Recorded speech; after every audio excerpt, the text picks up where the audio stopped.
Yeah, sorry, that was a little chaotic with the space crashing, but hopefully it will stay up for now.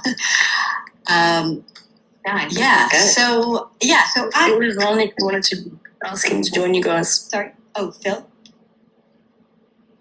Phil, if you want to join, just press request to speak and I can add you as well. So basically, Sophie, just to give a little bit of background on how this space came to be so everybody's clear, essentially I set up a call with, obviously we know that Blake Bednarz has been talking a lot on his X about his theories regarding 9/10, and most recently about Phil Lyman. So I had requested, or I'd been speaking to Blake and said, look, let me set up a call with you and Phil where you guys can talk about it and you can ask him whatever questions you want. So that call ended up happening, but Blake did leave the call in the beginning, which I think was actually maybe for the best because, Hayden was able to really ask him questions in a very clear way, and I think it went well. But anyway, then to follow up, Blake wanted to he asked that I set up a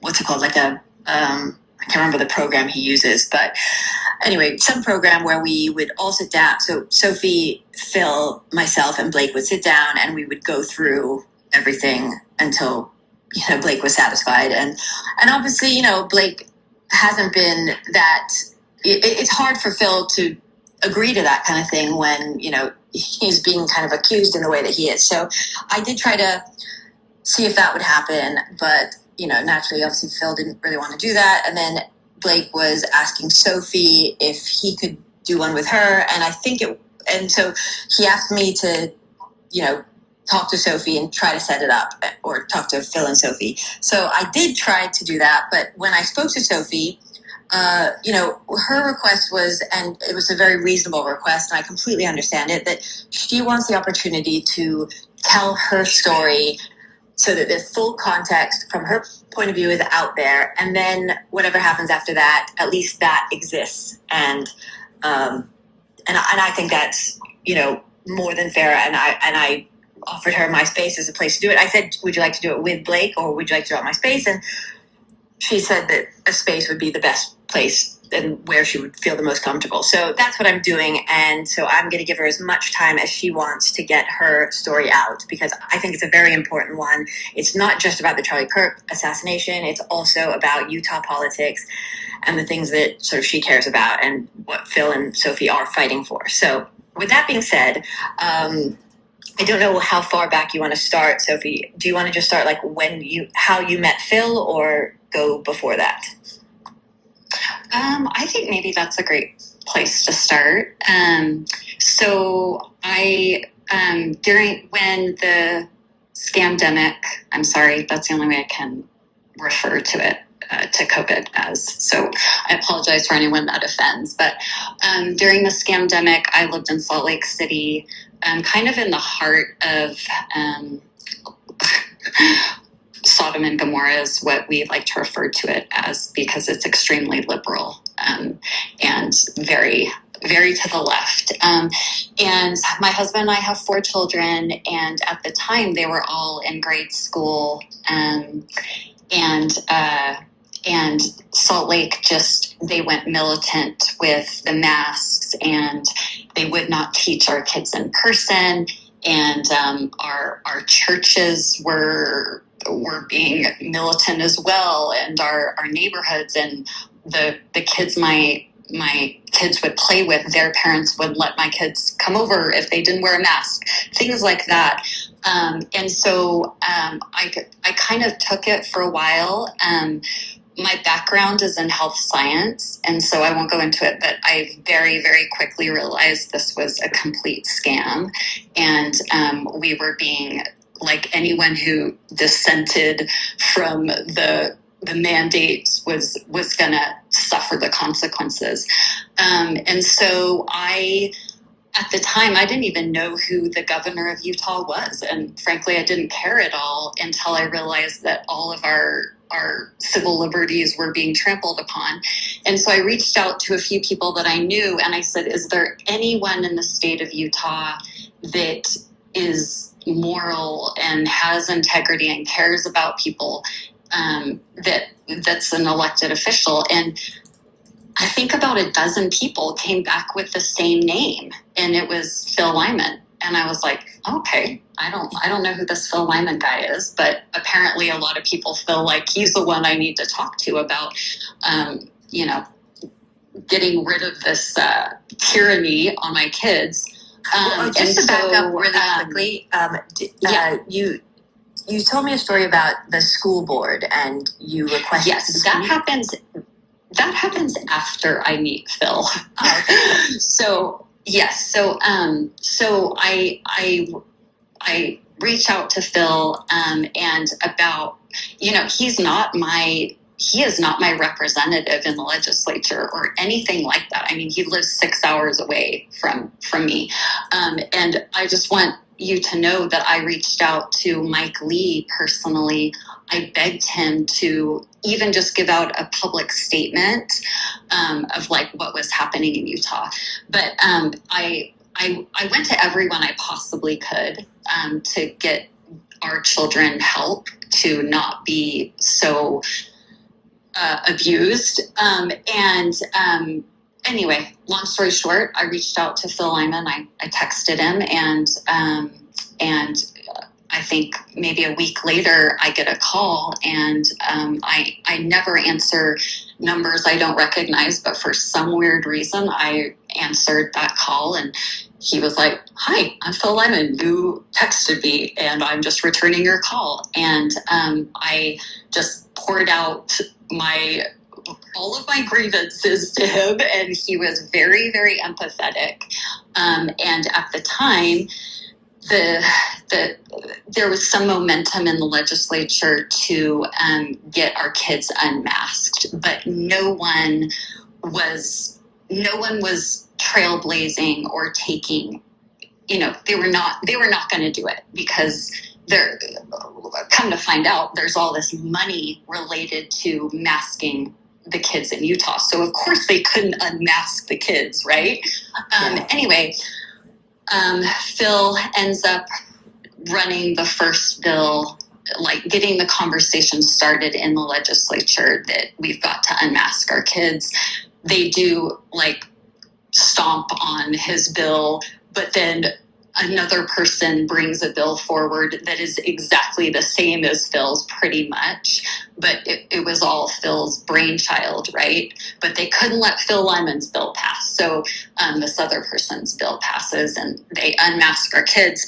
But they unmask, I'll try to make this as short as I can to get to the point. They end up, because of this bill, the state of Utah, like all employees and regular people did not have to wear a mask, but they refused to lift the mask mandate on our children in public schools. And I think there was only about 2 or 3 weeks left in the school year. During that entire time, for I think it was about 8 months, I had tried to get on the public comment list for the school board, and every time I was denied. And when I say I was denied, it's like there's not a lot of people that sign up for this as parents, and every time I was the very first parent to sign up for the next month of the board meeting, the school board meeting, and I was never called upon to give a public comment. I do think that was incredibly intentional. Anyway, last school board meeting of the year, I'm there. There's a lot of parents there that they're so fed up with the masks, and they're wearing T-shirts. I don't know if you're familiar with this campaign. It was called See My Smile.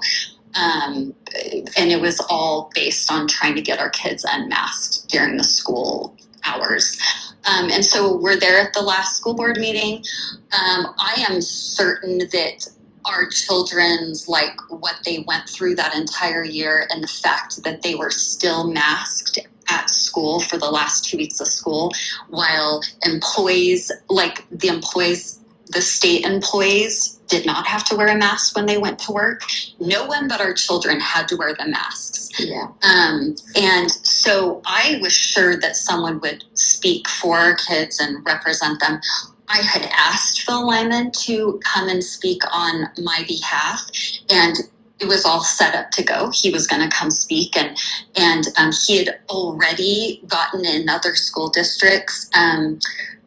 He had already helped parents unmask their kids in other rural school districts. And so I was thinking, okay, I'm going to go to this meeting. This is beautiful. This is perfect. Phil is going to speak. He's going to bring logic and reason to these leftist school board members, and everything's going to be fine. And tomorrow my children will not wear a mask to school. That's what I thought was going to happen.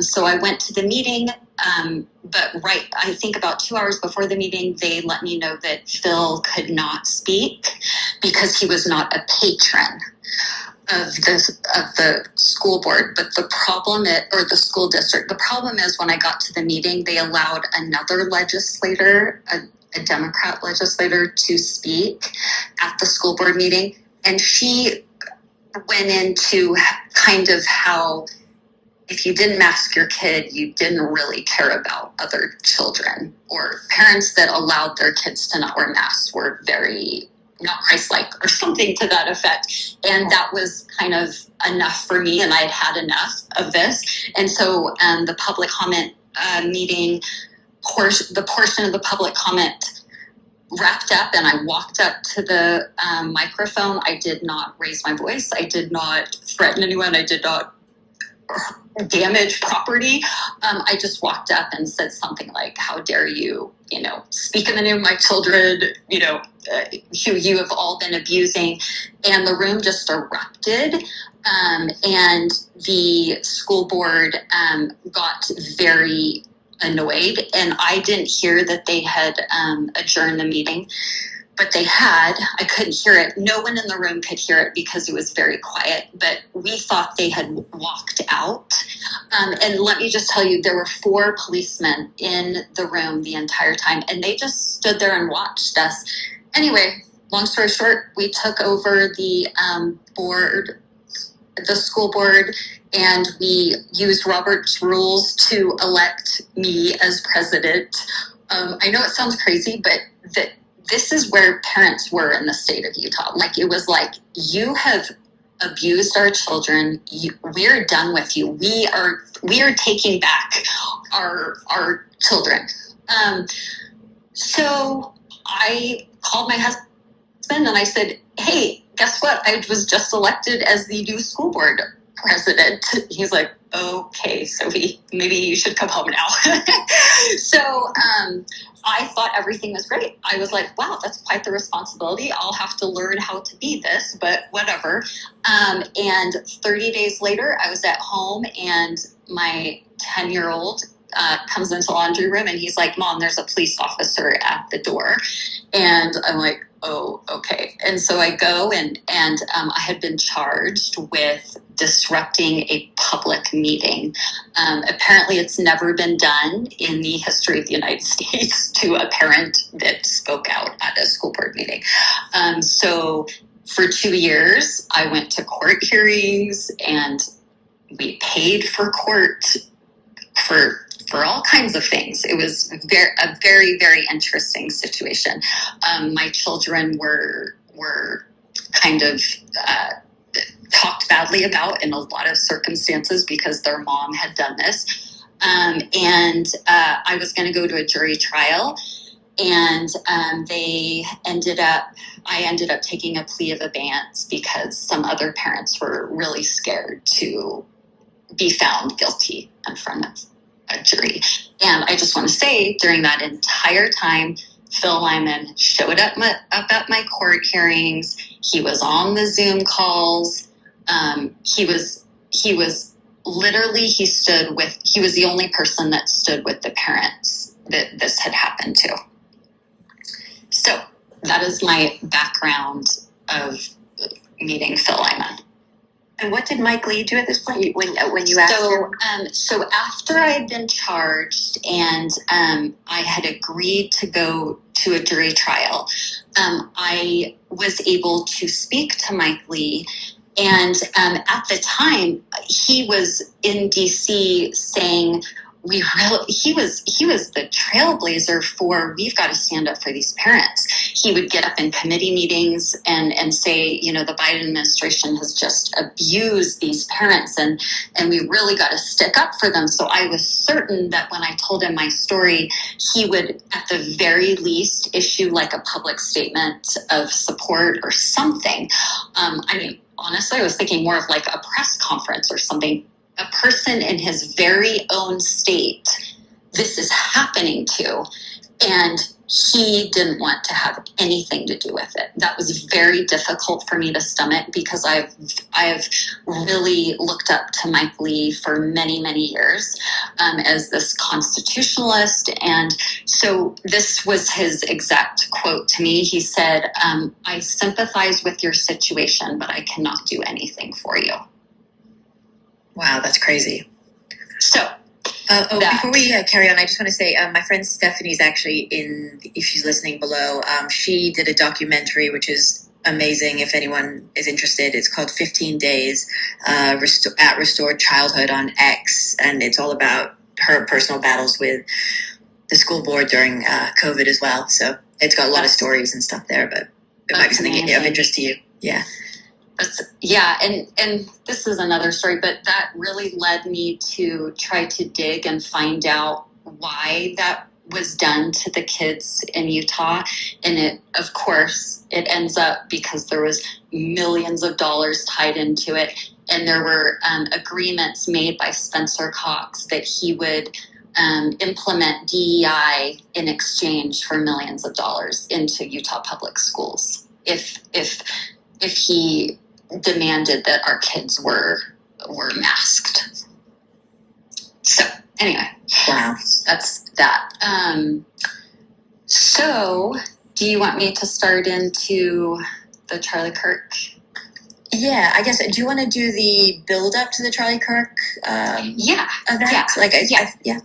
Yeah. So anyone who's been paying any amount of attention knows that our Utah has been absolutely taken over by Democrats that masquerade as Republicans. That is literally what has happened to our state, and it's these people. Our governor is installed. That's how they do this. They use certain laws to circumvent the voters and just put these people in, and then we've got to pretend they're legitimate. And so after those experiences with Phil Lyman, and there was many more, he was the only one in the state of Utah that refused to say that Biden won that election legitimately.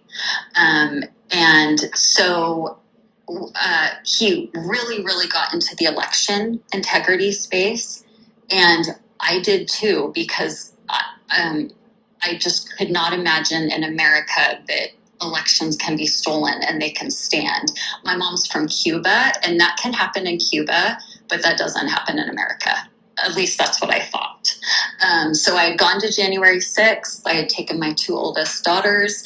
And so I was very, like, my main issue, even though all that COVID stuff had happened, my main issue was stealing of elections.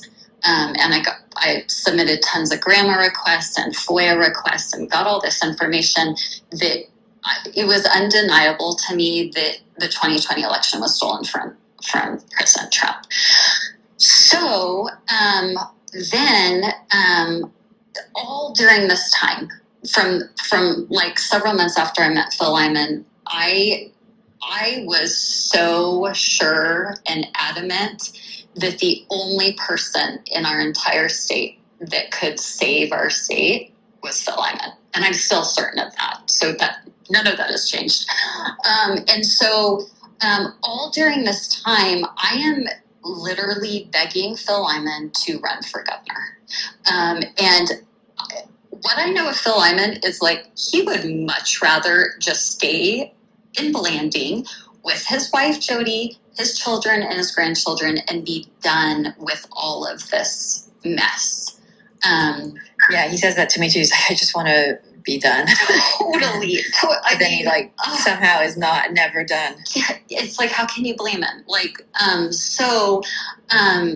All through those years, because it's literally years, I am, plugging away, like, please just do this. Like, this is our only chance. Like, I don't know how to fix our state. It's been so taken over by these people. And I know it's a little too much for some people, but it's the deep state. That is what has taken over Utah. It is a group of people that are so connected. They have endless amounts of money. They have endless amounts of power. They have endless amount of cover, in the courts, all of that. And so I'm just begging him. And I remember it was the August of 2023 that he called me, and he was like, you know what? I've gotten an answer, and I'm going to do it. And I'm like, this is amazing. That's awesome. And then it was like, okay, what do we do? How does one run for governor? And we really quickly learned that when you tell the truth, that just resonates like crazy with people. And so I remember that he agreed, because I don't know what else to call it, but he agreed to run for governor for the people of Utah in August. And in October, the Deseret News ran a poll for governor, and Phil had 3%. Now, the legacy media in Utah is completely corrupt and owned, but still it was pretty daunting, but also I think presented a great challenge to see what could happen if someone's telling the truth. And so I think we mostly just ignored that poll, but also didn't, because it was a reality that, okay, he's polling at 3%. We have a lot of work to do.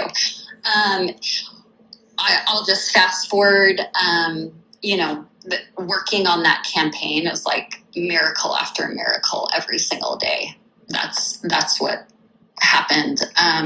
And so all during this time, and I know it's very hard to understand unless you were there from A to Z. From the moment Phil announced Spencer Cox, Deidre Henderson, Derek Brown, who ended up running for Attorney General and was installed as well, they're all running interference, doing anything they possibly can to make sure that Phil does not get traction, that he is not aware of how much support there is out there for him. It was very, very clear to me that they had to make it seem like Phil is some radical, he's, an extremist, and that was not the reality.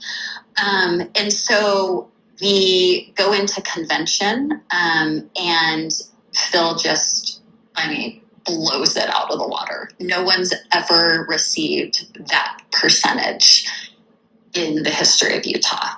And that is with all of the money, the corruption behind the establishment. He still he broke the record for the percentage at convention. And I believe that really, really scared the Utah establishment. I think they were like, how do we get rid of this person, the only person in the state that cannot be bought? He is very, very dangerous to our entire network that is at play right now. And I do want to tell you, during that gubernatorial campaign, we utilized social media in such a way that people we literally became the news outlet on the corruption in Utah. Like, if people wanted to know the corrupt contracts with COVID that Spencer Cox signed, the no bid contracts with these huge tech companies, for exchange for all the COVID money. It was just everything. What's going on with our sanctuary state policies? I mean, we were literally a sanctuary state. Well, you were the one that apparently did all the grammar requests for the CARES Act scandal. Yes. And I have, and what, one of the things that really got a lot of traction during the gubernatorial campaign is we were able to expose and very clearly show the people of Utah that, Mormons, I am a Latter-day Saint. In this state, we have such goodwill here. Like, people automatically believe everyone else is operating in good faith. They're doing their best. And we were able to show so many people that our elected officials had basically, like, they sold us. And it was all done without transparency and all of that. And we were able to show that during the gubernatorial campaign. It is my personal belief that is one of the main issues that Spencer Cox would have with Phil Lyman, is exposing his corrupt dealings with the COVID money. I think that is not a happy part of Spencer Cox's life at all, because I think he thought that was never going to come to light. And we actually have it. I mean, we actually have the contracts that show he sold our kids, demanding that they be masked so that they would get the money from the Biden administration to be able to implement DEI and all of these, like, quotas that the schools would have to meet in exchange for that money. And so during that campaign, it was literally like Phil would say, I didn't expose corruption to run for governor. I ran for governor to expose the corruption. And that's exactly what we did. So it was the COVID money, the illegal immigration. I mean, our state has literally become a blank check for any illegal immigrant that wants to just saunter right into Utah. You get, there's housing benefits, there is in-state tuition, there's scholarships, there's driver's licenses. You can become an attorney in the state of Utah if you're an illegal immigrant. And so and no one had been talking about these things, which I know that sounds crazy, but the establishment has such a hold on the goodwill of the people in Utah that if you even, one thing that was really interesting is right away when we started that gubernatorial campaign, all of the so-called professionals, campaign professionals, said the second you start going negative, you've lost. And I think we all felt like, I think you guys are saying that because you are so terrified for someone to call you out on all your corruption. And that's exactly what happened. It was like, at first, I think people were a little unsettled, like, what is this Phil Lyman guy doing, saying all the inner workings of the establishment and exposing all this corruption? I'm kind of uncomfortable with this. This is not how the LDS people, I was going to say, LDS is sort of, right. Sorry, but? Oh, yeah, I was going to say that. I think LDS, like, it's quite hush. They don't like to talk about this kind of stuff as much. No, because all is good. All, if you're living a righteous life, like everyone else is living a righteous life, and everything should work out. And that has been so taken advantage of here in our state. It's just, it's sickening to me, to be honest. So then we, I won't go into much detail, but it is now become undeniable that Spencer Cox stole the election from Phil Lyman. I mean, it's proven. And anyone that wants to learn how that happened, there is a man named Michael Clara, and you can go in and see his videos on X. And he's been doing this for 2 years, and he has all the grandmas and everything. And we have several court cases that are still going on that. So if you are paying any amount of attention the political landscape in Utah, it is common knowledge that Spencer Cox is an illegitimate governor. Okay, and can you hear me? By the way, have I lost connection again? I can hear you. Okay, good, thank God. Okay. So the election is stolen from Phil.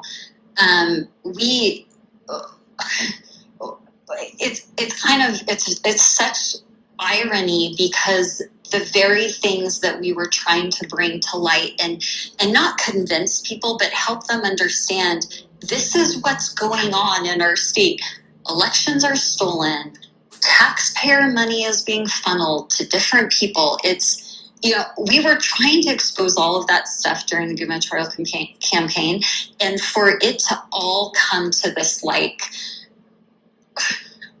it just erupted when they did steal the election, because it was then confirmed, everything we had been trying to share had just been done to us, because he was the one person that was exposing the establishment. And so then everyone on the team, on the campaign team, and thousands of people across the state, we're coming to terms with an election being stolen. Just so you understand, that's a very infuriating thing to deal with. And then also we're dealing with, there's still so much support there. People they're hanging on to these little threads of hope, which is Phil Lyman. So Phil decides, after us pleading, honestly, to run a write-in campaign. So we run a write-in campaign, and so this is just, I'm just going to give you an example so people can understand the intensity of what the Utah establishment, led by Spencer Cox, the kinds of things they will do. I have often said to Phil, we need a movie, because there is no movie out there, or any director or producer, that could make up the things that the establishment has thrown at Phil Lyman. It's unbelievable. While we were in the middle of that write-in campaign, I think there was about 5 days left for the filing period to run for governor, as a write-in.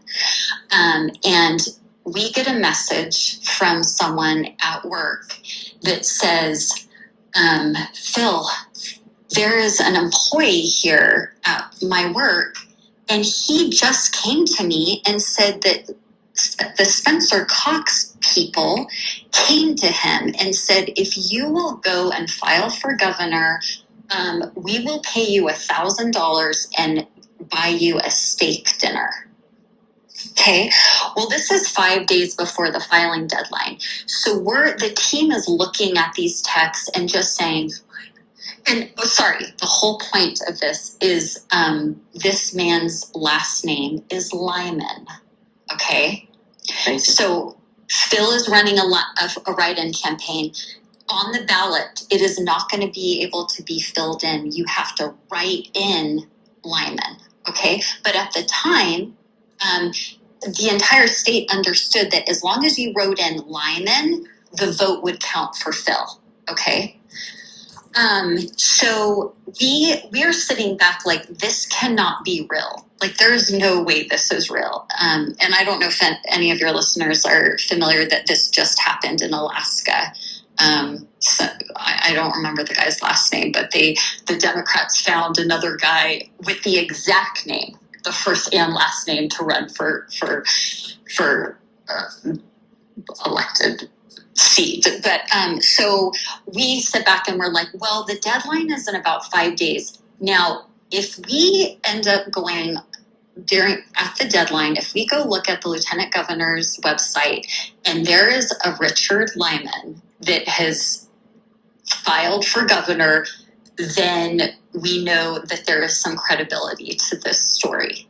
So we're just kind of doing all the other campaign stuff, and the deadline comes and we go to the website and there is Richard Lyman, who has filed to run as a write-in. Now, you might think, well, I mean, maybe there's a lot of Lymans in the state of Utah. Okay, there's not that many Lymans, honestly. And he had gotten his mother to run as his lieutenant governor, whose name was Carol Lyman. So what we're looking at now is to go into a general election in November for the gubernatorial race. Phil is running a write-in because the election has been stolen from him. Spencer Cox and his people have gone to a Richard Lyman, gotten him to file for governor, so that anyone that is not aware that now they cannot just write in Lyman and it go to Phil, count as a Phil vote, has to write in the complete name. They either have to, if they're voting for Phil, they have to write his whole name.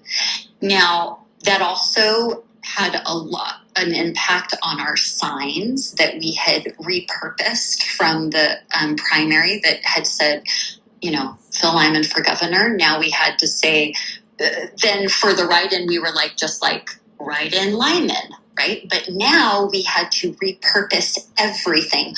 The thousands of signs across the state, the social media. Now we had to say, you have to write in his first name as well.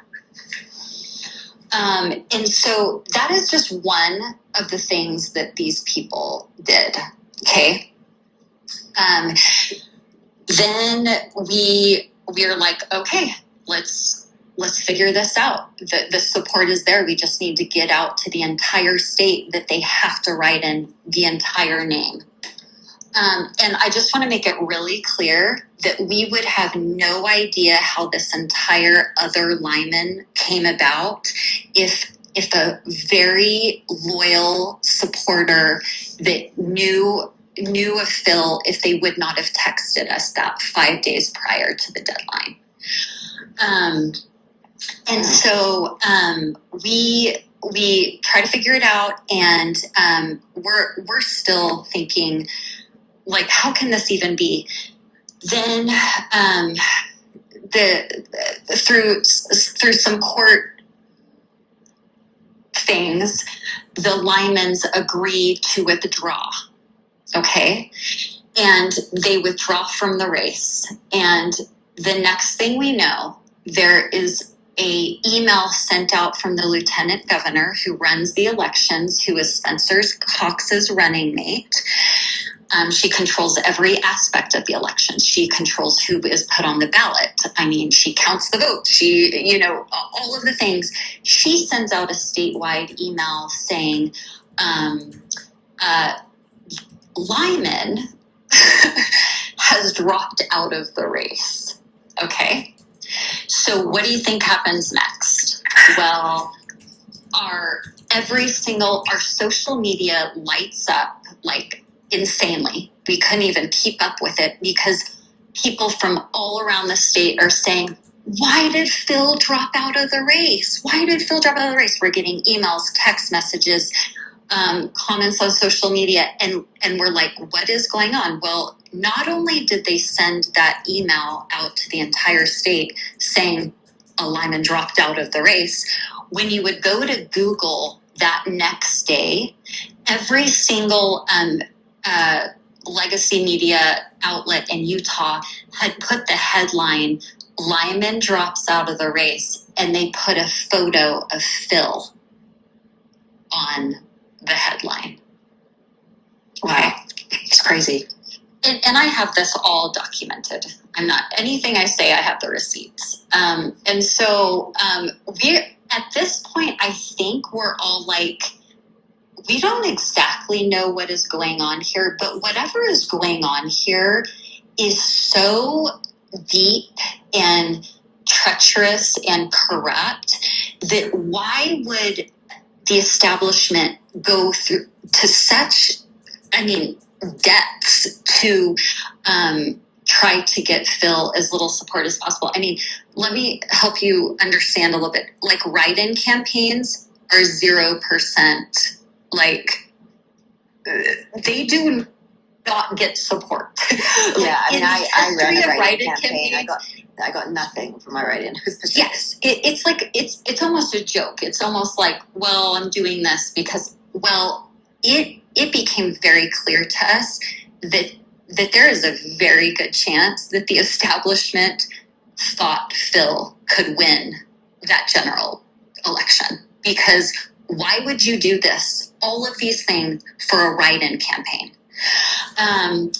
Sorry, can I just interrupt really quickly? I just saw some comments, and I know Jordan has requested to speak about, is this a campaign event? Were we brought here on false pretenses? I've made it very clear to everyone that I'm giving Sophie as much time as she needs to explain the context of why she was at UVU and what happened, okay? If you guys don't think that this matters, right, then please leave the space right now. That's all I want to say. Sorry. Carry on, Sophie. Thank you, Pia, because all of the people that have gone after Phil Lyman are so ignorant to what's actually going on in our state and what has gone on and the historical developments of why people have tried to pin the Charlie Kirk stuff on Phil. And it infuriates me. I won't name names because you know who they are, but it infuriates me, these people that have gone after Phil, when there is an entire cabal group of people that had to have had something to do with Charlie Kirk's murder. If they didn't plan it, if they didn't have direct knowledge of it, they did a really, really good job to put the attention on Phil. And it's so obvious to me. And if people would just, like, take a minute, like, you spent 9 months chasing rabbit holes, take, like, a couple of hours to understand what's actually going on, I think you'll be really glad you did. Sophie, Pia, I'm in the comments and I'll keep on eyeing that for you. So you just keep talking. Thank you so much, Amy. I really appreciate it. So much. Yeah. I'm so bad at technology that I can't even see the comments, which maybe is a good thing right now. Yeah, it is. It is. It's just you and I just chatting. Okay. And that's all I want to do. So. Okay. Perfect. So where were we? Sorry to interrupt. So Phil ends up breaking the United States record for write-in votes, and that is with all of the things they threw at him. And we're certain that, in my estimation, he probably got double that amount, but whatever. We finished that up. We kind of, I guess in the United States and in the state of Utah, you can still elections. That became very clear to us. And no one in positions of power or authority would ever come out and say the truth about that election. No one did. And that it was so wonderful to have that experience, because it's invaluable to know who your friends and who your enemies are, right? Anyway, all of that is happening. We kind of go on with our lives a little bit, the best that you can, with acknowledging that your country is not what you thought it was. And then it is August, so 9 months ago, and Phil, I'm kind of like, well, we can't just go away. We can't just ignore that our state is completely corrupt, that it has been infiltrated by all of these forces, evil forces, and Phil feels the same way. And so we through several discussions, we were like, let's just kind of get organized. Let's get organized. Let's let's call it an organization, and let's network with other groups in the state that are trying to fix Utah. Let's build these relationships with other groups, and let's, just kind of be an entity that people in the state of Utah that are looking for the truth can go. And so we were in August. We had met and we had decided that we would go forward with that plan. And to be completely frank, I had no idea what that was going to really look like, what it was going to be. Was it the but we just governor knew- that you were looking for? Governorship or? Oh, well, so, yeah, like I told you on the phone call, all I care about politically, like if I'm going to engage politically in my state, all I care about is Phil Lyman. And I say that like unequivocally because of all of my experiences with him. Like I have no interest in anyone else being in a position of power or authority or representing me or my family at all, because I know they are all eventually become corrupt. They all eventually can be bought. And so, yes, like I'm only going to be engaging in political stuff if there's a possibility that Phil would run for governor. Right. Okay. So when you say August, you mean August 2025, or are we still at the right? Yes. Okay. Yes. Right. And so we're our team, like many of the campaign team and some new people, we were meeting regularly, and we were putting things in place to have this organization of truth, if that's what you want to call it. I don't know another way to say it. And so, like I said before, it has been like this miraculous experience of my life to see like a nothingness become this like force for good. And I'm talking about like Phil, I did mention he was polling at 3%. Then we fast forward and he breaks the United States record for write-in votes, right? To see that come to pass and see people wake up to what was going on was just incredible to me. And so, but Phil, I feel like I can say this very comfortably. He'd much rather not do this. Like he would much rather be a grandfather and not have to deal with all of this stuff. And so, I said to him when we were organizing, and yes, all of my motivation is to create an organization and enough momentum that Phil would run for governor in 2028, and we would make it too big to rig. That was my entire goal. Like in August, that was all I was thinking about. It's like, okay, that's a great slogan. Yes, too big to rig. Yes, it is, and you got to do it, especially in Utah. You have to make it too big to rig. And so, my entire goal was like, we've got some plan and network.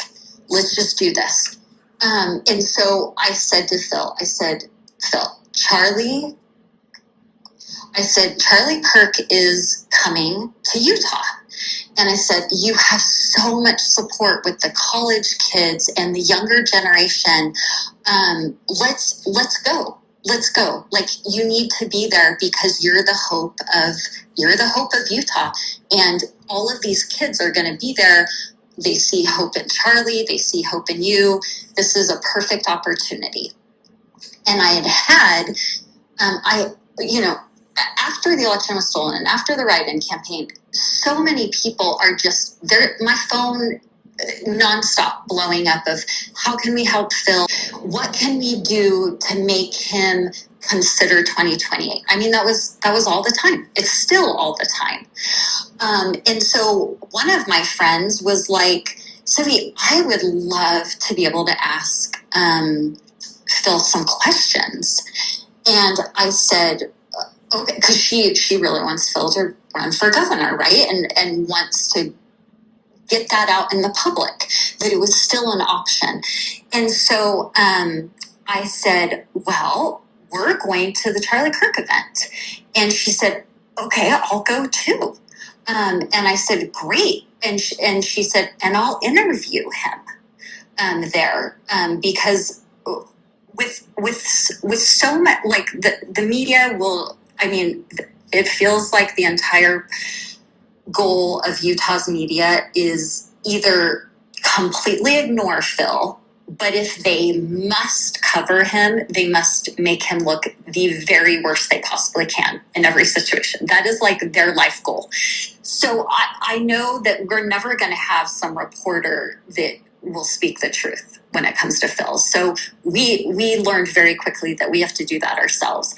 And so my friend was like, I'll meet you, I'll go and we'll be able to do. Sorry, go ahead.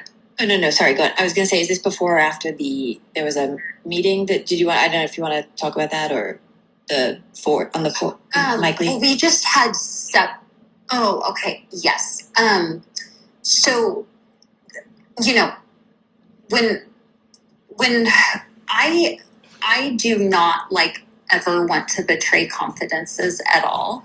And so, Phil had met with Mike Lee before the Charlie Kirk event. And all I know from that meeting is that, number one, that the establishment was very, very interested and set that Jason Chaffetz would be the next governor. And when I tell you they've decided that Jason Chaffetz is going to be the next governor, they've decided Jason Chaffetz is going to be the next governor. As in, he will get all the media, he will get all the events, he will get everything that he needs to make sure the installation looks like that was the voters' will. That's how they do things in Utah. So I understood that decision had already been made for 2028. I was not okay with that because Jason Chaffetz is like all the rest of them. Is he as bad as Spencer Cox? Absolutely not. But it's kind of the same. It is the same because they will go with the establishment's agenda. So I learned that right before the Charlie Kirk event, and that infuriated me. To say the least. And then apparently that in that meeting, there was a suggestion that Phil run for Congress. But at that time, the congressional districts had not been renewed how they stand right now at all. When someone suggests, well, Phil, you should run against Celeste Malloy. Well, Phil is like, well, that's great, but she's not even in my district because 9 months ago, the congressional map was completely different. But that was the suggestion. Now, to me, that felt very much like, how do we get rid of this Phil Lyman guy? Oh, let's entice him and make him think, oh, it's a great idea to run for Congress so that he doesn't run for governor and they can stop being exposed. That's my opinion. Very strong opinion. Was that like a normal meeting that Mike Lee had with Phil? What was the was that also before or after you guys decided to go to the Charlie Kirk event? I had already known that Charlie Kirk was coming, so it was in my mind. But at that time, I don't believe that Phil knew that Charlie.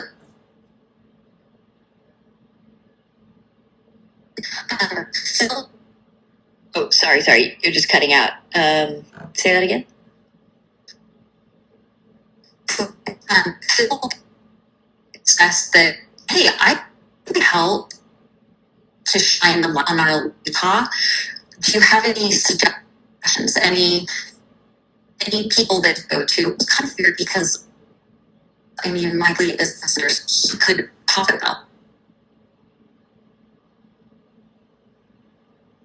Oh, sorry. So, Sophie, you're actually cutting out.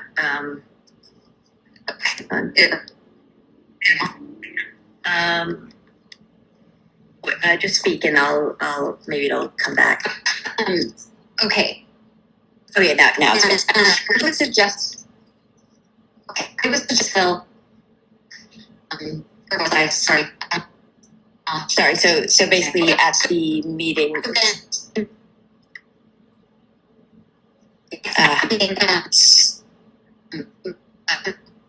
Sorry, you're cutting out again.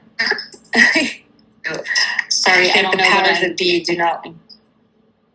Okay, no, I think it's the powers that be are probably like. Yeah, exactly. Okay, so yeah, you were talking about. Okay, so then. Or why Mike Lee wasn't the one taking the mantle up. I mean, forever be interesting to me. And I mean, how you are the state senator of the state of Utah where an election was stolen, and you are promoting the SAVE Act. But okay. So then Mike Lee suggests that Charlie Kirk would be a great person for Phil to network with on bringing to light like the problems with our elections and what was going on in Utah. I remember that Phil had asked him, can you help me with that? Can you reach, and Mike Lee had said, yes, I'll reach out to Charlie and see if we can get you connected, especially because Charlie's coming. And I remember that after a couple of days after that meeting, I asked Phil, I said, did Mike Lee ever get back to you? Did any of his people get back to you about helping you bring to light about the elections? And Phil had said, no, I haven't gotten a response. And so then the day is coming closer that Charlie's going to come, and Phil is a very, very busy person, and he's been literally trying to save our state for like 5 years or more, a lot more than that, but actively. And so I reached out and was like, are you really okay going to the Charlie Kirk event? Like, I do think it'll be important, which now in retrospect, sometimes I'm like, oh my goodness, what did I do? Because of all these crazy people that have gone after Phil that have no idea what's actually going on. So Phil is like, yeah, I think that's a good idea. I mean, love Charlie. It's great energy. Yeah, I'll go. And so we plan to go, but on September 3rd, Charlie Kirk sends out a tweet, and it says something like, what in the world is going on in Utah? And it's several screenshots of like stuff Spencer Cox has done in our state. And Phil on the 3rd responds to that. And it's a beautiful response, and it lays out everything that we're dealing with in our state. Elections, DEI, I mean, all of it. All of the stuff that Charlie was so concerned about, and what made Charlie say, what in the world is going on in Utah? Phil lays it out in that tweet. And this is September 3rd. Okay. And you can, if you just search on Charlie Kirk's X, he says, what in the world is going on in Utah? And you'll see Phil's comment at the bottom because it has the most engagement. And so we are planning to go to the Charlie Kirk event. Now, in all the years that I've been working with Phil, we've been communicating, he has never, ever shared his location with me. Because there's no reason to. So, but I remember that day because we were expecting so many people at UVU, and he's coming in from Blanding. I'm going to meet him there. That it would be important for me to know where he is at a certain time so we could meet up.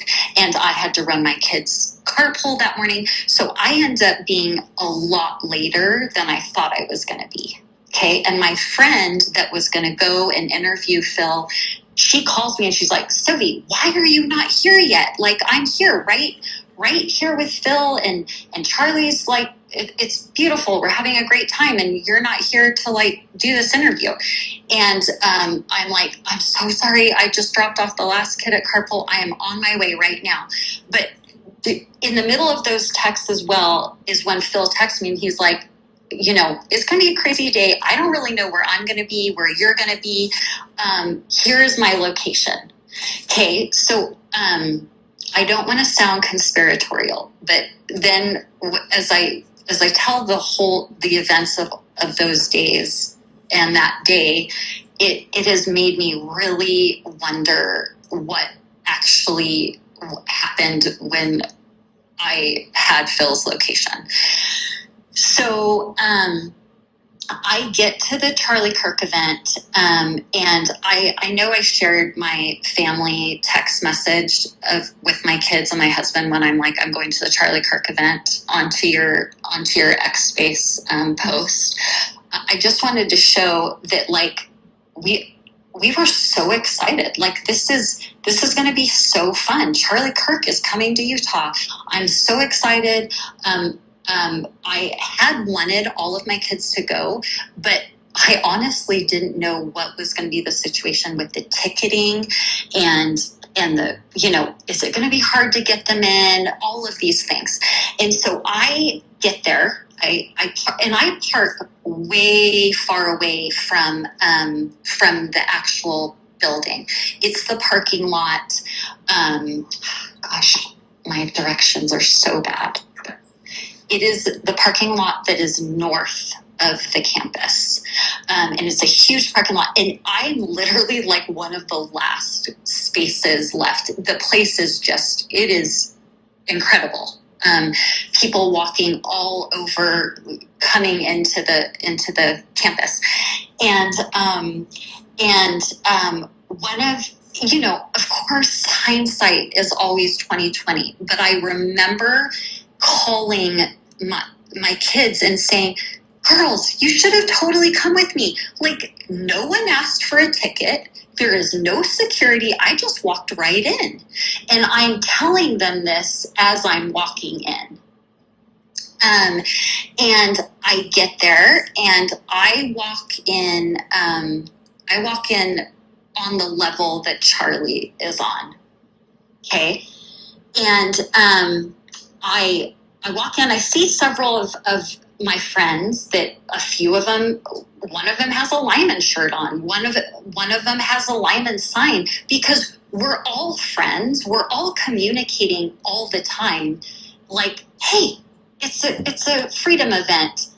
We need Phil to run for governor. Let's go to this event and like be a Lyman person at this event. That's literally how the dynamic is here and what's going on. I wore my Lyman shirt to the Charlie Kirk event. Several of my friends wore theirs and they brought their signs because if you understand what our state has gone through, you understand that the people that are paying attention know that Phil is the only one that will fight the corruption in the establishment. So that's what these events often turn into. So I walk there and on that level, and I'm at the fountain. If you've seen that, right. I'm at the fountain, and all of a sudden, Truman Van Cott runs up to me, and I've known Truman for several years, and Truman is the one that had a lot of communications with Candace that, were ridiculous, but we will forgive Truman. And Truman runs up to me. He's like, Sophie, okay, Sophie, do you promise me that I can be on Phil's campaign for 2028? Sophie, do you promise me? And I mean, I love Truman. Like, Yeah, he's great. I've only just gotten to know him. Yeah, I love him. Yes, yeah. And he's very excited, and you know, I like, these kids are screaming. Charlie's over there. I know I'm meeting Phil. My friend is waiting for the interview. Like, you know, all of these things. And so I'm like, yeah, Truman, totally. Like, yes, you will be on the 2028 gubernatorial campaign, okay?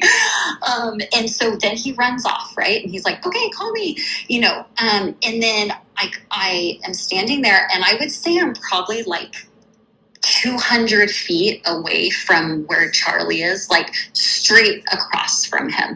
But there's at least 100 people between him and I, right? Like looking at him, cheering for him, asking for a hat, all of that. I mean, it's pretty wild. Like it's the energy is awesome. I remember even saying to Sherman, like, this energy is amazing. I love being here. So I call Phil, and I'm like, okay, I'm here. And he says, or I say, I don't remember exactly. I said, okay, do you want me to come up to you, or do you want to come down to me? And he was like, oh, I'll just come down to you. And I'm like, okay, perfect. So, yeah, you know, I know it often feels like when someone's trying to relate their reality, like people want a gotcha moment. I am literally telling you what I remember and what my experience was that day. Okay. And whatever people want to think, or, you know, maybe I'm off by 5 seconds, or maybe it was at like, you know, 12:11, not 12:13, whatever. So Phil says, I will come down to you. So I'm like, okay, perfect. We hang up the phone, and from my recollection, it feels like within 5 seconds of hanging up, there's a shot. Okay. I don't know anything about guns, which I feel so horrible about, but all I knew was that the sound came from up above me, and if I'm facing Charlie at that time, it was my right shoulder is the best way that I explain it. So I mean, you can think whatever you want. I can tell you, if you think that you're a sitting duck in a mass shooting situation, like, you are not thinking rationally. I remember I hear the shot, people start screaming, running, and all I could think about was, like, I've got 4 children that I adore, that are my life. I've got my husband, and I am a sitting duck right here. Like, because you have to understand, we didn't have any of the information. We didn't know if it was someone coming there to kill as many people as possible and just spray us with bullets. We had no idea that this was so targeted, so, like, we just didn't. At least I didn't. So I just run as fast as I can. There are people falling. There are girls just, like, I guess some people just panic and stand and scream. That's what I saw the most of. I run into the food court, and it is just, it's hysteria, as you can imagine.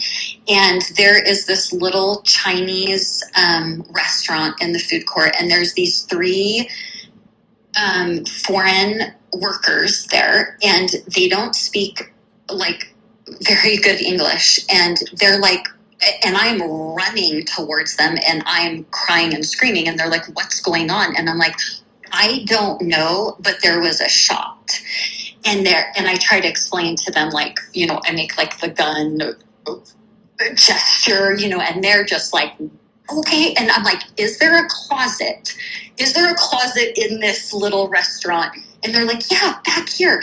So they get the key, they open up the closet, and we hide in there, and we close it and lock it.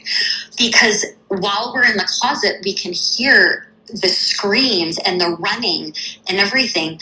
I have no idea if the person that shot is moving around and gonna come after people, and gonna try to find people in the food court. So we stay. I would say we were probably in the closet for about 3 or 4 minutes, and then it got really quiet. Like we couldn't hear people screaming, we couldn't hear people running, and so I'm like, I think we should go out. I don't know why I felt so impressed that.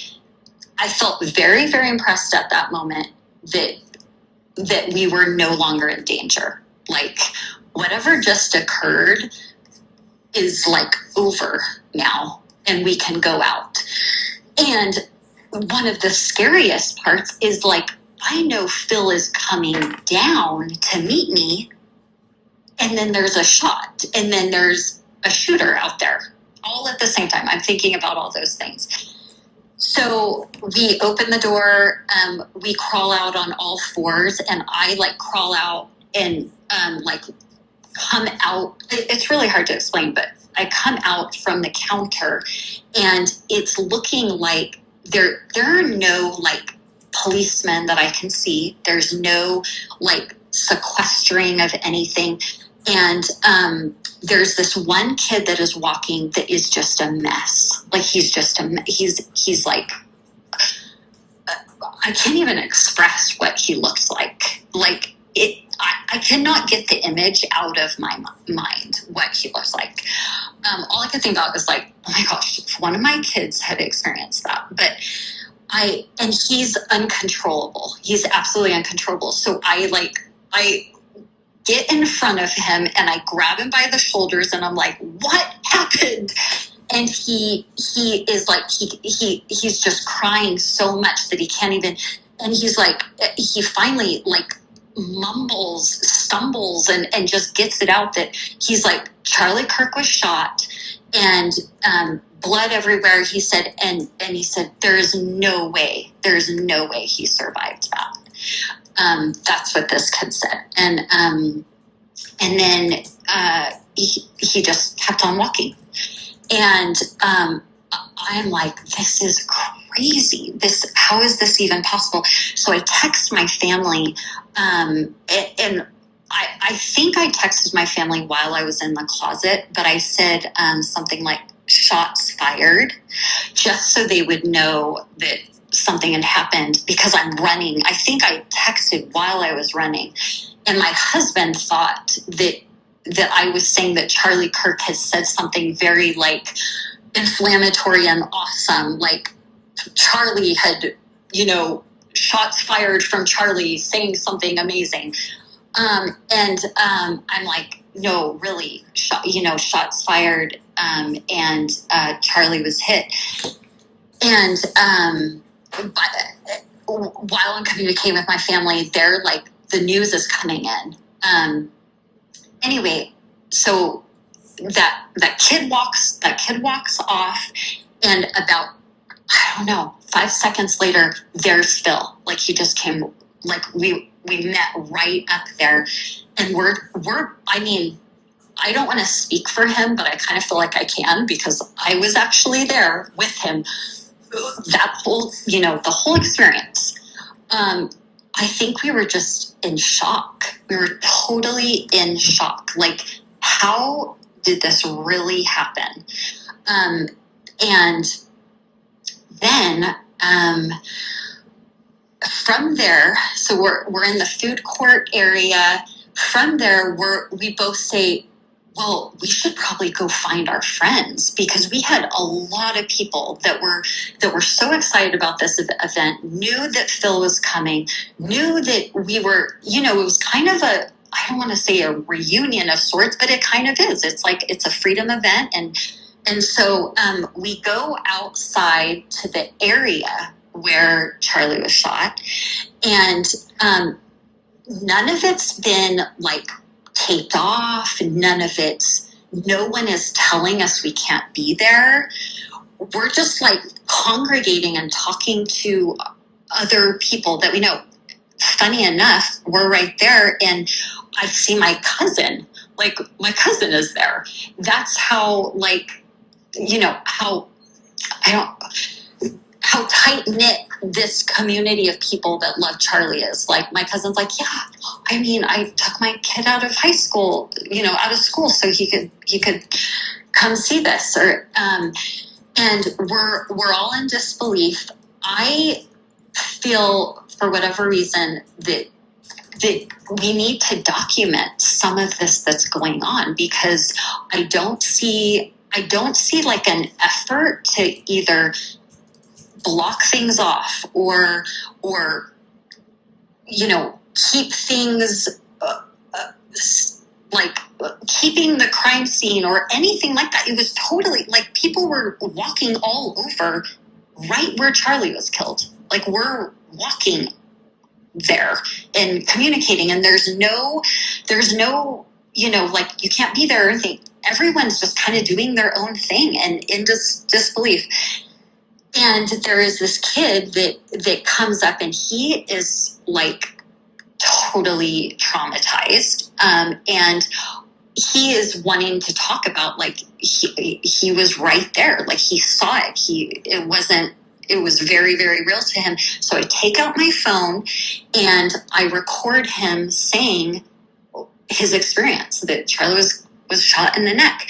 Now, I mean, because there is no ulterior motive or nefariousness, I instantly post that recording so people can understand what's going on, because I know that people that are not right there do not know what this was really like at all.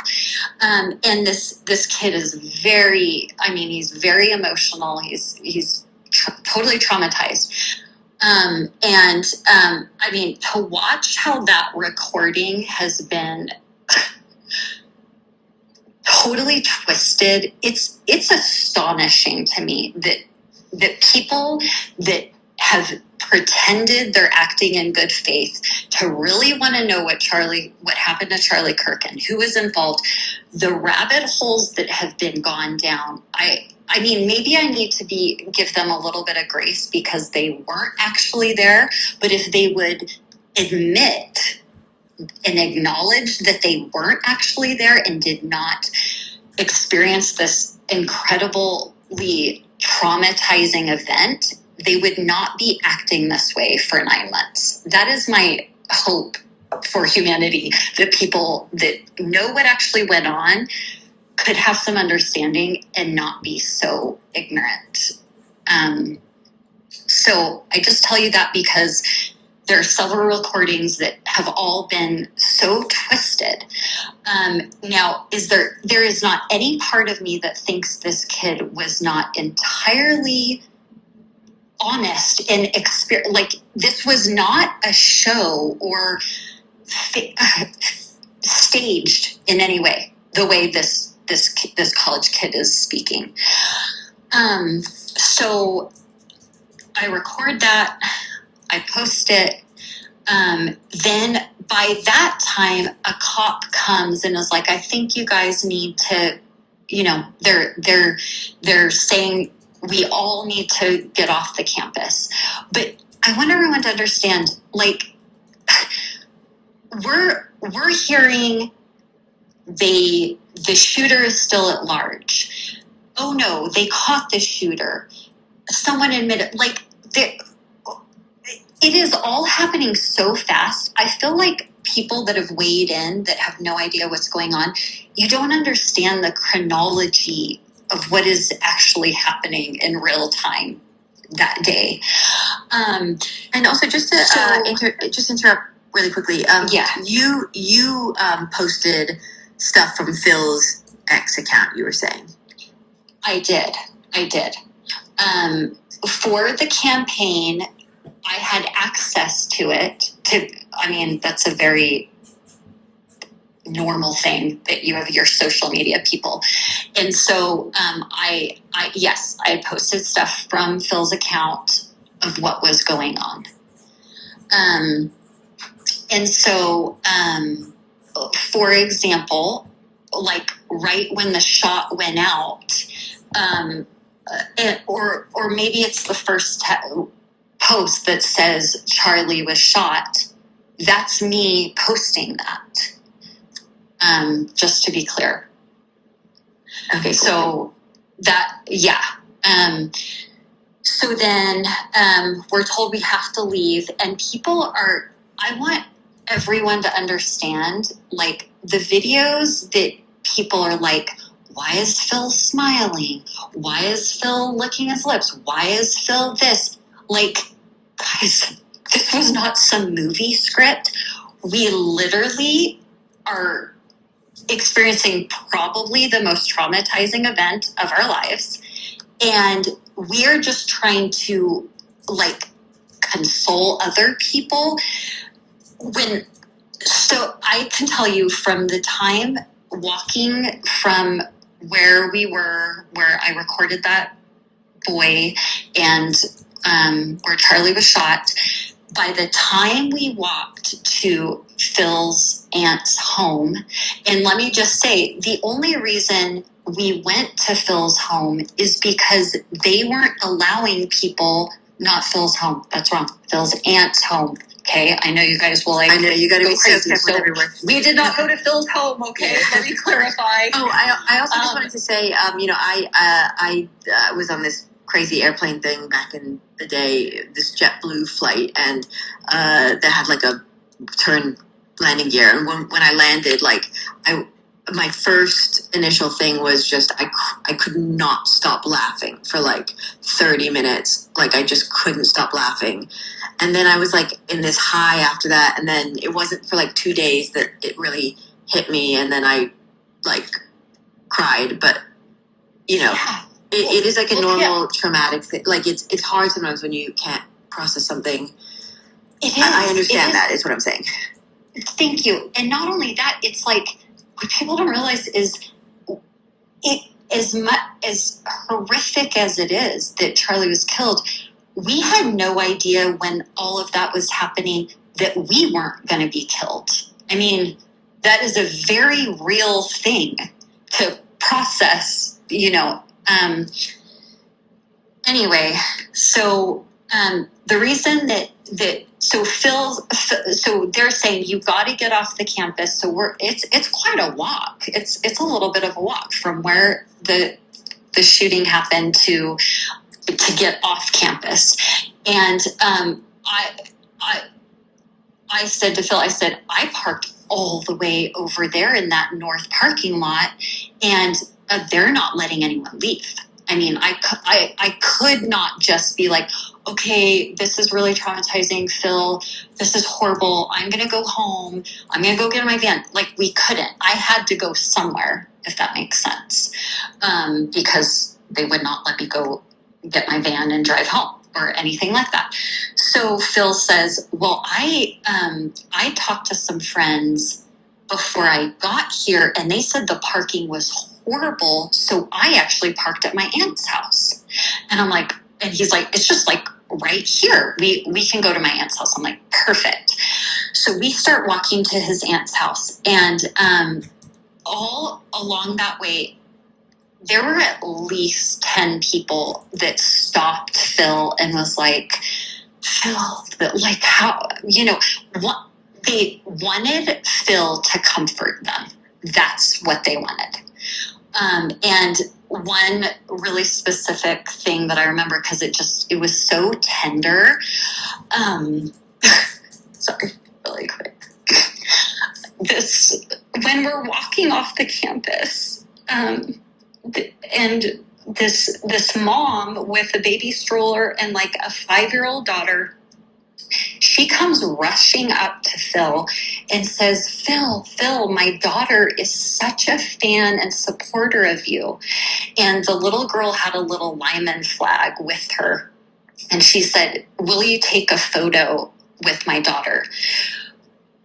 That struck me so much, because, like, this totally traumatic event, right? Charlie's shot, people are trying to find comfort and solace. And this little girl, all she wanted was a photo with Phil Lyman, because to him, and I talked to the mom for a minute, I literally asked the mom, I was like, okay, do you homeschool her? Because there's no way our public school children know to support Phil Lyman. And she's like, yeah, I actually do. So we take the photo, and Phil is so gracious, but I could tell that, obviously Phil is like stunned and just kind of wanting to cater and provide comfort to these people and be engaged, because he could feel, I can only speak for myself, I could feel that he could feel that these people were looking to him for some kind of like guidance and like, okay, now Charlie Kirk is killed in Utah, like, Phil, what are we going to do, type of thing. And so at least 10 people on our walk stopped Phil, either wanted a photo, they wanted to shake his hand, they wanted to just talk to him. And so we finally get to Phil's aunt's house, and as we're coming onto the yard, I don't know any of these people. But Phil introduces me, and apparently it's his family members, right? And two young kids, a boy and a girl, they're literally white, like they look like they've seen a ghost. And I've never met them, but they're so friendly and so sweet, and just so nice. And we just start talking, and they're like, we were right there. We saw it. And they were just, you could tell. I have not experienced trauma and these kind of situations. Like, I think very rarely people have. And so I didn't know what to expect, but it was very clear that what they saw really impacted them, and they were very disturbed. They were very disturbed by it. And because, I did not actually see him being shot. These two kids did. They were front and center, and they're just telling me, like, they're just like, how is this possible? So we get into the home. While we're in the home, Phil is getting updates from some legislative leadership, and Phil's wife Jody is calling and giving, and she's texting me updates of like what she's hearing, like the hospital, like, okay, they're saying he's at the hospital, they're saying he's holding on.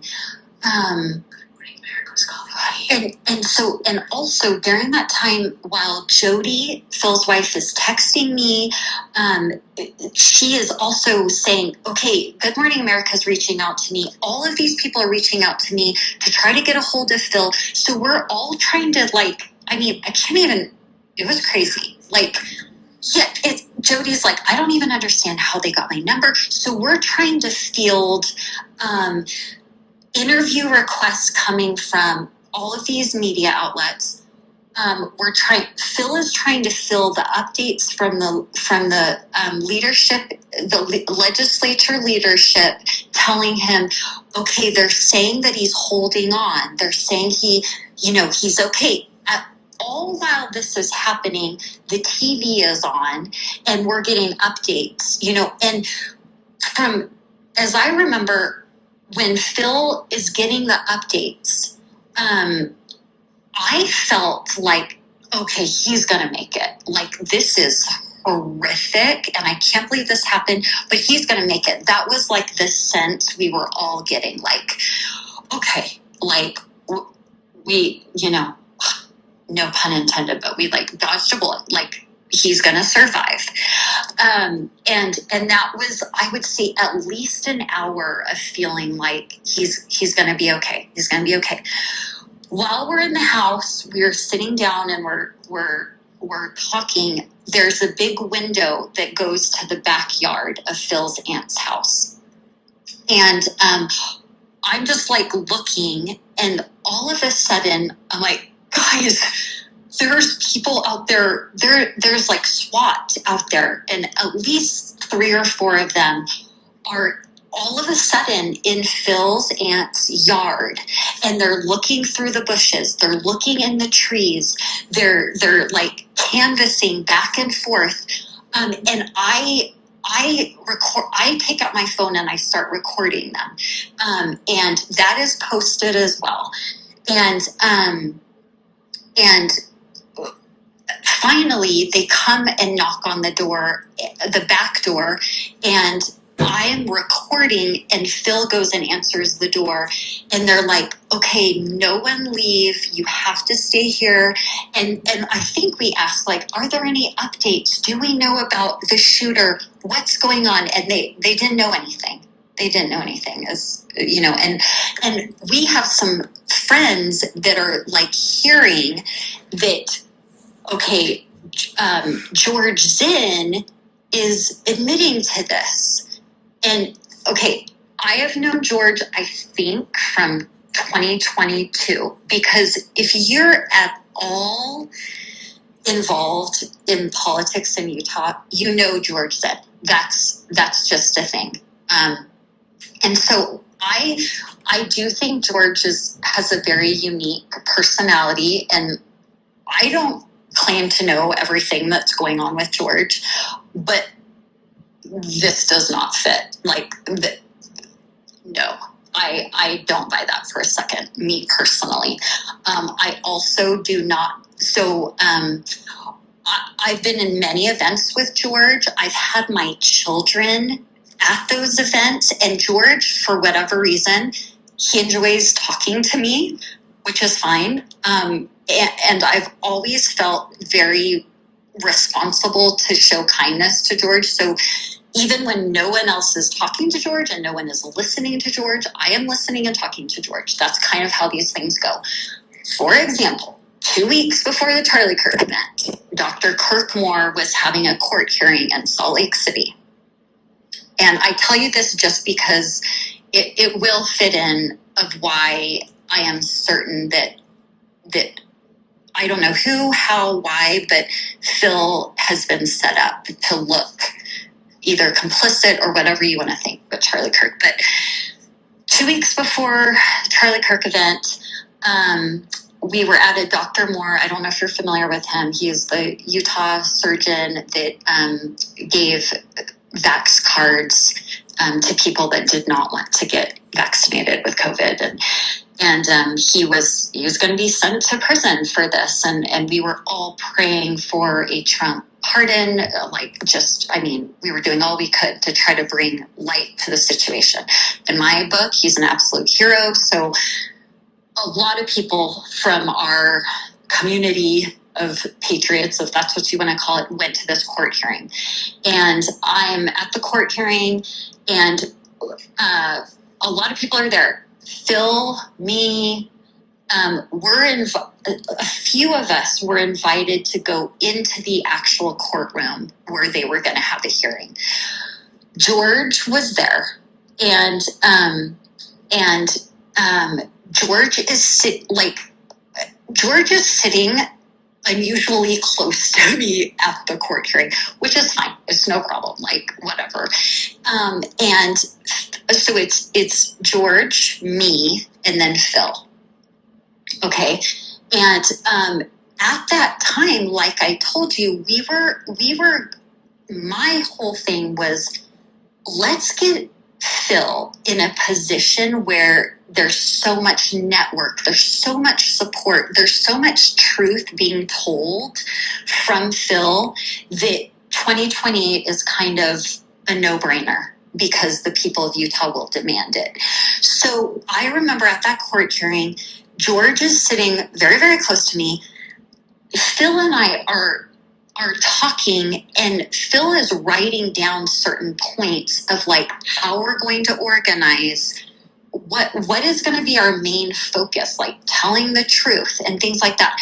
Now, it is a court hearing, but it hadn't started yet. So we were speaking in our normal voices, and it would never occur to me that like I needed to like whisper so George doesn't hear what Phil and I are talking about. But I do remember that I got home and I told my husband, I said, okay, you don't know this guy. Because my husband, like, he supports me 1,000,000%, but he doesn't really attend any event. So he doesn't know who these people are. And I go, it was just so weird because this guy sat really unusually close to me during this court hearing. And he's kind of like not that way. Like, George is so awkward and socially, like, I mean, I want to say it in the most diplomatic way. There is no way that George is not on the spectrum. So it was just kind of like, why is George sitting so close to me? Like, and my husband was like, was that okay? I was like, oh yeah, it's no problem. I mean, it's George. Like, it's no big deal. But I do remember that I said that. So I know that was a little bit of a tangent, but just so people understand that when Charlie is murdered, we are all in a tailspin, grieving all of the things. And then we notice that people are posting an endorsement from George Zinn for Phil during the gubernatorial campaign. It's like, what is going on? And it feels like, to me, like just another whole Richard Lyman recruiting situation. Well, it's the Reagan, these people do. the Reagan caucus. They were the ones that posted that. Yes. George Zinn endorsement. Yes. And then Yes. you also said that, or you also just recently, and I thank you for that, sent me the details for the Tyler Robinson endorsement that was sitting in Phil's pipeline. Yes. Which yes. I'm And looking into. I want people to understand that, first of all, during the gubernatorial campaign, we allowed people to self-publish their endorsements. So when people are like, how could you let George Zinn, remain on the website? Like, first of all, whoever did that endorsement, they published it. They did not go through the campaign and say, hey, look, George is endorsing, here is his endorsement. So we weren't even aware that George had endorsed Phil until much like days after. We're like, what is this doing here? Like, this is really weird. And it was so weird how members of the establishment immediately got on social media and started posting that endorsement. And the other interesting thing, just to interrupt really quickly, but I heard somebody messaged me recently saying that they'd been in contact with George Zinn, like they'd written him a letter and stuff, right? And like that, Yes. what was kind of revealed was that he'd been maybe in contact with Todd Wheeler, either in jail or before. I'm not quite sure.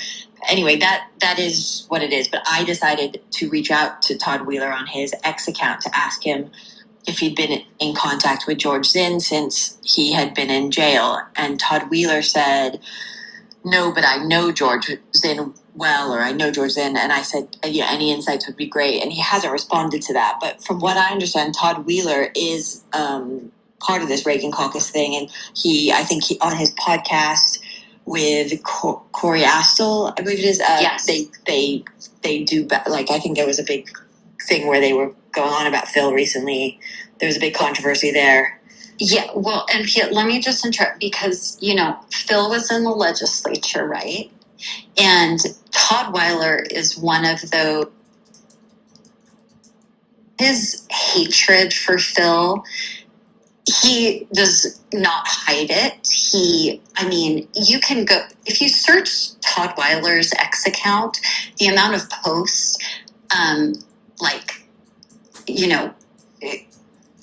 totally going after Phil. I mean, this is years that this has gone on. Like, any recognizes who Phil Lyman is, and they have been bought off, aka Todd Weiler. They know that Phil is such an enemy to their position of power, authority, reputation, that they've hated on Phil for years and years. So this podcast with Corey Still, that is nothing new. Just so everyone's aware. So it's like a regular. We know all these players for years. Right. They're all the same people. Well, and I found it weird that he hasn't responded to that comment about if he has any insights on George Zinn, because he responded right away to my first comment and then nothing to the second one. So I thought that was interesting. Yes. Well, and I just want to tell you, when that endorsement started being put on social media, the people that know who Phil Lyman is, which is not a few people, they started posting an endorsement that George Zinn had given Spencer Cox from years before to, try to shed some light on this is all a setup. This is not organic whatsoever. There was kind of a lot of the GOP leadership offense that the Lyman supporters would even question that George Zinn was connected to Spencer Cox. That became a really sore spot for them. And to be frank, I thought it was wonderful. Like, that is just a snapshot into how these people operate. Like, in 2020, George Zinn, he endorsed Spencer Cox for governor. He did a little recording at a parade talking about how great Spencer Cox is. He has to be governor because this and that.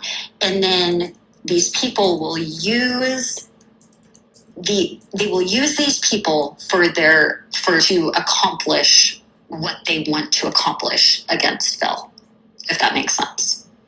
Yeah. Okay, so we're at the house. And I'm seeing the SWAT people. Phil answers the door. They say, "Don't leave the house." All during this time, we're getting updates from Jody. And Jody is fielding the interview requests. And our phones are not working as they should be. I just remember a lot of the texts that Jody was trying to send to Phil were not coming through. She was trying to get them through me. So it was this whole, we were just trying to field all of it. And then as Jody's sending me the interview requests, I'm telling Phil, okay, they're going to call you now. Okay, the next one is coming up. And all during that time, we're getting the updates from the legislature leadership that he's doing okay. Then the SWAT people are in the backyard. They tell us we can't leave. They're canvassing over and over again, looking in the bushes, looking in the trees. And I post, and I'd have to go back to look at the exact time that I post the recording of Phil's aunt's yard being canvassed with the SWAT. I post it from Phil's account, and just to, so now I look back and it's so naive to think that people will take you as you really are. I'm just this mom that is at this event where Charlie Kirk is murdered, and I'm just here trying to make sense of it all. I post that recording. I also post the recording of Phil answering the door to the SWAT team.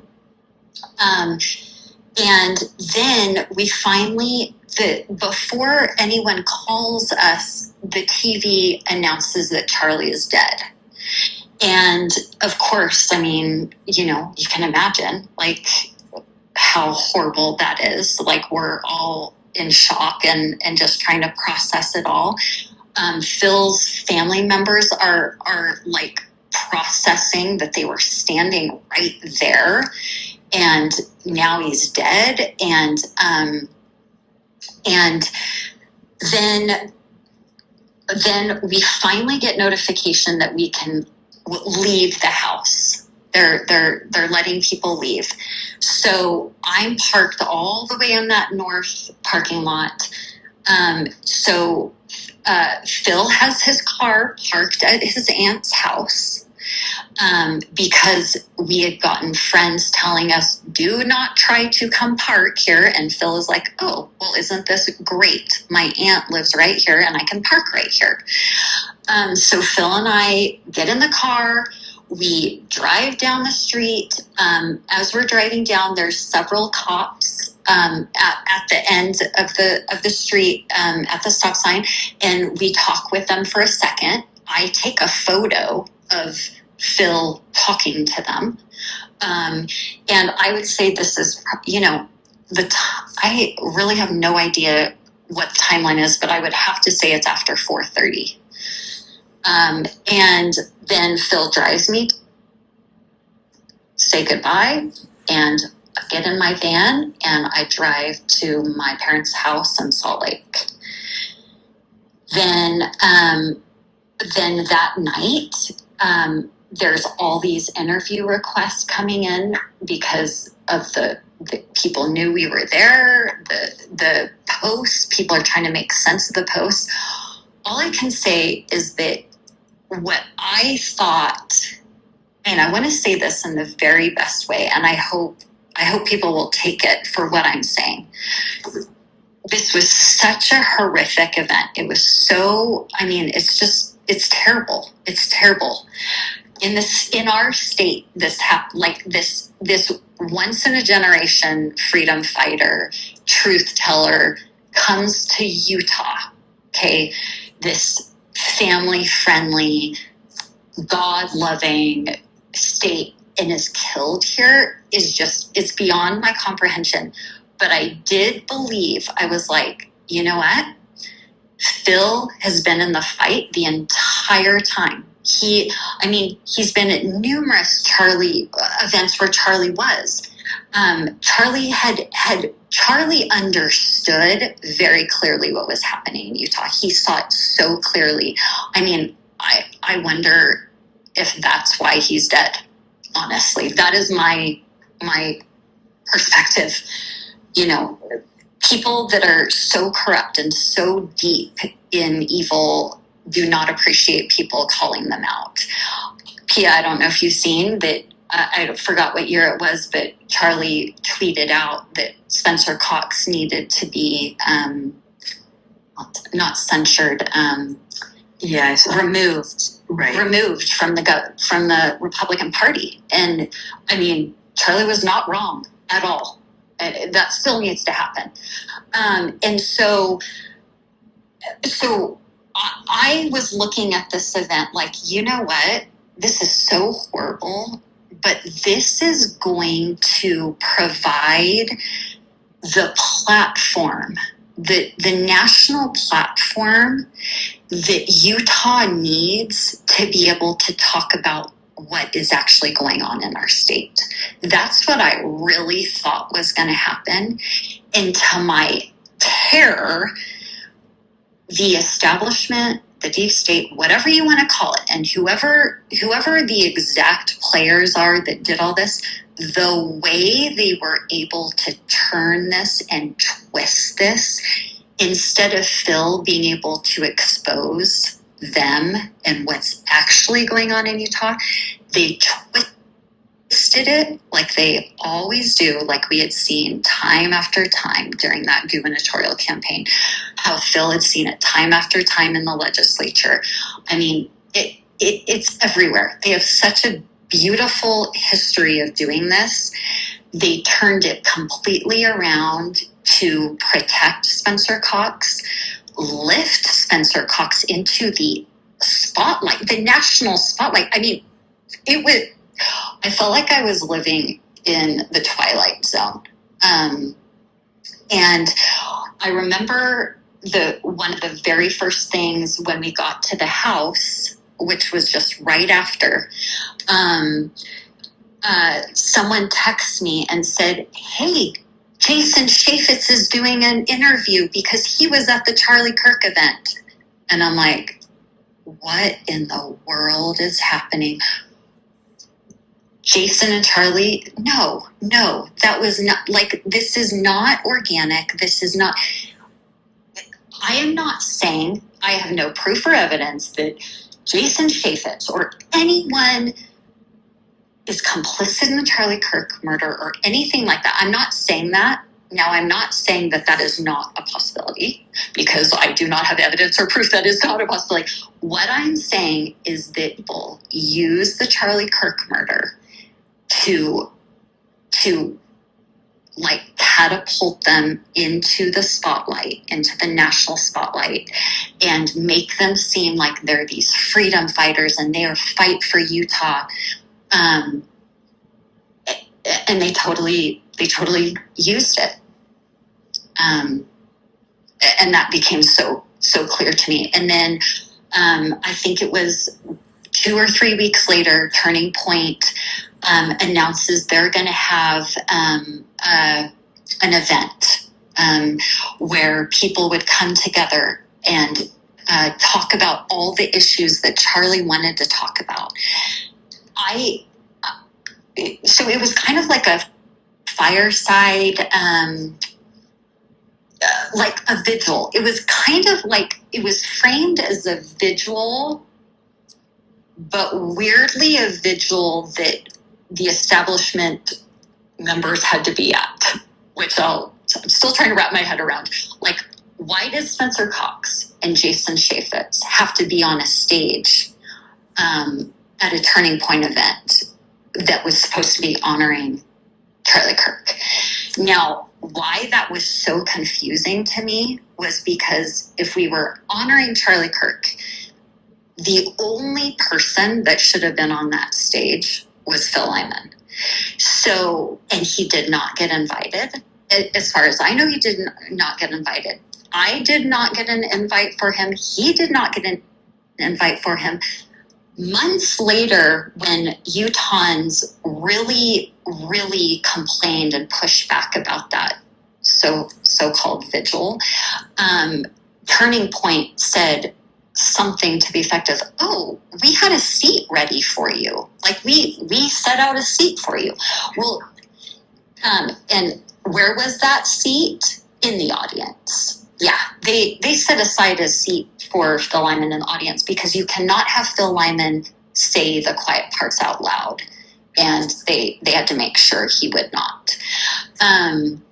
And I want to tell you, when people heard that they were doing a vigil for Charlie Kirk and that Spencer Cox was one of the speakers, like the people were so enraged by that. And so, yeah, that's one of the things that did not make any sense to me. Anyway, Piet, I want to go back to the recording because I recorded those things that have Phil's aunt's yard, and then they have the area of where Phil's aunt's house is. All I know is that after that was posted, within 12, 18 hours, all of the media starts reporting how everything connected to the shooter is located in that general area of Phil's aunt's house. And I'm watching it in real time as this is being turned on Phil, and I'm like horrified. First, I'm like, I should have never ever posted a recording of his aunt's backyard. Like, I personally feel that was used to formulate a narrative of where Tyler Robinson was, where he put the gun. I feel like that was so crucial to whoever is behind this, the motivation to make it seem like Phil has anything to do with this. I feel like it was all coordinated from that area.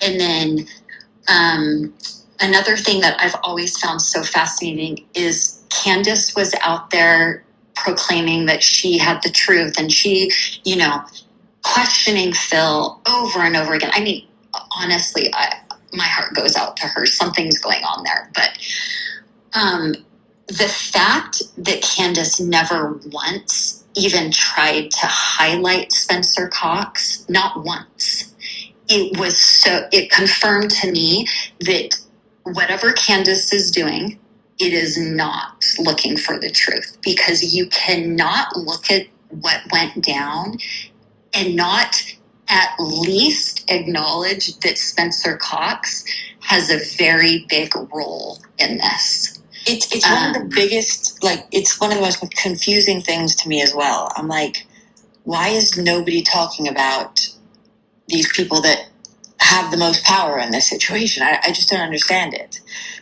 Yeah, that's the whole thing. And that's, I don't know Blake. I don't know any of the people on this call that have been going down these rabbit holes. I do not know them personally, but I would plead with them. I would beg them to, instead of putting your energy into these lunatic ideas about Phil, because that's what they are, I would beg you to look at the history of Utah's political dynamics and try to understand why would they have to try to make it appear like Phil had something to do with this? Like, why? Because in my opinion, he's the greatest threat to the establishment and to these people.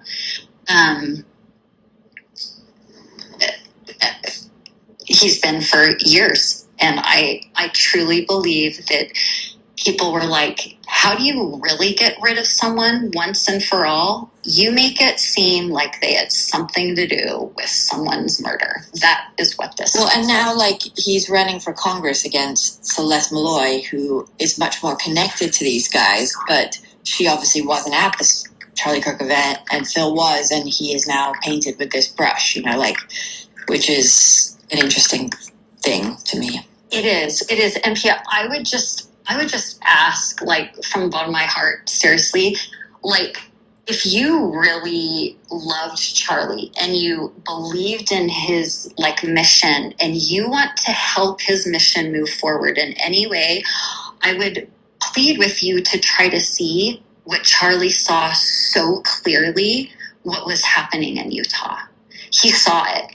And he probably paid for that with his life. I'm not being dramatic when I say that, because as I look at the whole picture, which I felt, not that I'm special in any way or anything like that, but I have years watching what these people do. Phil and I have said to each other, of course they could do this. Of course they could frame Phil. It is not, for us at this point, it is 0% a stretch that they did this. When I saw the tide turning and this was being turned on Phil, my husband and I were watching one of the interviews that my kids have known Phil for years now. They have the utmost respect for Phil and Jody. They are totally role models. And my kids, they adored Charlie. I took my two oldest to the, I don't know really what to call that, because it wasn't a funeral, but the Turning Point event in Arizona, which kind of felt more like an infomercial, but that's my opinion. My daughters felt the same, but they are. What's funny is my husband and my kids. They're they have enough experience with the deep state of Utah. They're of course they would try to frame Phil. Why are we surprised by this? this is exactly what they needed. And a big part of me views this congressional race as I would think many members of the establishment are so relieved that Phil is running for Congress, because maybe they're like, okay, we can get rid of this guy. Like, he will stop being able to focus so much on Utah's corruption and the deep state players, the establishment. He'll be in DC. He's the type of person that will want to represent his district he will just do everything to represent their interests. So he will be busy, and I don't want to say distracted, but he will be busy doing that. We can get rid of him. Is a lot of my feeling with this congressional race.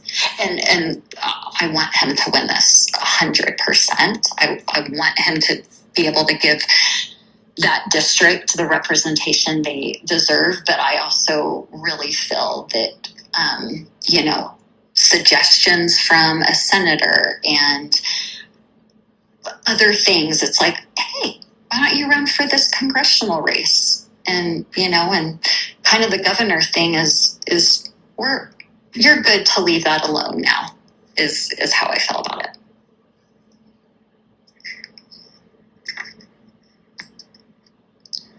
I'm kind of done unless there's other things. There's so much more, but, I don't want anyone to feel like this is some type of, I'm a total...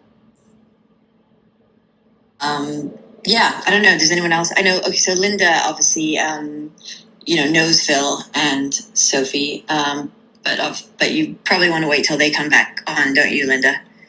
Not necessarily, because this was something I wanted to mention before you even had Sophie speak, and that's why I put my request in. Oh, okay, I'm so sorry, Linda. I know I just sort of made a rule that I was going to just talk and then at the end have people, but this was regarding the last segment, but it also kind of regards what Sophie's talking about. Somebody had mentioned that they found who was the sponsor of that particular bill, and the names that were mentioned were Tyler Clancy and Mike McKell. I don't know if that rings a bell to you. Yeah, the bill was that the bill about the about hearsay? I think so. I can't remember because it's been so long. I can't remember what we were talking about back then. Oh, right.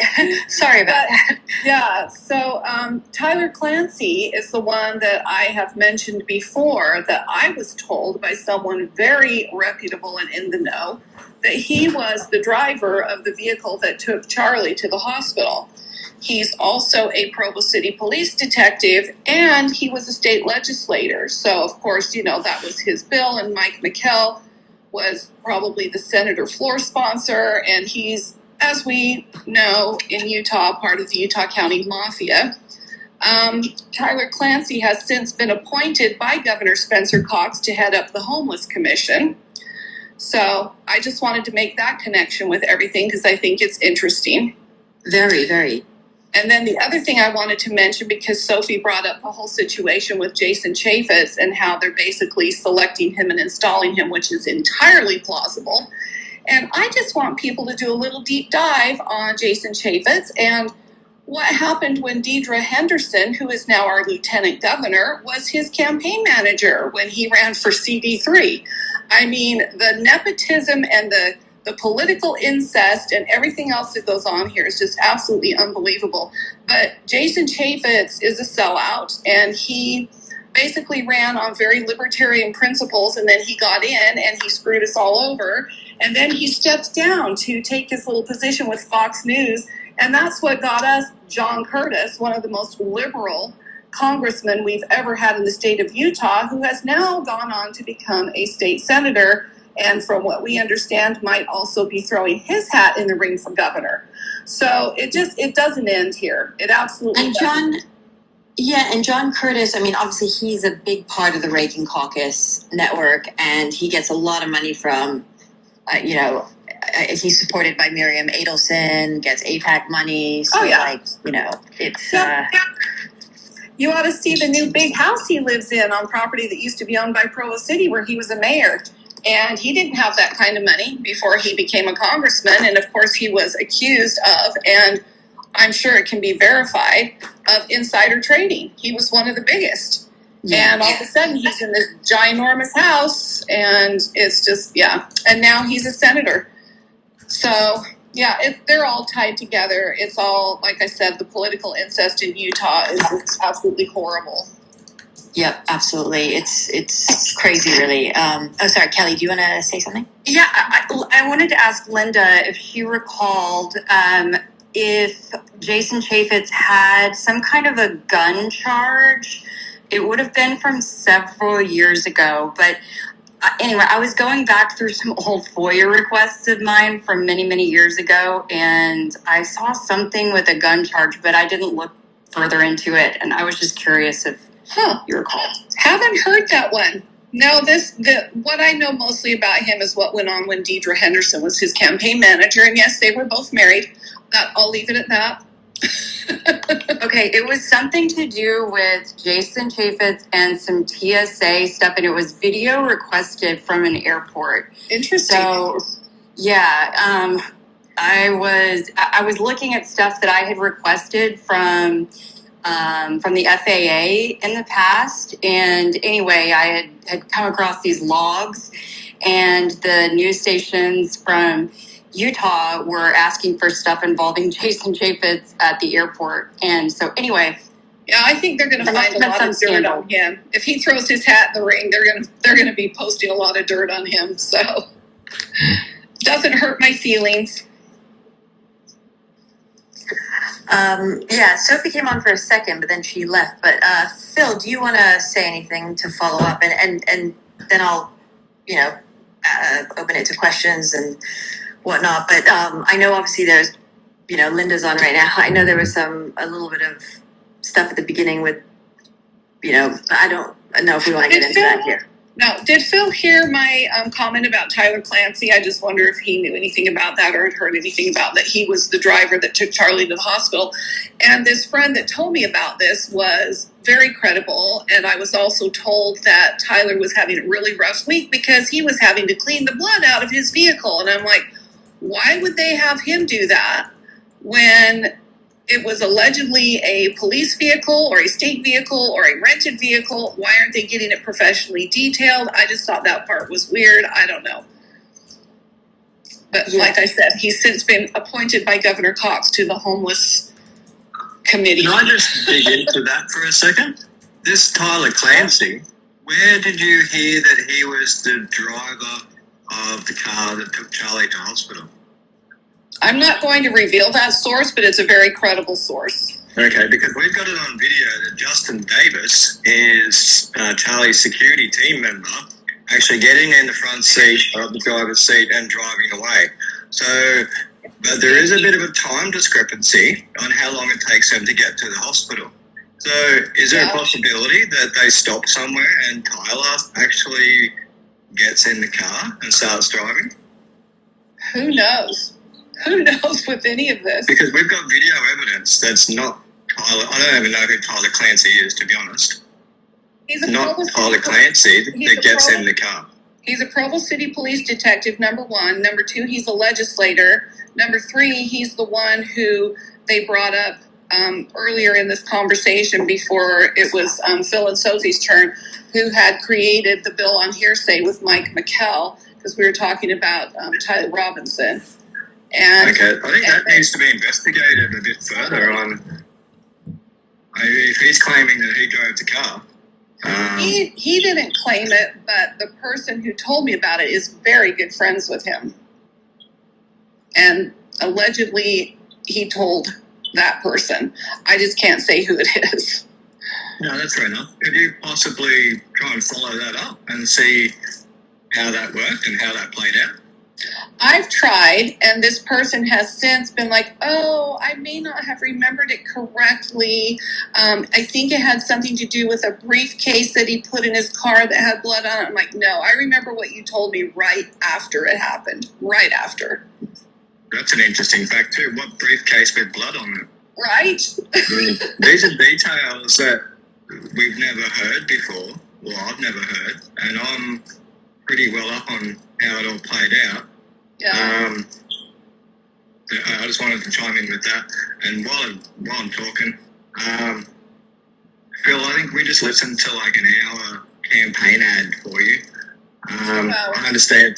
I understand Sophie is very loyal and part of your campaign, but yeah, there was very, very soft language that was used, very fluffy language, and obviously, Phil, you're a politician. We need to get a much more honest baseline from where you come from.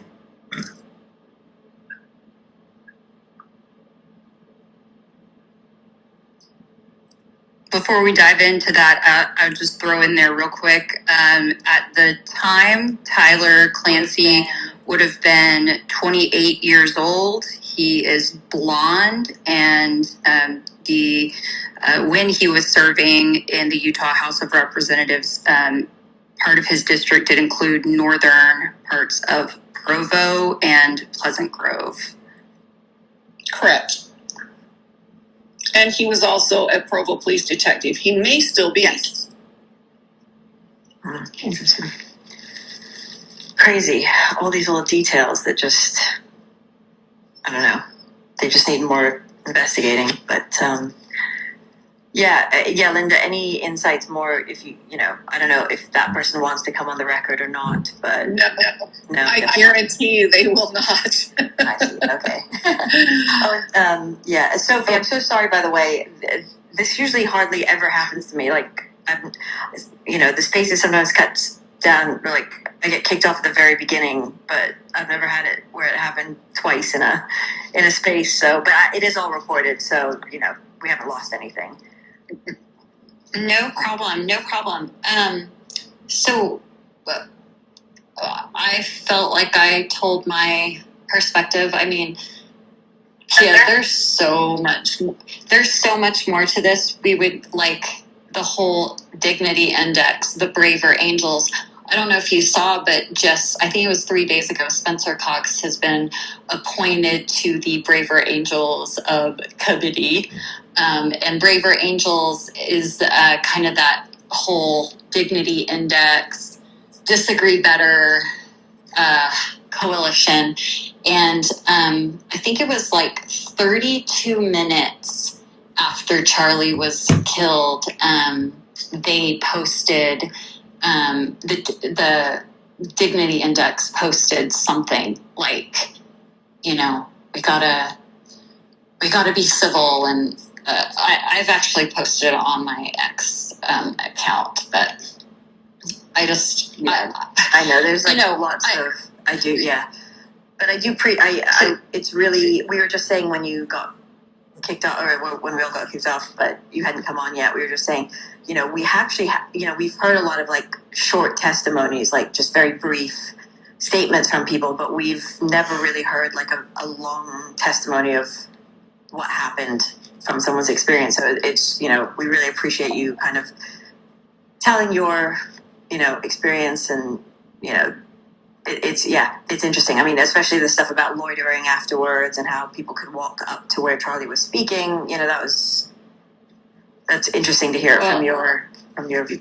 Yeah, and I mean, to your point, it was, I think everyone that found out that the next day the crime scene was basically paved over was... It was actually about 4 or 5 days later. It was on a Sunday. Oh yeah, it was on a Sunday. That's right. Yeah. We were just shocked by that. We were just totally shocked. Like, how can this be? Yeah. Yeah. Well, apparently it was the message. The actual messages which were revealed is that it was an emergency, and that it was urgent. It was for the safety and health of the students, something like that. That was what the official UV letter said. But I mean, I think the paver, the landscaper paver, whatever that guy, he said it. I think he showed the text messages, or that it was urgent in some way. But Jordan has something he wants to add, I guess. Yeah, Jordan, do you want to say something? Okay. Oh, sorry. Can I just say really quick that it's really, really funny to me when I see people post the photos of these two girls that Phil supposedly got her with. Now, unless I had an aneurysm during that time, Phil did not get in any car with any girls unless it was me that they're referring to, which I highly doubt. I'm 45 years old. I am not one of those girls. And so I don't know where that came from. And I think it's hilarious. I think I want to help you all that are going down that rabbit hole. That is not a viable rabbit hole. Look for something else. Jordan, did you want to ask something? Sure. Thanks for having me on again. Is it okay to start asking questions of, hold on, of Miss Anderson? Sophie, yeah. Are you okay with that, Sophie? Is everyone okay with For questions? sure. Yeah, cool. Yeah, for sure. Okay. I've been investigating the case for a while now, and I focus on the physicality of what actually happened to Charlie Kirk. I wanted to ask you about where you heard the shot come from. You said that it was over your shoulder above you. Would you mind reorienting me on what your position in the courtyard or at the facility was so I can figure out where you might have heard it actually? Yes. So do you know where the fountain is? Yes, towards the rear, kind of towards Charlie's left. Yes. So I'm at the, I would say I'm in the middle of the fountain. And while I am on the phone, I'm facing where Charlie is. I'm facing him. And when the shot went off, it was my back right shoulder is how I can explain it. And about how far back were you? From Charlie. How far away am I from Charlie? Are you sort of in the Pentagon or are you behind the fountain? Okay, so I'm at the midpoint of the fountain. Does that yeah. And do you remember hearing one noise, two noises, or what did the shot sound like exactly? Do you remember? It was only one noise, and like I said, I don't know anything about guns. I mean, I've been around, I've heard a gunshot for hunting and stuff like that, but it was undeniable to me that it was a gunshot, even though I don't know anything about guns. Okay, and then after the gunshot goes off, do you remember seeing anyone pointing in any specific directions, looking in any specific directions other than yourself? Well, because I'm facing Charlie, and all of those kids that are between Charlie and I, they turn, and as I can remember, I have it in my mind that I looked at one girl specifically, and she turned around, saying me now, and she looked up, and just screamed and cried. Thank you. And then I have just one last question regarding the police presence and sort of how that evolved over time. You said there was very little at first. Could you say at how many minutes past the shot when you saw maybe crime scene tape going up or a more controlling police presence? Literally, probably 30 minutes after the shot. There was no sense of urgency. There was no I just remember being there is obviously no threat to anyone, because even when I ran into the food court and it's just hysteria, even at that time, there's no cops anywhere. There were no cops around there. Then when sorry, go ahead. And how soon after the shot were you in the food court? So the shot happened, everyone's running, I remember that because everyone was trying to get into the food court, people were getting stuck in the door. A few people fell. It was immediately when I heard the gunshot, I just started running to the food court. Okay, and when you looked back at the tent where Charlie was, how soon after the shot was that when you saw that there was no police tape? That was probably 10 to 15 minutes later. And did you ever look at it again? So I came out, I went to the food court, I found those guys, we hid in the closet, we come out, there's Phil. We're we need to find our friends. We go out to that area, and we're there, like you said, for probably 15 minutes. Just, I record the kid, we're talking, we're walking around. Everyone's you could see the blood on the ground. You could see blood on the ground where? Yes. Where did you see blood on the ground? In that area where Charlie was standing, the grass. And how close to it were you?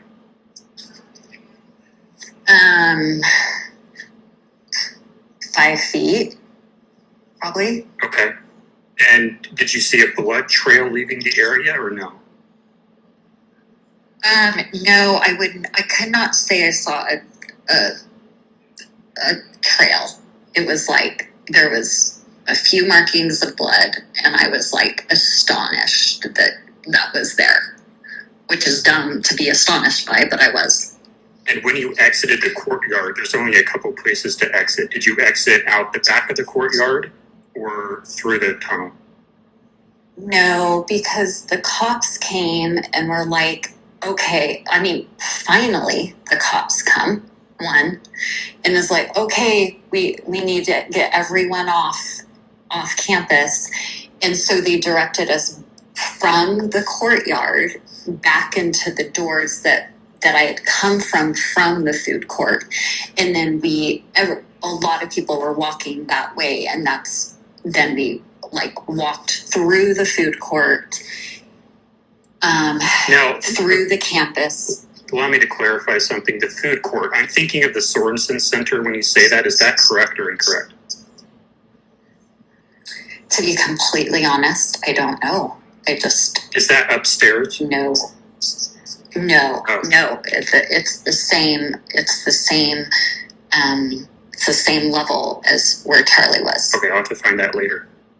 So I went straight from where I was at the fountain, ran right into the food court. Okay. And when you saw the police arrive, do you remember how many minutes elapsed that was? Well, I don't know if you were on, but I ran to the food court, found the restaurant workers. We hid in the closet. Then we came out on all fours. Then I met up with the kid that was hysterical. Then Phil comes, and then we went out to the area. Previously, just a few minutes ago, you said when the police arrived. Do you remember when the police arrived? Well, we were out in that area, to tell us that we had to get off campus. Yes, ma'am.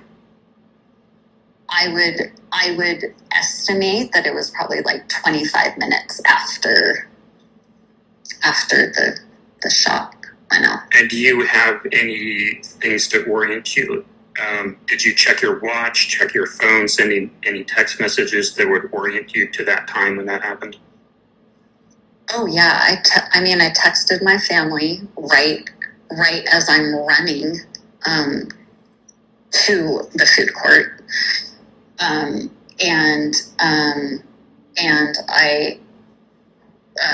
then a few minutes later, I posted on X. Okay, thanks so much for your time. I don't have anything further. I appreciate it.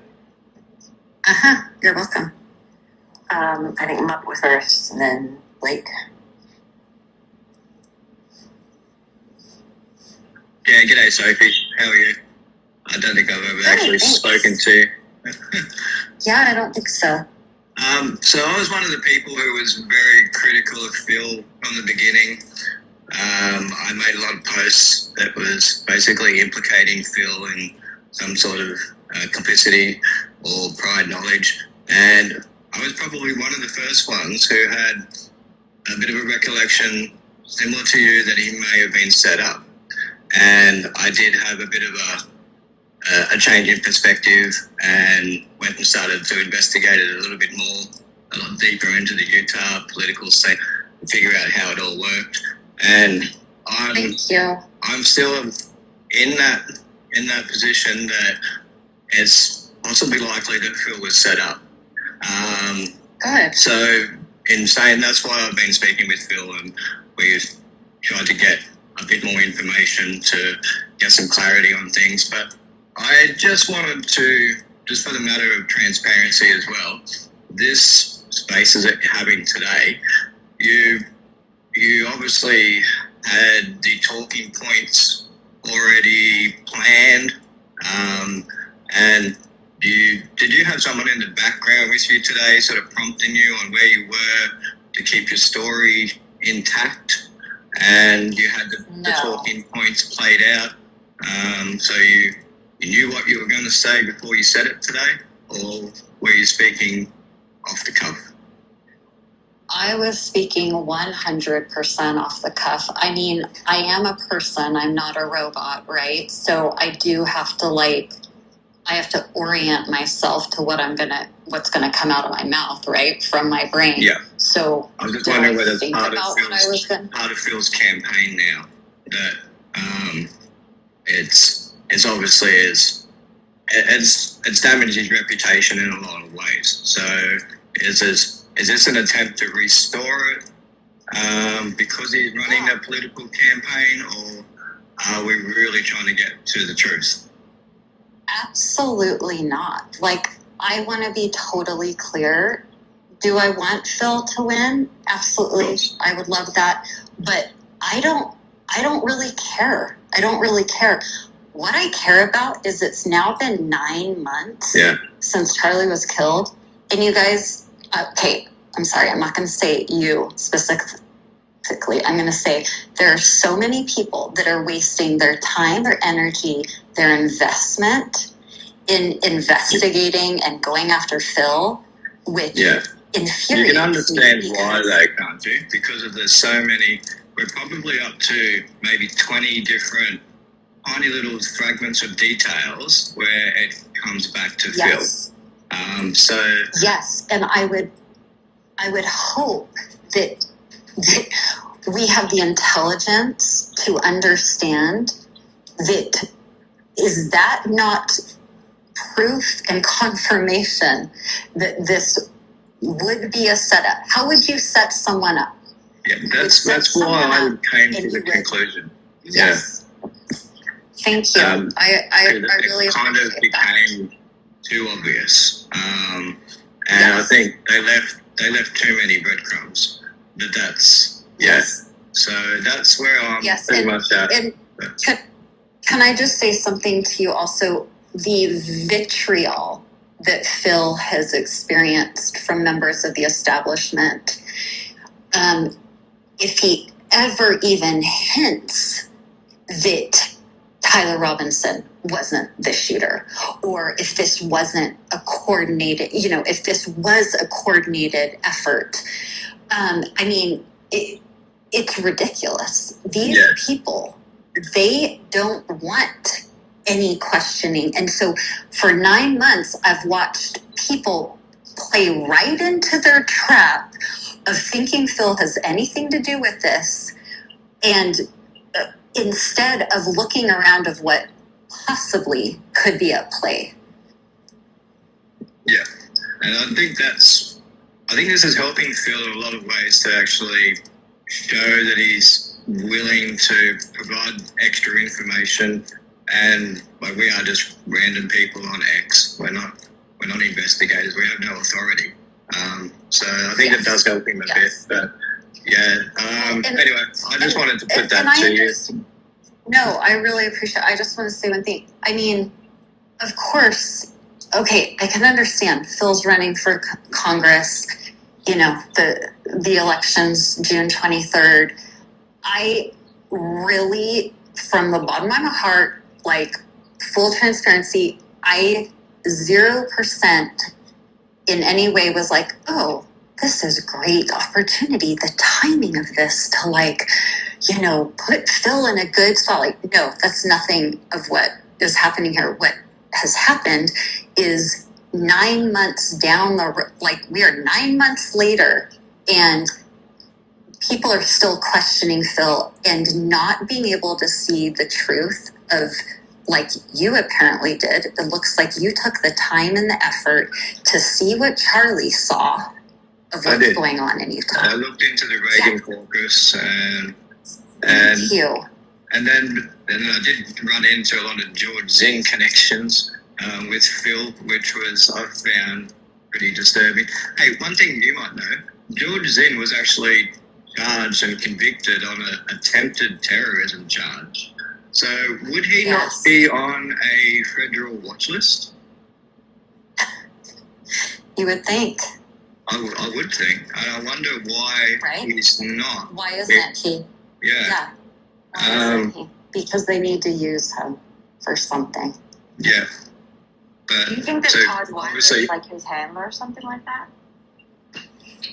Well, all I can say is, I mean, this is a little tangential, but it's not. So Senator Mike McCall is Spencer Cox's brother-in-law. He's in that friend group, if you want to call it, with Todd Weiler. They all despise Phil. For example, Phil, Spencer Cox's family owns Centricom. It's this company that not until Spencer Cox was put in as LG in 2013 did their quadruple. And I can put it in the chat. Phil was. You're starting to break up a bit.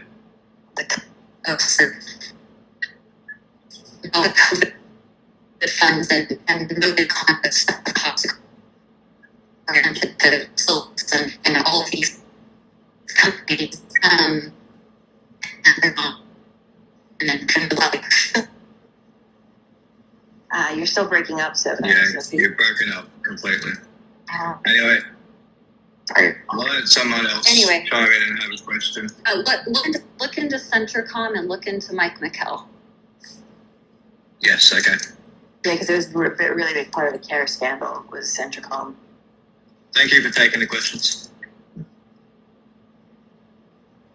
Blake, you're next. Thank you, Pia. Thank you, Sophie, for being here today and answering these questions. First off, the picture up in the nest that's going to be right underneath the title of this space. If you can click on it, look down at your screen. If you will, identify which color is most accurate to describe where you were standing at the moment the noise rang out.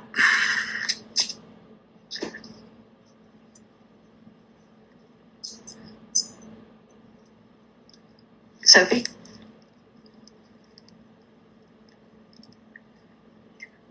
It says post unavailable for me. Hold on.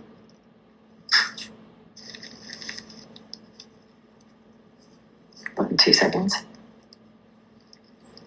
I think she's got a bad connection. Yeah, seems like she's got a bad connection.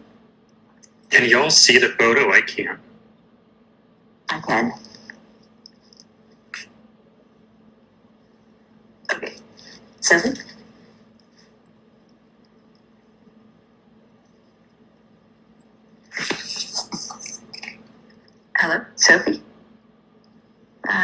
Shoot. I don't see her in the space. Yeah, she just was a speaker and then she went down to listener, so I think her connection is probably being a bit odd. Okay. So hear me? Yeah, Can you hear me? Yeah. I'm sorry. I tried to enlarge the photo and I don't know what I did. I am in the blue area, but not so much to the right. I'm more centered on where the fountain is. Who is this speaking now? Like, is Sophie a speaker? Like, it doesn't show her as a speaker. Yeah, she is. It is me speaking, but I don't know why it's. I see her as a speaker. It's I just see her as a acting. speaker. Huh? I see her as a speaker. She's right next to you.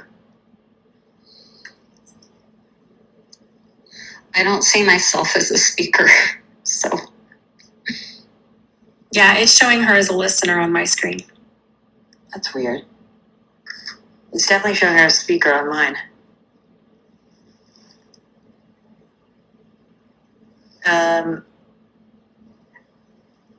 Sophie, can you say something just to make sure that you are heard? Yeah, can you hear me? Yeah, I can hear you. Yeah. Okay, perfect. Yeah, so the blue space.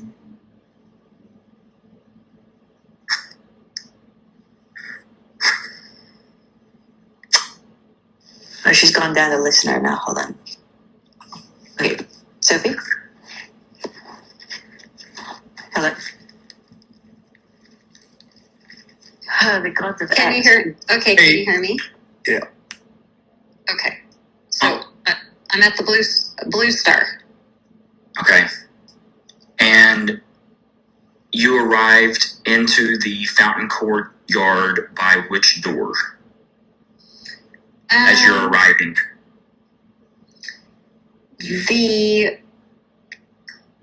So the door most direct line from the fountain. Okay. So On I'm going the to right post side. another photograph right now. If you'll look up in the nest as well, these are color coded, and you can tell us which color exactly of the door that you arrived in the nest. Okay, I'm gonna have to probably hold on.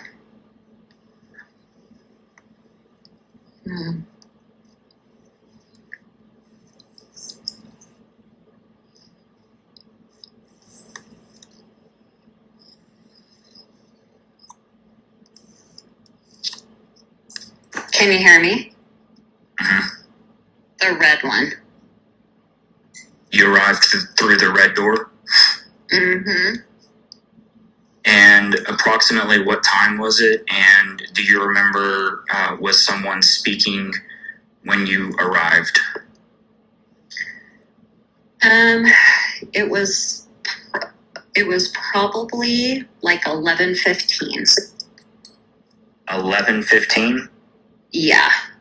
I mean, I'd have to go look at my texts. When you arrived? Yes.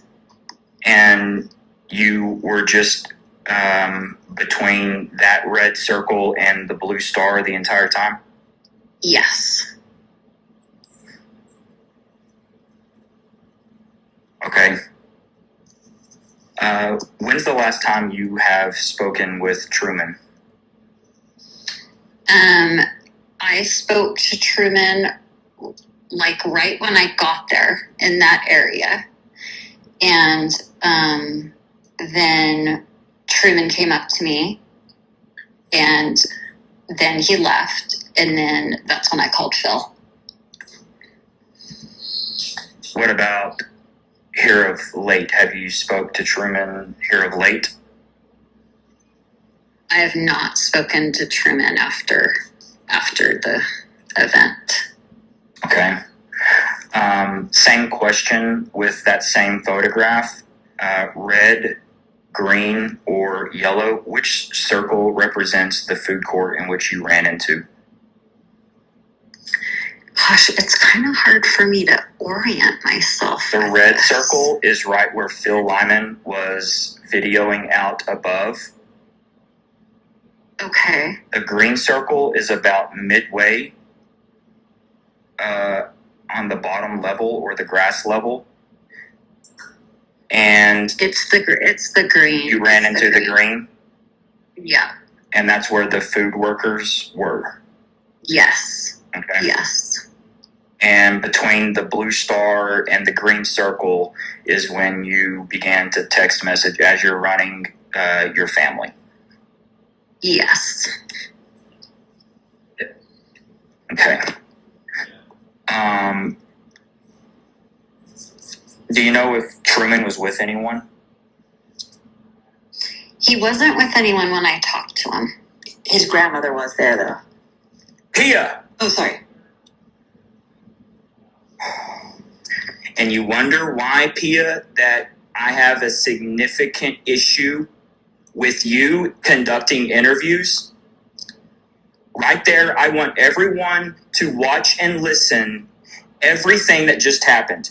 Pia just showed exactly Jesus, what dude. about. Nobody's on Seriously. trial Dude, here. this is not your space. Okay. Nobody's Stop. on trial I know here, dude. Truman Like, better what than the fuck? any of you know Truman, and he was with I'm his not done grandmother. questioning. He was with his grandmother, and he was basically running with her and helping to carry her out because she's 80 years old. So take a chill pill.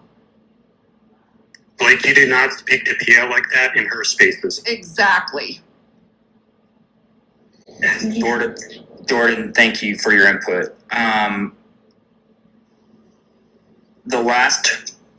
The parking lot that you were parked at, it is going to be in the nest. What are you trying to prove here? That's my question. What am I trying to prove? I'm trying to figure out what was said earlier on where things occurred. That's it. Are you part of the legal team? Are you going to share this information with them? Am I part of what legal team? Tyler's? No. Sophie, Linda, I'm not interviewing you. I don't even know who you are, and I don't care. Sophie, which parking lot Well, I know were who you you in? are, and Linda, I don't and I care know who you... Sophie, and I don't like the way you're talking to people. So there's that. Have Okay. some respect. All right. Thanks. Sophie, which parking lot did you park in?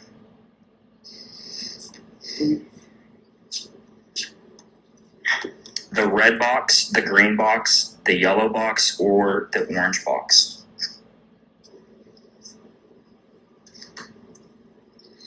The red box. Okay. You were there for nearly 45 minutes before Charlie started speaking. You clearly have an affinity for taking photographs and videoing, interviewing people. You're part of a campaign.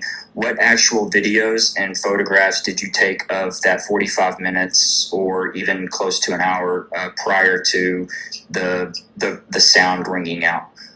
Well, when Charlie was murdered and came to Utah, I was not part of any kind of campaign. It wasn't a campaign. The gubernatorial race was gone, was over, and Phil had no thought of running for CD3 because the Okay, I stand corrected. Which videos and photographs, like where's all of those photographs and videos that you took from the 11:45 time to just Charlie coming out, throwing hats? Where is anything you recorded or shot? They're all posted on Phil's X account. Everything that you took? No, not everything. Did you take photographs and videos with your own phone from the time you walked in through the red circle to the time you heard the sound ring out at the Blue Star? No, I did not take any photos or video until after the shot. Okay. My last question. Did I just hear you answer a question that Jordan asked, that you saw blood? That Yes. you walked up? Yes. to the tent area? Mm-hmm. And when exactly did you do this? Well, Was it before or after the Jeb interview?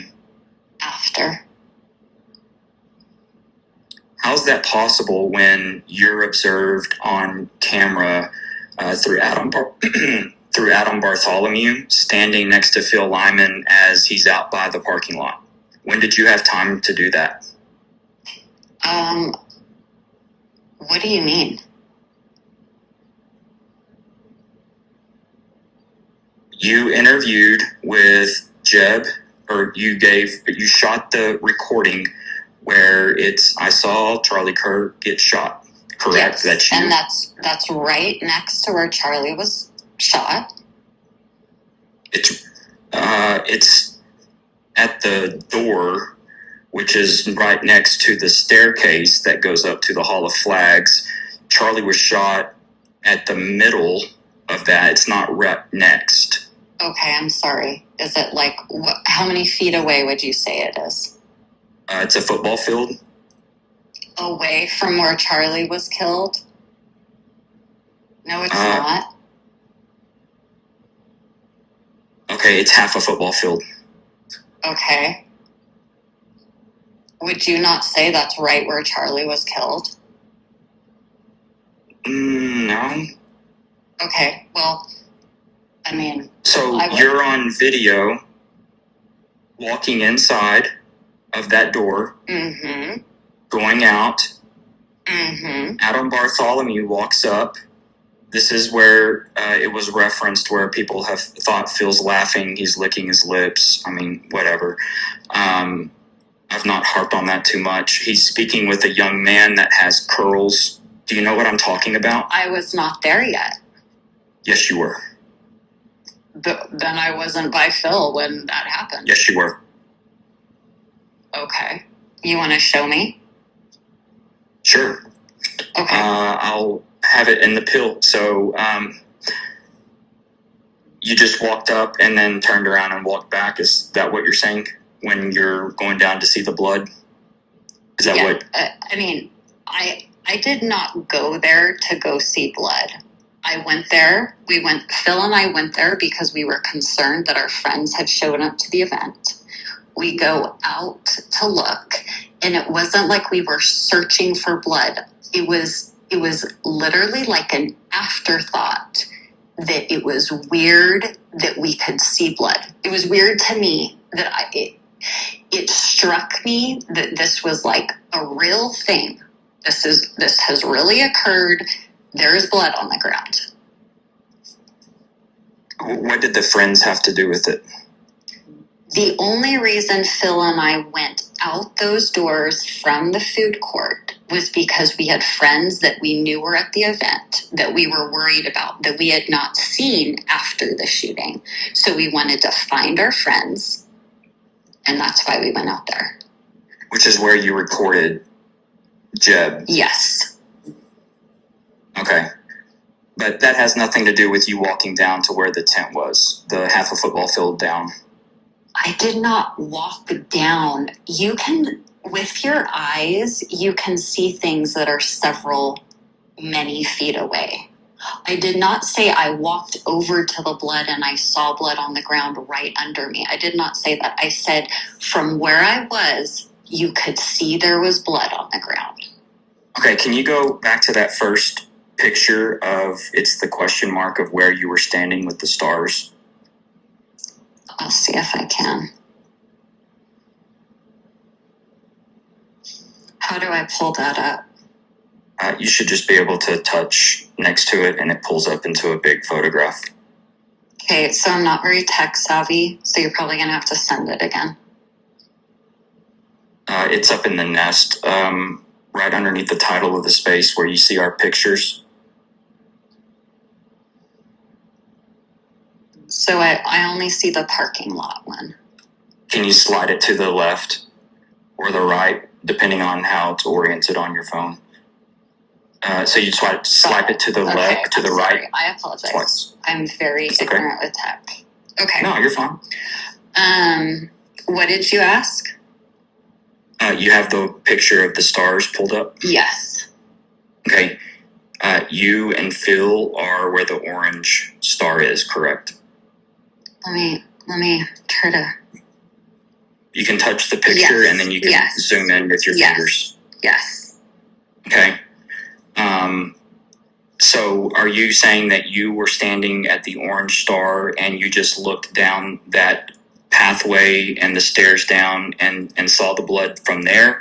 Or did you walk down the sidewalk between the bushes, go down the stairs, pass by the little water feature, and walk right up to the tent?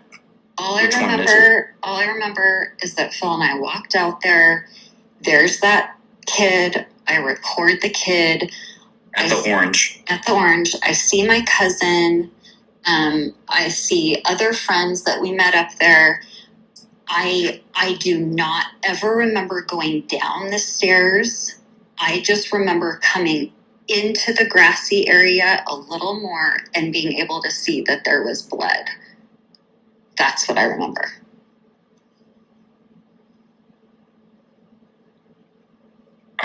Back behind, do you know where the other tent was?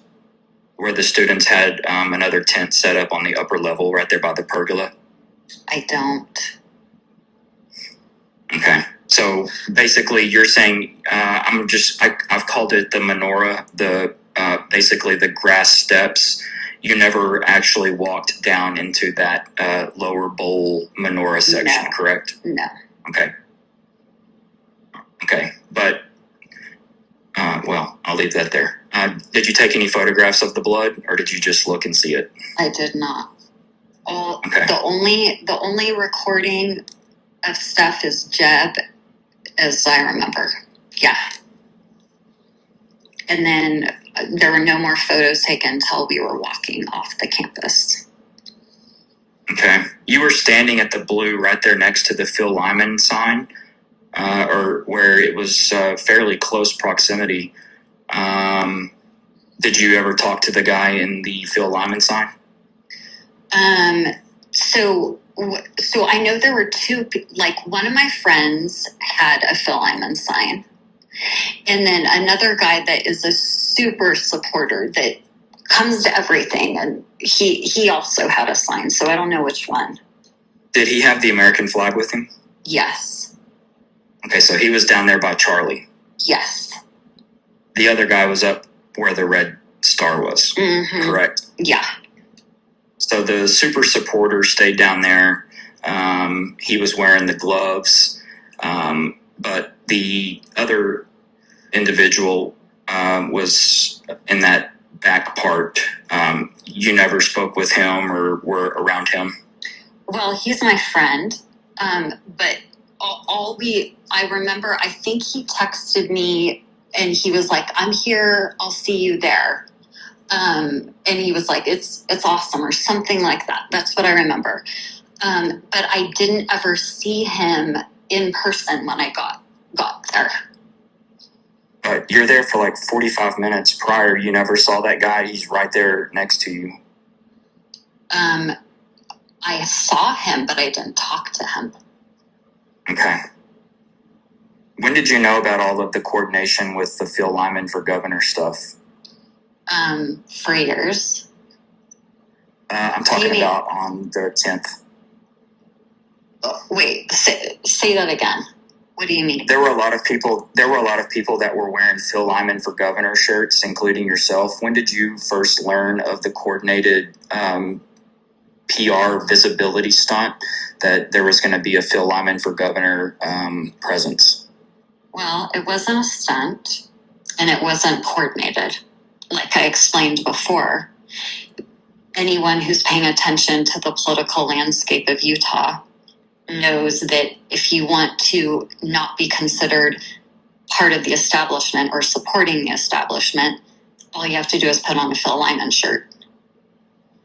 And at the time, many, many people were out of their minds that the establishment was hiding from the rest of the country, including Turning Point and Charlie, what was really going on in Utah with Spencer Cox, our elections. the Dignity Index, Braver Angels. I hope you've looked into all of that. Have you? I have. Okay. So we knew all about that. What's the best way to say where you stand on something? You wear a shirt of someone that is the antithesis of all those things. So there's been multiple political events in Utah on either side of September the 10th. I don't see anywhere near the Phil Lyman for governor presence anything even remotely relatable compared to what was being done on September the 10th. Well, that might be because we were coming right off a stolen election and a write-in campaign, and there were court proceedings. We were still exposing that an election had been stolen, and people were so infuriated by it. It was a sign of protest to wear a Phil Lyman shirt. Now we're in a congressional race, so you're not going to see as many Phil Lyman for governor shirts. When did you first become aware of the congressional campaign or intention? I would say, I think it was February. Of 25? Yeah. No. Or like 26. February of 26? Yeah. Like, you have to understand, during the Charlie Kirk event, there was no effort to promote a congressional run. There was 0% of that. To be completely frank, I didn't want to do any of that, because when you have an election stolen from you, it's kind of surrendering that election to run for something else. Okay, so February of this year is when you first learn of the congressional intention. Yes. Okay, this will be my last question.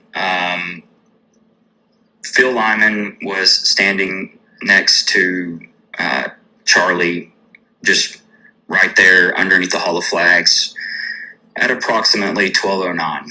Okay, I know you would not have seen this because unless you are 7 feet tall and are a power forward for the San Antonio Spurs, there's no way you could see over the crowd. So you're just basically gonna have to trust me on this, that he was down there at 12:08, 12:09. Okay, and then Phil Lyman leaves that area and he goes to meet you, correct? Well, he didn't go to meet me because I don't think I was there yet. I think he left Charlie. You just told me you were there at 11. You just told me that you were there at 11:15. Yeah, that doesn't mean I met up with Phil at 11:15. I had to get there. No, you just told me that you weren't there. Okay, but you were there. I wasn't with Phil at that time. I didn't say you were.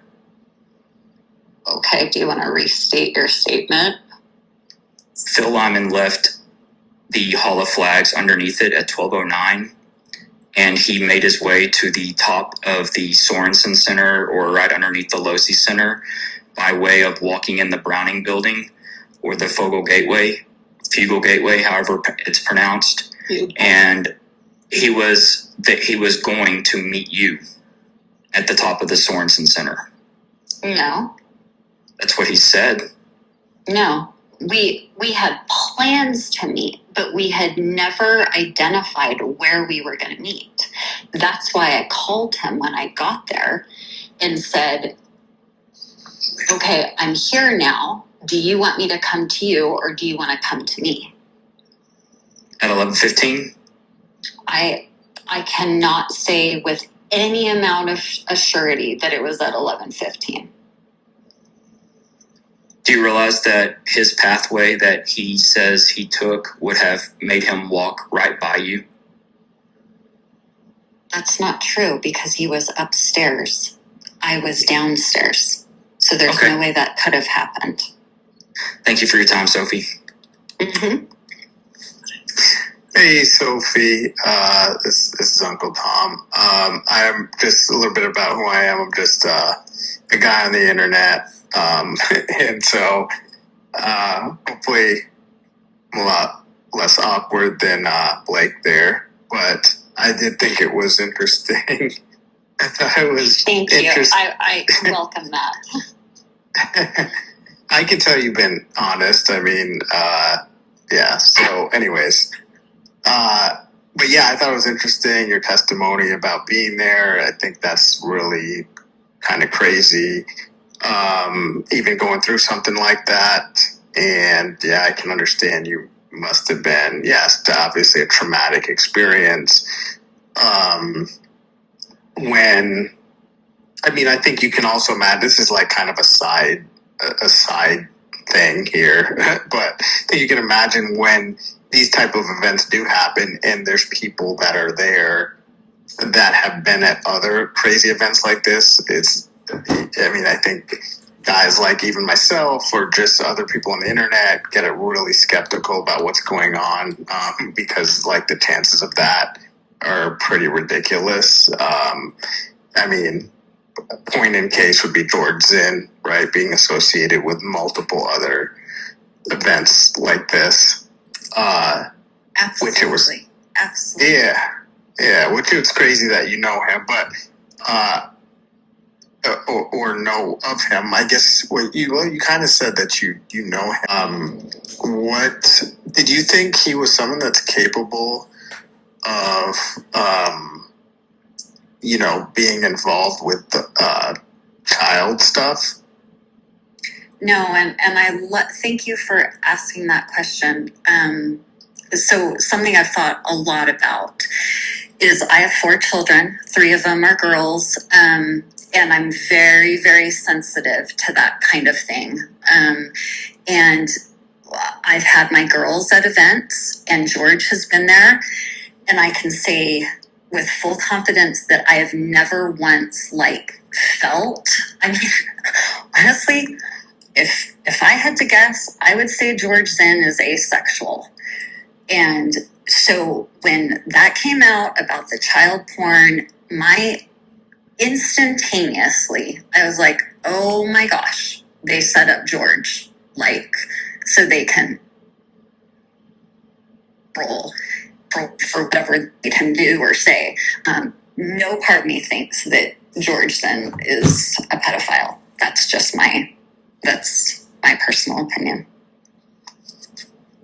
Gotcha. So you don't actually regret having your children around him. There's nothing, you don't regret that. No. Okay. No. And I have a very, has anyone seen the images on George's phone? Have those been produced? How do we, it seems so convenient to me. Yeah. It's pretty crazy. That day, did it seem like a typical day, or was it kind of did you get an eerie feeling being on campus, or was it just excitement? And I'll just some follow-up questions on that too. Did you notice that there was groups of people or people kind of in cliques and Charlie haters, or people who love Charlie on one side, or people wearing certain color shirts and you could tell they must be part of this group or not? Or was it just kind of just chaos? And what was your feeling that day?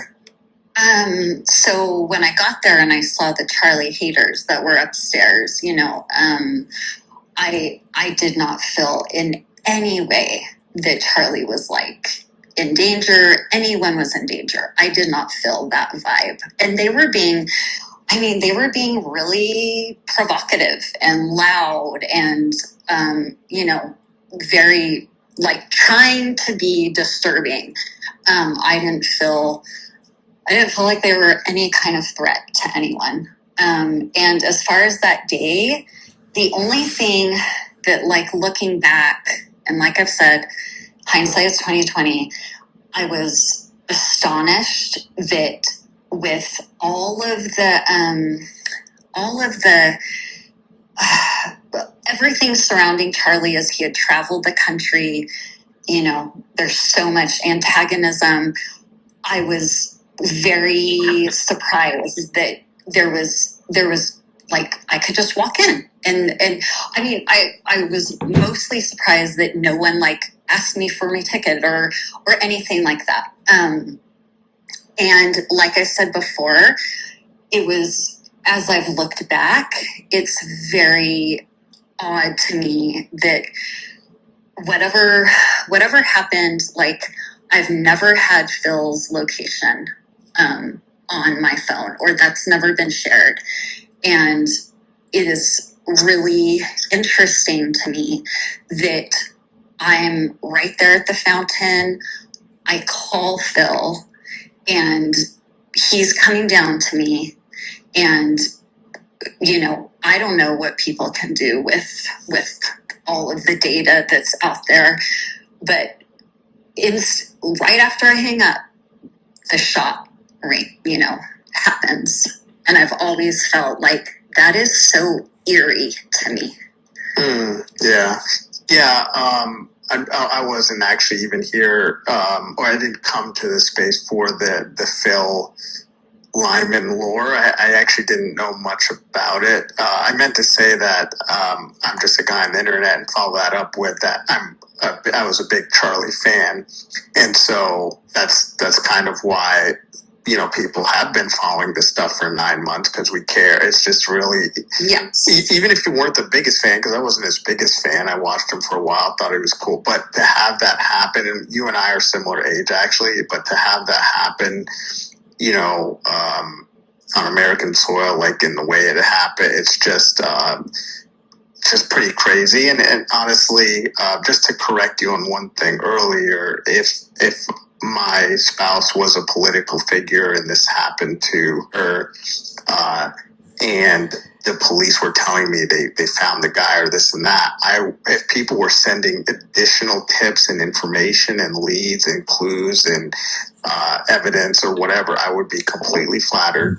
I would definitely want to hear the information. I would definitely want to have. So I'm a pretty big Candace supporter, and anybody doing crowdsourced, decentralized, independent investigation, I'm a big fan of that. But as far as Phil, wasn't aware of the lore and just pattern recognition, which Blake, seems a little bit autistic. He might not get the pattern recognition side of things. There's nobody that's been implicated in this that has actually taken questions, that's been in the public eye or public sphere in this way in spaces and actually taken questions. So he should at least recognize that you guys are here and that, you seem to be like being pretty truthful. Like I said, I don't know all the lore and all that, but that's one thing I do know is that none of the other people, to detect a liar, like you would want to look at someone like Frank Turek, in my opinion, or some of these other guys, Tyler Farnsworth, who's grabbing that. I don't know if you saw that. I guess you wouldn't have saw that because you were in such a rush to get out of there. But when he grabbed the SD card from the camera right behind Charlie, it was the first thing that happened. Obviously, we don't know what happened to that, or I don't think that was ever in the possession of detectives or whatever. So that's really odd, but I don't know if you know much about that. But I do have one more question, unless you have something to say. Yeah, no, that's fine. I really hope people can understand, like, if someone was going to be part of a murder, would they literally leave all of these so-called breadcrumbs that have been highlighted connected to Phil? Like, really? Do you know what I'm saying? Yeah. It's anyway. Sorry. Yeah, no, absolutely. Yeah. the one thing I didn't even know you were the lady that was I saw Charlie Kirk get shot. I didn't know you took that recording. That's not, now that I've heard you speak and I understand and I can kind of have an idea of who liars are and can tell you're not lying. Anybody, he would have went to, I mean, technically anybody with a camera, that he could have went to anybody, assumed they had a camera because everybody's got a camera these days, and set that whole thing up. But were you aware of his background? You said you didn't know him, so I'm assuming you weren't. You found out about his background later on, that he was in a group home or something like this? I don't know anything about that. All I know is that he was hysterical, and he is recounting like what he saw. And I asked him permission. I said, "Can I film you?" And I said, "Tell me what tell me what you saw." And that's what that recording is. Gotcha. And I want to. Like he didn't come up to me or us and like, "Hey, film me saying this." That was nothing. That was not what happened. What happened was he's traumatized and he's talking about what he just saw. And I'm realizing like, this is probably an important moment. I don't know why I thought that. I just did. And so I asked him permission. "Can I record what you're saying?" And he said yes. And then that's that recording. Gotcha. I mean, I want to land there, Brett, just to, and again, I guess it's a nothing burger, or I'm not sure, but yeah, he does have kind of like this allegedly checkered kind of background, could be susceptible to, foreign entities, or just entities in general, advising him to do certain things. So yeah, there's a little history there, but I'm not smart enough to know everything about that. So I'll land my plane there, but thank you. Yes, thank you. Sophie, are you okay to take a few more questions, or how are you out of time? Yeah. Oh no, that's fine. I probably have like 20 more minutes. Can I just get back into George Zinn for a second? Sorry. George Zinn is obviously a big part of this, with how it's all played out. With George Zinn was actually employed by TPUSA in 2024 to get on a bus from Utah down to Arizona and knock doors. So I can only presume that came through Tyler Boyer, that would have arranged all that with TPUSA Action. But he travelled with Angie Martin. Do you know Angie Martin? I do. Yeah. So she's, you also know, she's an ex-police from Utah, in the force for 20 years. She was part of the K-9 unit. She was a detective. She travelled on that bus with George for TPUSA. So as a campaign manager, how would that come about? Like, is George on a list, like a volunteers list, where you can actually get in contact with him and employ him to knock doors? Not that I know of. All I can say is, if you're plugged in to the political community of Utah, George, you've known him for years, he's going to show up to events. But how would Tyler Boyer get people from Utah on a bus to go to Arizona and knock doors for their endorsed candidate? How would that happen? Well, I have no proof or evidence of anything. If I was just thinking for myself and my experiences from the past couple of years, I would think that Tyler Boyer would call a member of the establishment, like Spencer Cox, and say, yes, absolutely, and say, do you have anyone that I could contact that would go and do this or that? Or it could be he could contact Todd Weiler or Mike McKell, or, I mean, these people, they live their lives in such a way that they make themselves available to do errands and make things happen for people. So that would be my thought. You know, for example, one of the things that really made the establishment very angry was when people started posting a photo of Spencer Cox's chief of staff right now, Mike Maurer. They started posting a photo of Mike Maurer and George Zinn together at the Republican State Convention. I believe it was in 2020.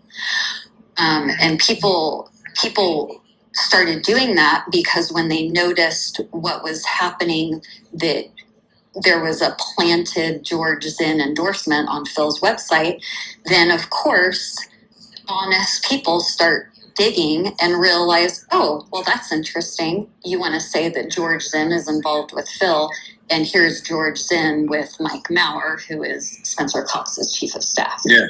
So, yeah, that's how all this stuff works. Yeah, and I can see how George actually, he got arrested again in August 2025, only a few weeks before the event, for, I think it was criminal trespass outside a courtroom. There was a protest that turned into a scuffle with police, and George got arrested again just then. So I'm thinking with all the priors that he had already, that he was probably should have served prison time. And it's only a few weeks before Charlie died. So there's the George Zinn thing is disturbing for me because he's connected with Tyler Boyer at TPUSA, and he's connected with obviously local law enforcement several times. So they know him very well. And I don't even understand why he wasn't in prison already. And then for him to do what he did on the day and inject himself and even admit that he was making a distraction so the real killer could get away.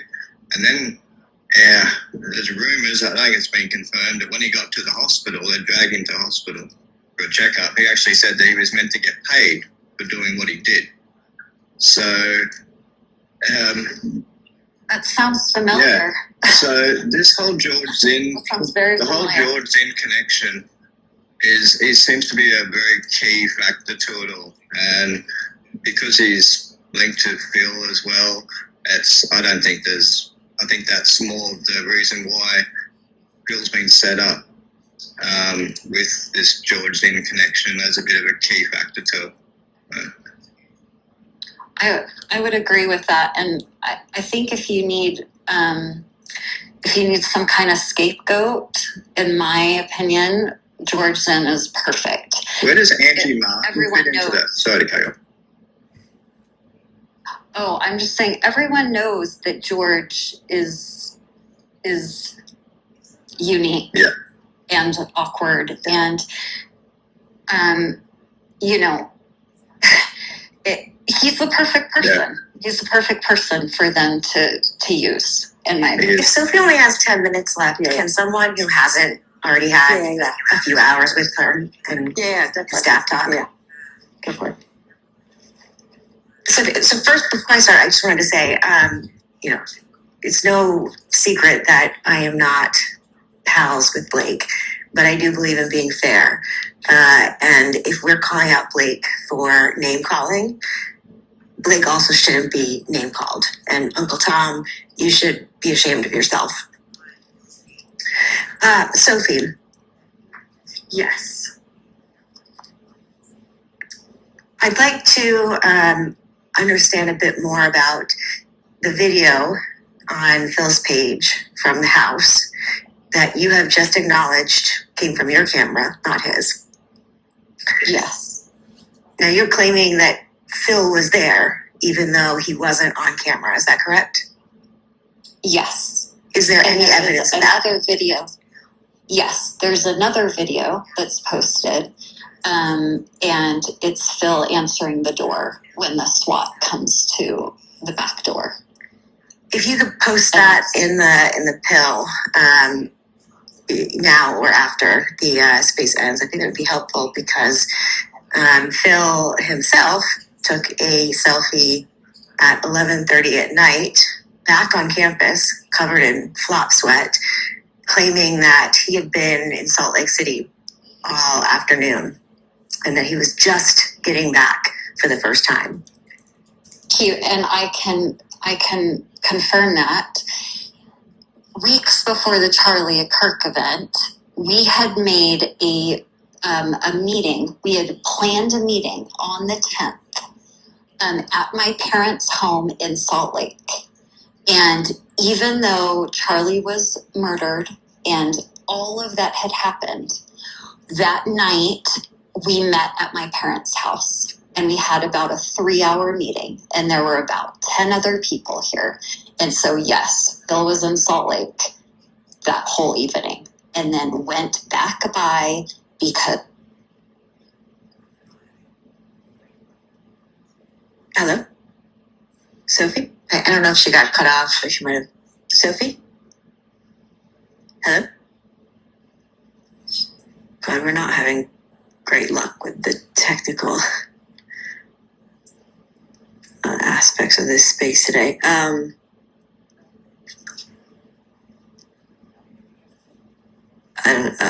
on. If I remove her and add her again. Phil, did you want to answer that? I know you haven't said much this space. It's been nice to hear from Sophie, actually.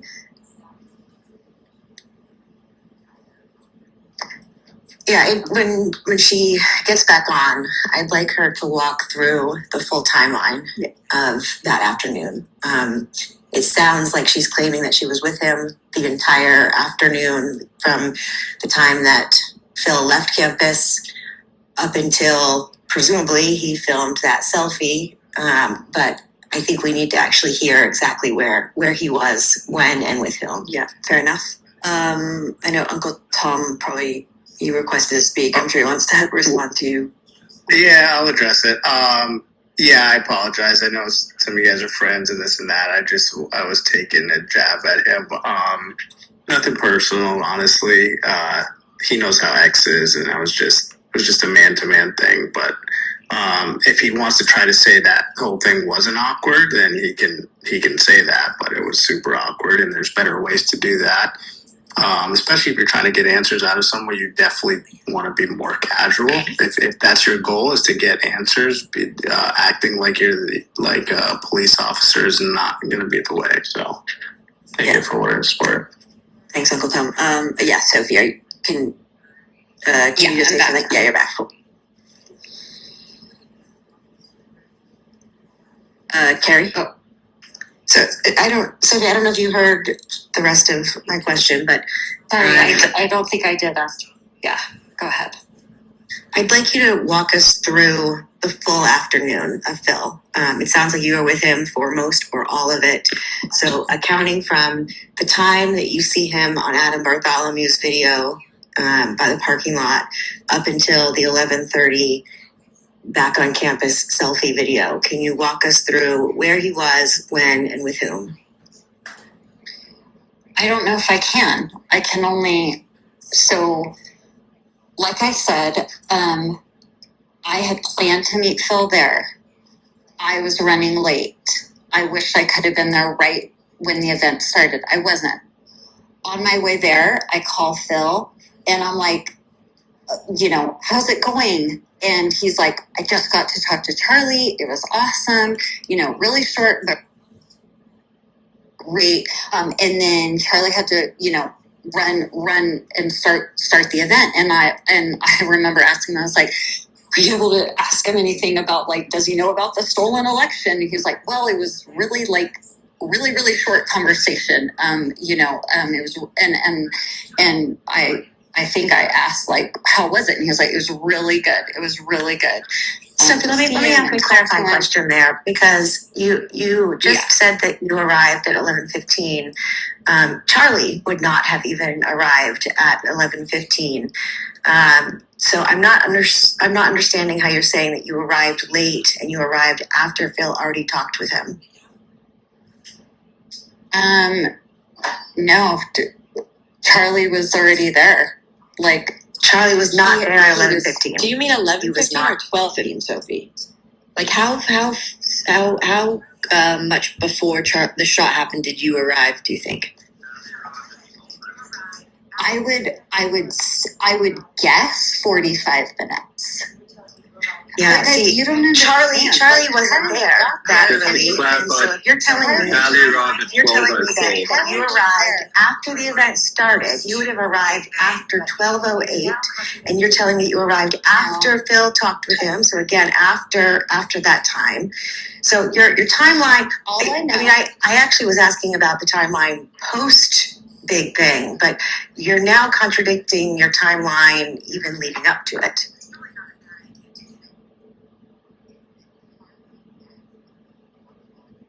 I'm not a computer. I would have to search my phone and find all the text and write down the exact time. That's probably not a bad idea to do.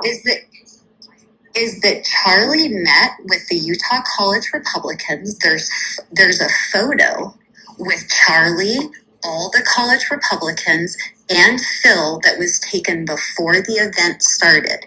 And so I don't know where you're getting your information, but Charlie had total association and communications and engagement with people before the event started. Yeah, he sure did. In fact, a lot of what he did before the event started was at Restaurantology, an entire separate event. No, but he arrived minutes before he walked out.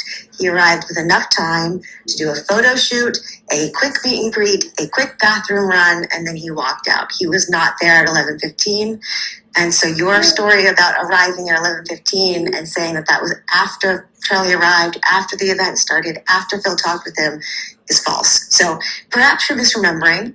If you're saying that you have text to support your timeline, I think that's probably a pretty good idea to post, because at this point, I think you're raising some questions not only about Phil's timeline, but about your own. Well, to be completely frank, I could not care less how you feel about my timeline. I got on here to tell you how I remember the event. Good answer. Charlie. Is that a good answer? Because I think everyone on this call is very curious about this timeline, because you're claiming that your timeline is tied with Phil's timeline. So let's come back to this. Again, maybe you're misremembering beforehand. You've got texts that you say would prove your timeline. I think it's a great idea. I think you should look them up. I think you should share those. Can you come back to the post Big Bang timeline, please? And can we just not? Well, Carrie, real quick, Carrie, you asked me to be respectful, and I don't know that Lisa, Liza, I'm so sorry I say your name wrong. I don't know that she said, "Hey, Sophie, before you come, get all your details together. It's been 9 months because you're going to be interrogated." Uncle Tom, that's literally what this call is. That is literally the purpose of this call. But it's not like It has been planned. It has been planned for. Harsh interrogation. You can ask questions in a way that isn't like you're in a like. This is a country that's innocent until proven guilty. And Sophie doesn't have to be right. So the questions are great. These questions are great, but there's a way to say it that isn't like you're putting someone on trial. Carrie, and someone actually is on trial, though, is the problem. It's not, and I think I would ask you to get your facts straight before you start interrogating me. You have let's talk about facts, Sophie. Yep, let's talk about facts. Let's talk about facts, because I'm pretty sure I know that Charlie wasn't there at 11:15, already starting the event, already having talked to Phil. I'm pretty sure that there is footage of Phil How do you know and that? and Phil's own admission that he knows those girls. I'm pretty sure that Phil posted a video of himself covered in flop sweat saying he was in Salt Lake City all afternoon, and you're telling me that he was at a house with your camera, that he actually was not. Yes, Phil was in Salt Lake City the entire afternoon. Okay, Yes. so he wasn't at the house that you posted the video of saying, I'm at this house right now where there's police officers outside. No, but Carrie, there's things called morning, afternoon, mid-afternoon, early evening, late evening. You do realize that, right? There's different timelines for things. Wait, what, And really? Phil can actually No. Yeah. Honestly, Okay, Carrie, so let's go back to that timeline. Carrie, if you're not gonna Sophie, let's go back to the timeline because my question was very simple from the beginning. I mean, it's actually been pretty illuminating how you answered. What is the timeline for the afternoon? You're telling me that you were with him at the house where you were filming the SWAT team outside. Okay, so that means that you were saying that you're with him that afternoon. You're telling me that he was at a meeting at your parents' house, which is unusual, at 10 o'clock at night. So you're telling me that you were with him for the entire afternoon. We also saw you by the parking lot in Adam Bartholomew's video. So you're telling me that at 3 different points throughout the rest of that day that you were with him, which means I'm going to assume that you have information about his timeline. You know where he was, when, and with whom. Can I just My say question one was thing? very simple. Walk me through the afternoon. The phone call with Phil happened at 12. Happened right before the shot. Okay, it didn't happen right away. The call logs that I've seen of the phone conversations that Sophie had with Phil are 12, 15. I would really love to hear. I from know. I'm Sophie, just if that's explaining okay. when the phone calls happen. I'd like to hear from Sophie. I know, oh my God. I appreciate that you're hosting this, but I'd like to hear from Sophie right now. Well, Carrie, will you allow me to speak? Because it seems like you are overly eager to Go for it. have a say in what the timeline was. Do you want to hear the timeline or do you not want to hear the timeline? I think that question is unnecessary. So go ahead, walk through the timeline.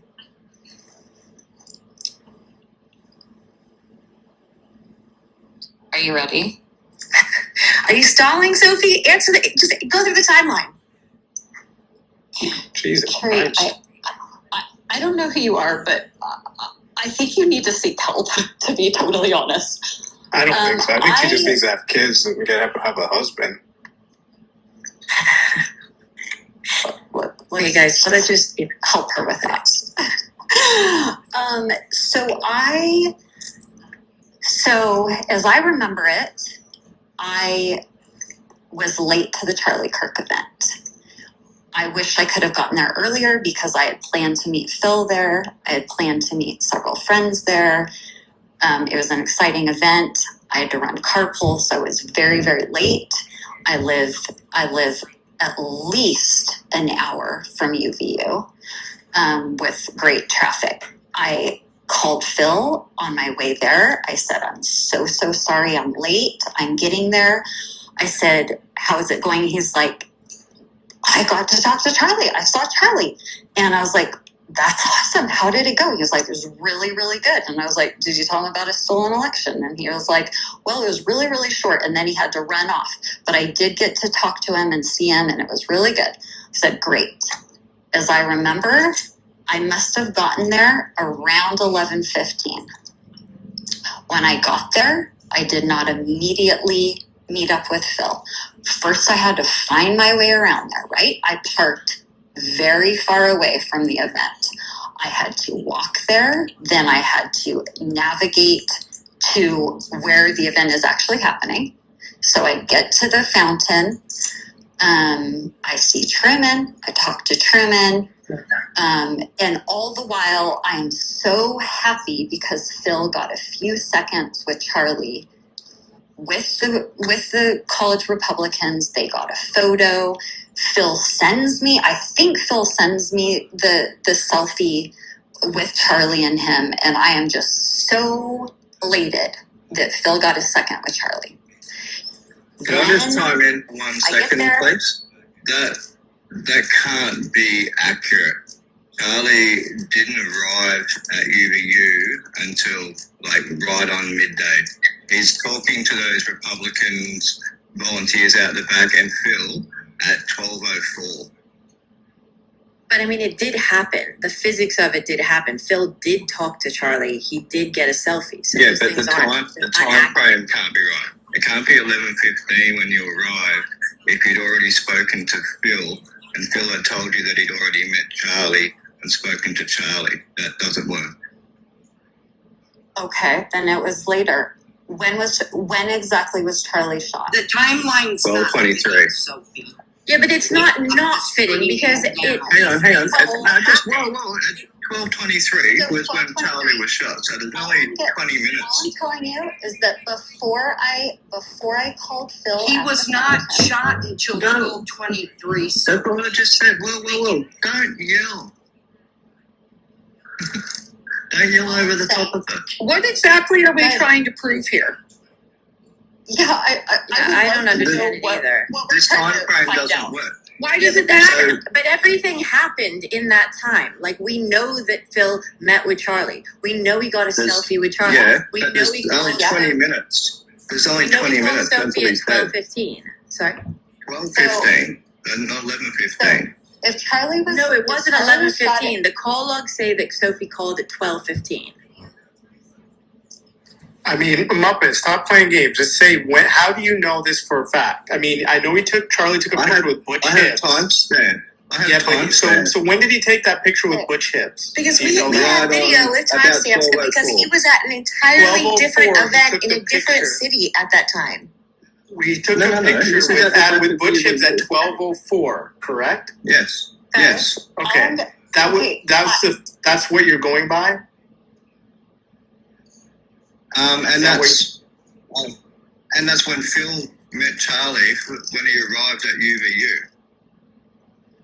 So Butch Hibbs. So he would have seen Butch Hibbs. They were all hanging out together in that Yes. near the SUV. Okay, gotcha. I Yes. was just curious Yeah. where you were getting your time frame. Okay, Yeah, so and that's I wasn't there. 12:04. All I'm going to say is that before I got to UVU and before I called Phil at the fountain, Phil had met up with Charlie. He had taken a photo with the Utah College Republicans and Charlie. That is documented unless you believe that that is photoshopped, okay? There is also a selfie with Phil and Charlie. That Yeah. did happen. And all of those things happened before I met up with Phil, before Charlie was killed, okay? I don't know It couldn't have been I can't- on that 11:15 phone call. How could it not have been? Because Because Charlie it was happened. at an entirely different event in an entirely different The city. phone call was 12:15. Okay. Then, guys, I mean, But that's 7 minutes before Charlie dies. 8 minutes do before you Charlie dies. understand that I have told you there were 2 phone calls, right? You understand there are 2 phone calls. There's the phone call made before I get to UVU. And Phil tells me he has met with Charlie and taken the So that photo. has to Do be you after understand that? 12:04. So Yes. I don't know how you're saying that because that is me driving to UVU. I'm late, okay? But Phil tells me he has had that interaction with Charlie. Then In reality, Phil hadn't met with Charlie until 12:04. And I can prove that because it's on Phil's own video. okay. And Well, a then I number of get to other UVU. videos that all have the exact same timeline. The only timeline here that is not matching is Sophie's. Okay. Then I get we've to seen UVU. the call logs with the 2 phone calls that Sophie and Phil had. I think that's a great idea to That- show those. Like I said earlier, I think if you've got text messages, call logs that help support your story, absolutely post them. I'm sorry, I don't need anything to support my story. Again, I just why does don't. this matter? You might if you're now raising some suspicion about your own actions. Oh my gosh, what's suspicious? I don't have any when suspicions about when you go myself. to an I'm event, sorry. it's not who remembers any of this stuff. Like, how do you Okay. remember the exact time you end up somewhere? You know, I you made a guys phone call at literally- that place, You and there guys are are 2 phone calls literally this morning. living in a movie. Oh, If I was I getting didn't on, know if I was that. getting on a space where I was being asked questions for several hours about 9/10, I probably would have spent some time ahead of that thinking No. through No. 9/10. Not only that, I I think it probably would be not have more stopped thinking suspicious about if she had 9/10 a, for the if she past had a 9 months. Sophie Uncle Tom, I don't know who you are. I question. think it's time for you to stop talking. Yeah, well, find out Uncle who I am. Tom, But Uncle Tom. it would be more suspicious if Hush. she had canned, scripted Hush. answers No, literally no one on this exactly call wants to hear on from the you. dot. No one on the call wants to hear from you. I do. I don't want to hear from Carrie anymore, though. I think it's time for her to stop. Okay, Linda. Okay, So- Carrie. Guys, I just It's think gonna be- it's like semantics. You're discussing semantics. What does this prove? What Exactly. do you think happened in those few minutes? Like, is this when they, you know what I mean? Like, what is we know that Phil took photos with Charlie, right? We know there were 2 phone calls that were made to Phil. Yeah. One of them happened after he had taken had taken photos with Charlie because he was up in the Sorensen. So, like, when someone's not saying the exact time, what does it matter? It's the physics of what actually happened. Oh, that was a bad choice of words because what crime are you if you're going to talk about Carrie? physics, time is literally fitted. Yeah, I know what I mean. So if you want to talk about the physics of the afternoon, the thing you've got to get the time right. You don't misremember what happened. You It's might 7 misremember the o'clock. time of it, but not what It's actually 7 happened. o'clock, and I am so happy to be on this call with people that are operating in good faith. If you're not, like, I literally have better things to do. Sophie, I'm not sure you're operating in good faith because you're not telling the truth here. enough. Carrie, what are you trying to solve? What crime are you trying to solve? Nothing. Linda, are you confused what call you're on? Are you confused what call you're on? I know Sophie personally, and I can promise you she's telling the truth. So what are you trying to Oh, get? so you were with them also. Okay. I wasn't with them, you, but I've Linda. known them for So years. how can you promise that she's telling the truth? Because I've known her She for knows years she and I trust her. Okay. Well, I'm going to need Who a are little you? bit more than trust me, bro. And if you're going It's to make not up a trust me, timeline, I've been involved in Utah politics for 50 years. You want to come here and get involved? Then you can talk. Then you can. that's see not what's making you going more on. trustworthy, Linda. I'm sorry. I don't Being care in what you Utah think. politics is And if not I were exactly Sophie, I a would do ringing exactly endorsement. what President Trump did to that reporter, and I'd say, "We're done here, darling. Have a good day." Okay, thanks. Take a Bye. seat, Carrie. Take a seat. You don't know anything about this. You don't know what you're trying to prove. You're just making crap up at this point. Stop. You're not the One boss person of will us. speak at one person will speak at a time. No one will speak over the Who made you over the arbiter? oath. And we are going to move forward and be respectful of each other. Who made you arbiter? So, thing. like, do you want to? I'm not going to sit here while you guys attack Sophie. Okay, Linda. We'll see you later. Bye. No, bye, Carrie. I'm staying here. I'm not either, actually, because the thing is, this is not okay. Sophie is here because she's gracious. She's being generous with her time Exactly. right now. Okay, because she doesn't have to be here. She's not under any kind of like obligation to be here. Yeah, read her okay? her Miranda rights, Carrie. Oh She's my not- God, this is not Linda! this is Literally, not your my- name is perfect for you. Okay. Oh, Now, gosh, Barry. Honestly, enough.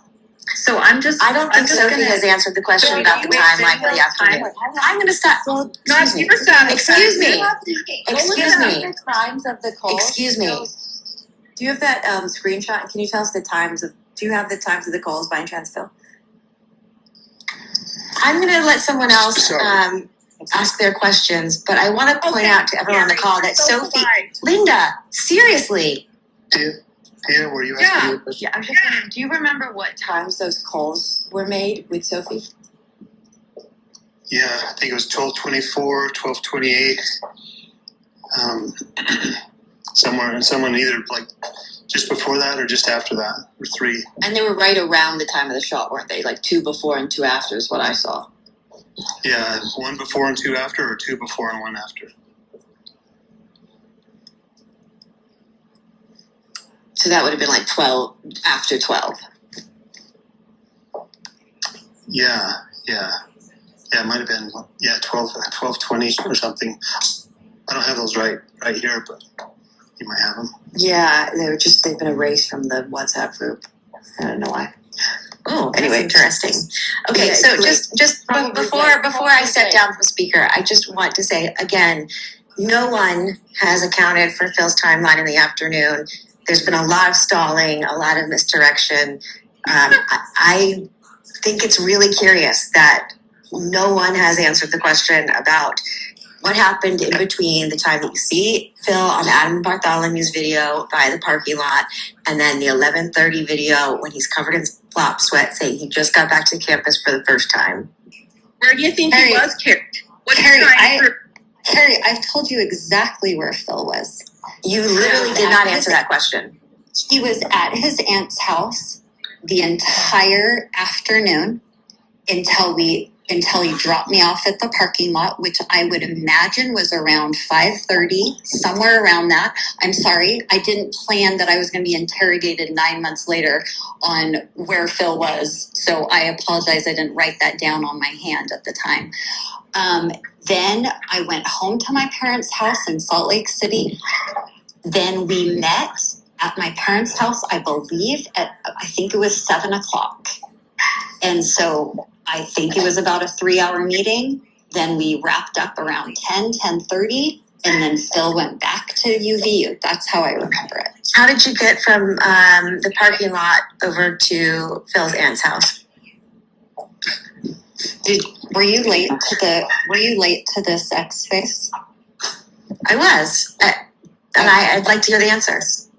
So we walked from UVU to Phil's aunt's house, which is right next to UVU.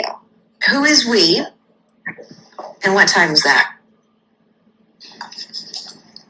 I do not have the time that was at. I do have many photos that I took all along the way with people that were coming up to Phil wanting to be consoled, including one with Phil and a little 5-year-old girl. So that would be great to see those also. Hey, I want to say, Sophie, I'm sorry I was off for about 45 minutes, and then I was driving, prior to that. So today, I know you've been taking, shotgun of questions from a lot of people who are, disingenuous in their intentions, and so I'm sorry I haven't been here, but I'm glad to back up. And I will also say, I'm no stranger to attacks, and I've been down that road many times, and we don't owe this group anything. Glad to talk, and that's what we do. But when people start, leading with accusations and calling people liars, it's really stupid. And I had the distinct advantage in my own situation of knowing what my motivations are, knowing where I was, what I was doing. You guys weren't there.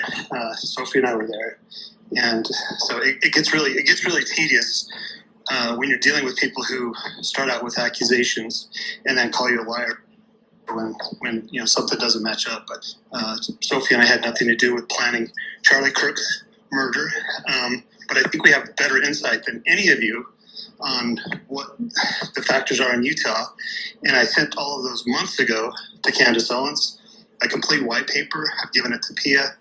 I've given it to others. And when they finally start looking into it, when they finally start looking at the Reagan caucus and the State group and some of these things, they start to, then they come forward like, I'm the one that found, this connection here. It's like, well, if you'd have listened at the front end, we could have provided more information, but nobody seems all that interested. What they want to do is make accusations and create some traffic.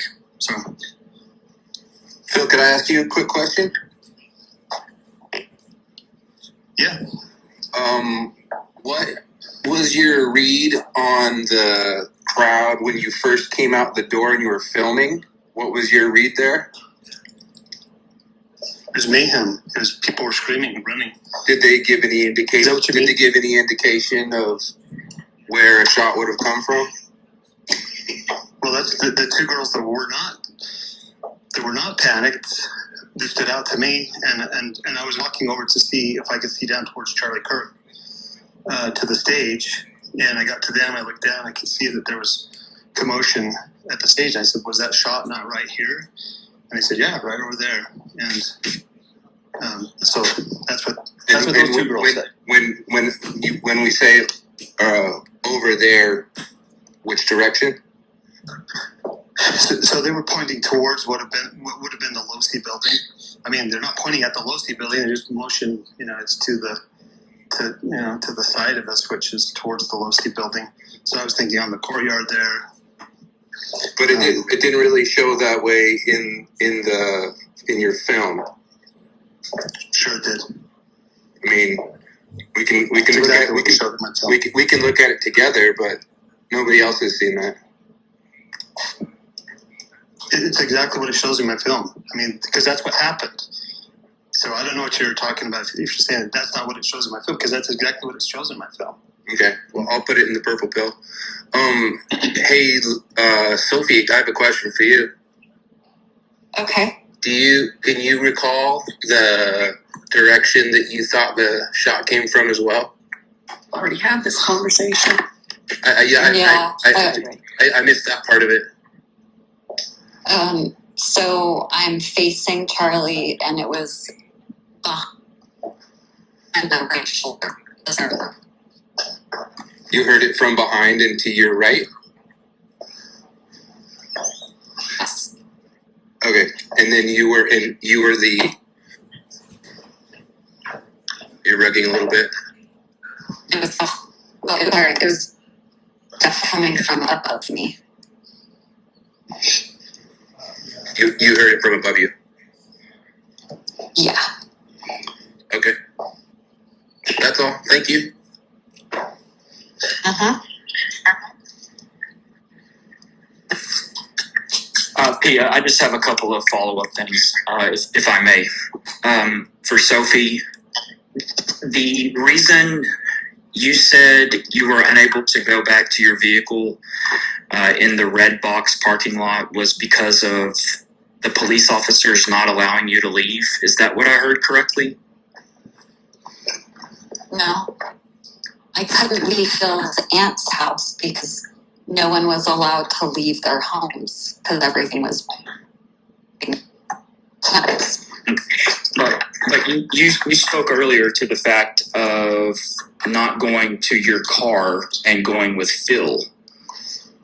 Correct. What was that reason? Because we were not allowed to walk over to that parking lot to get my car. I was not allowed. Who was not allowed? Who was not allowing you to do that? The police. So when we look at Chopper 5 KSL video and the parking lots are emptying out, why were you singled out, do you think, not being allowed to go to your vehicle? Because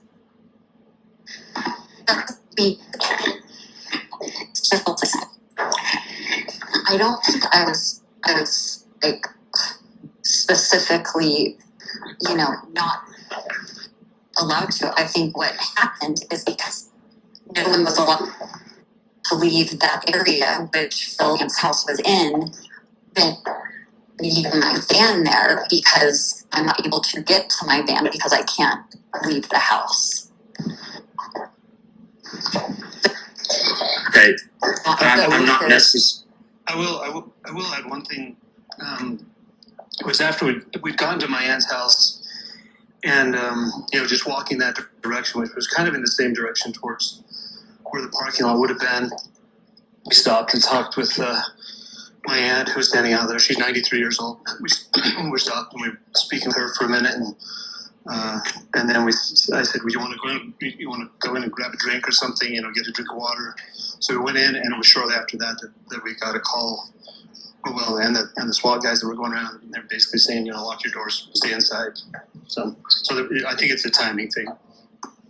Yeah. Okay, all right. This is my last question. Sophie, I don't know if you know who I am. I've been fortunate enough to basically bird dog down a bunch of video, okay? And I'm just going to be real blunt with you on what I believe, and I'm going to ask you to come clean at this very moment, okay? I do not believe that you were there in the fountain courtyard at the time of the shot, because I have video from 2 sources that are right there, and you and the Phil Lyman t-shirt are absolutely nowhere. You're nowhere to be seen anywhere in the fountain courtyard area. So I'm going to ask you this one time. I believe that you, as you're walking up on camera, and I'm going to put it in the pill right now, you are right there with the Kellers, with Phil Lyman. This is where you took the Jeb video. You have your keys in your hand, and I believe your keys are in your hand because you just arrived at that location. Well, So I'm going to ask you this: is this because there is so much video that you don't know about? Will you come clean that you were not inside the fountain courtyard? That's why you're nowhere on video. That's why you don't have video or photos, and that you had just arrived. Absolutely not. I will not come clean about something that is not to come clean about. I was there at the fountain. I am the type of woman that does not carry a purse. I have my keys in my hand at all times. I don't put them in a purse. So I could have been there for 5 hours, or I could have been there for 2 minutes, and I'd have the keys in my hand. Well, this is the same thing. You make an accusation instead of asking a medical type question. It's ridiculous. So where would Sophie be? There's absolutely trouble at every single account of the timeline. Anyone on this call that has tried to do a redirect, it's been blatantly obvious of the redirect attempts. And quite frankly, a lot of people showed their cards on things. But the problem is that's not the true. problem is That's this. not true, Blake. Okay. It's just not true. I mean, you got people that are answering questions that, and again, we owe you nothing. We owe you nothing, and yet we come on and we answer questions, and all you want to do is try to find, make a lie, accuse a person of lying, and then make them defend themselves, and it's just it's so unproductive. Phil, can you produce one photograph or video of Sophie? Can you produce one video of Sophie in the courtyard? No, I wasn't photographing. I'm talking to anyone. Anyone. Blake, why would we take a photo of me in the courtyard? Like, Phil knows me. It's not some type of reason. I'm not asking about Phil. I'm asking about anyone. You don't exist. You just asked. No, it's not. I asked you if you can produce any photograph or video of anyone that was recording or taking photographs that day of Sophie, and she's nowhere. She's exactly where you said she was. Like, when are you going to produce that secret video that you claim you have? Good point. Who is this? But when are you going to produce that secret video that you claim you have? Blake, can you help me understand why I would lie about being where I said I was? Exactly. Can you help me understand that? Because you are the alibi for Phil being the ear witness to the gunshot that never happened. Okay. Yeah. Next, because there's somebody that's got an actual question with the brain. Just so stupid. Can I ask also? I would like to ask Blake a question. Blake, when I send you a WhatsApp message and there's a blue tick mark next to it that says that you have read it, and you send me a screenshot back with that one line conveniently removed, is that just a glitch in WhatsApp, or is that you deleting that message and sending it back to me? Let's get. And if I saw your phone, would I see the message? If you scrolled through the WhatsApp message, would I see that message undeleted?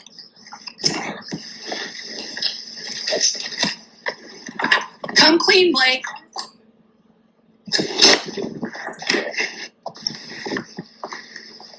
Did Blake drop off again? It's kind of his MO. He's gonna go produce that secret video we just asked for.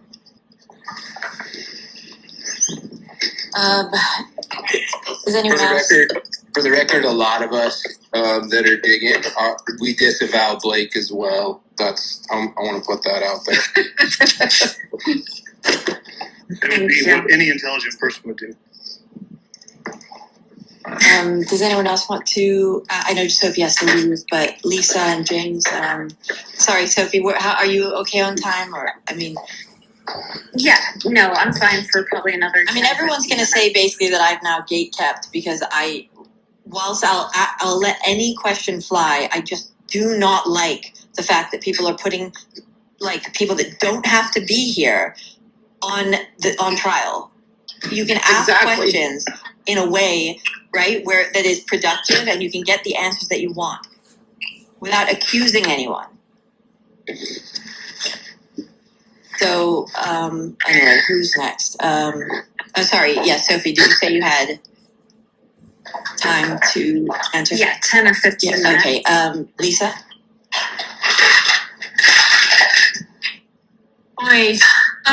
I've listened to this entire space, and I'm sorry.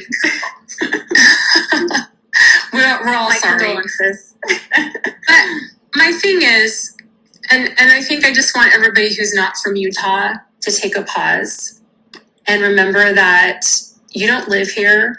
You don't know what the politics is like here. Sophie and Phil and myself and many others comprise many of the grassroots fighters here on the ground, fighting against many of the same conservative causes that you all care about, okay, if you cared about Charlie. And that's the thing that frustrates me, is I listen to a space like this and I'm like, you know what? Like you said, Sophie doesn't need to provide her time here.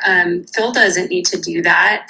I think P is trying to get to the bottom, and everybody wants to know, like, hey, what were people's experiences down on the ground that day? And no one's I don't remember, I arrived at this place at 11:12, and you know what I mean? Not really. I mean, you can guess. But I'm just saying that I think we're focusing, again, anyone who, the thing that made me literally laugh out loud so hard the other day was when Blake Bednarz said that he thinks that Phil Lyman is trying to set up Governor Cox to pin Charlie's murder on him. I literally almost peed my pants laughing because this is the same guy, and I put it in the comments, okay? This is the same guy who just a day or two ago was saying, who would this, why would the school, why would UVU on September 22nd, 2025 spell Spencer Ebert's name? And he had this picture of this guy. He said, the Spencer Ebert, he was trying to get to the bottom of it. Even had the LinkedIn picture that didn't even look like the guy, okay? And then poor Mrs. Whistledown had to school him and says, actually his name is Jim Mortensen. Sorry, I can't read without my glasses. But I'm just saying, I think focusing on one theory here, and being so double down, especially when it does not even make sense. Why would Phil put himself out there? Why would he put himself in the middle of all the action? Or why would he show up to these spaces to answer questions? Why would any of this be a thing? Why would we be trying to disclose information? Any of these players, right, if they were guilty, none of it makes sense. Make it make sense for me, please. It does not. And so I'm just saying, thanks for those who've actually looked at the Dignity Index, looked at the climate here, looked at what they're pushing with this abundance agenda here on the ground in Utah. It all ties in to Charlie. It all ties in to the stuff that I've been working on with Data Republican and another researcher to expose the color revolution in America. I have actual investigative chops, folks, okay? Actual. I've spoken at the United Nations against the United Nations. I'm just saying that there are people in this space who are looking into things that are stupid, in my opinion, and they are completely ignoring relevant theories just because they want to double down on this one and pointing fingers at all sorts of people to create, likes, clicks, whatever for themselves. And I just think that unless you know what is actually going on the ground here and the things that we are dealing with in the political community, sit down and shut up, honestly. Okay. Amen. Unless you are coming at this from a very open-minded, I'm going to explore all the theories kind of thing, because I just feel like there are a lot of people weighing in on this stuff that have no business in doing so. I don't know. I totally agree. And I sort of have a theory that Blake is somehow has been activated in order to discredit some of us that are trying to be respectful and work through this systematically. And I think a lot of people in this room share that sentiment. So Can I just? I appreciate that. Yeah, let me add, and thank you, Lisa. And yeah, I know Lisa, and she has been an investigative person for a very long time, and that puts target on her back. Sophie's been uncovering things for a very long time, and it puts a target on her back.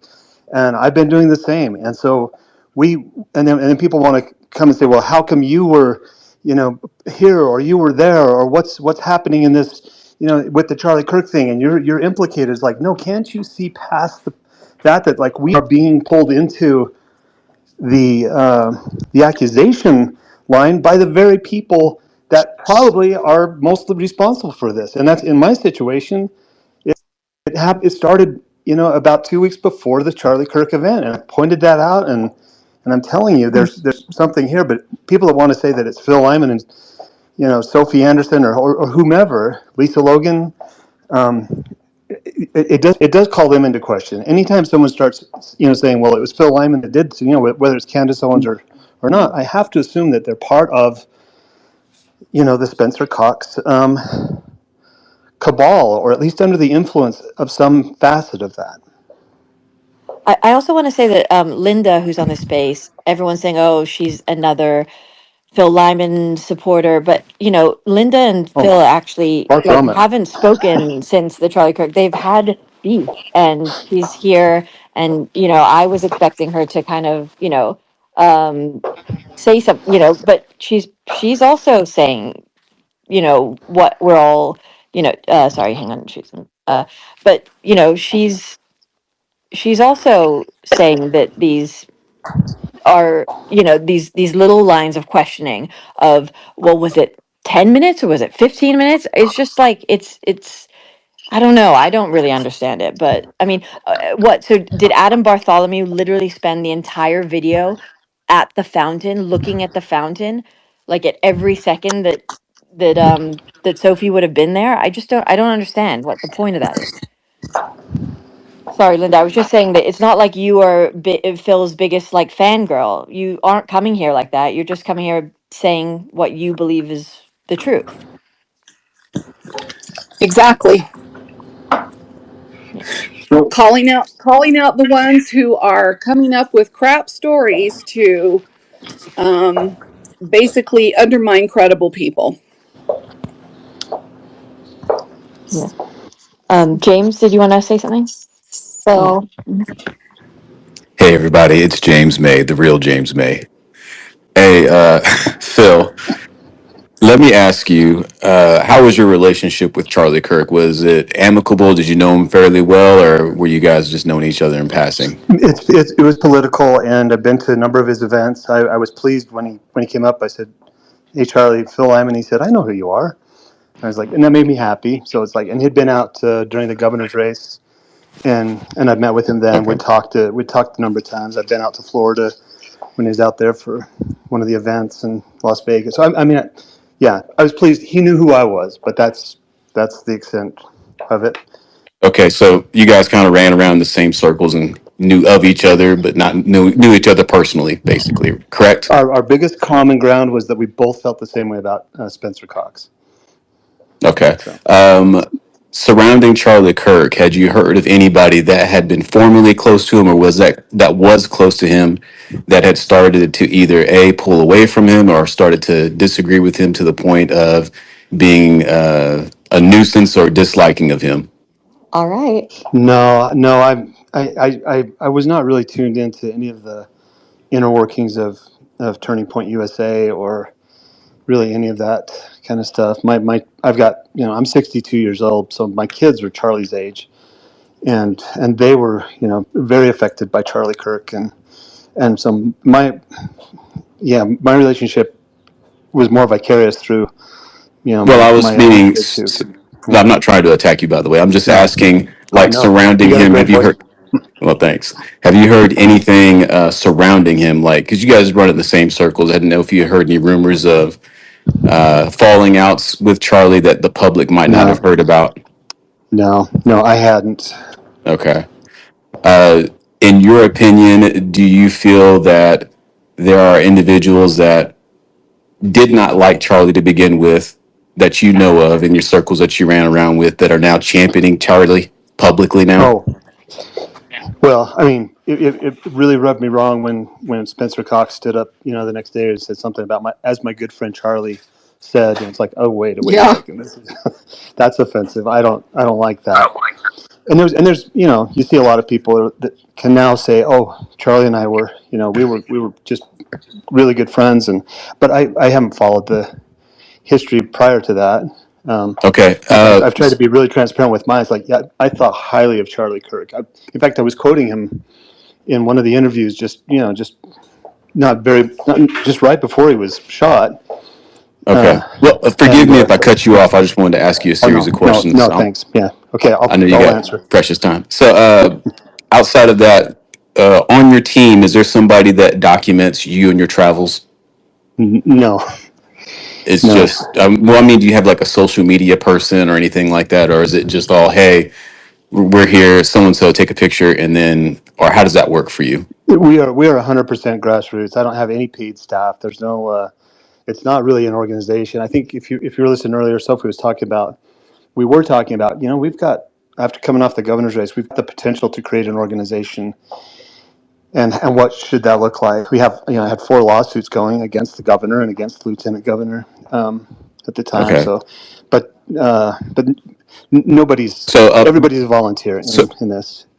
so I mean, like, if someone needs to get something out on social media from you, who does that? Do you do it personally, or do you have somebody on your team that is a volunteer that does that? How does that work for you? Well, once we launched into the governor's race, and then even more so on this congressional race, Sophie is part of the social media team, and she's got access to be able to post stuff for me, and thank goodness she does, because I just don't have the time to follow Yeah, up. I So, got you. but yeah, it's a group effort, and there's other people that Okay. have Instagram, other people that have Facebook. So Okay, so when you document things, is it more loose and fluid? It's not like, hey, I'm at this specific spot, take a picture of me. I've moved into this different room, take a picture of me, or is it just fluid?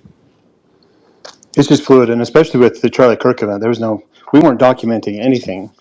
Uh, had we known what was about to happen, we may have, been in that mode. But we were just, just there. Okay. Well, the reason I was Organically, yeah.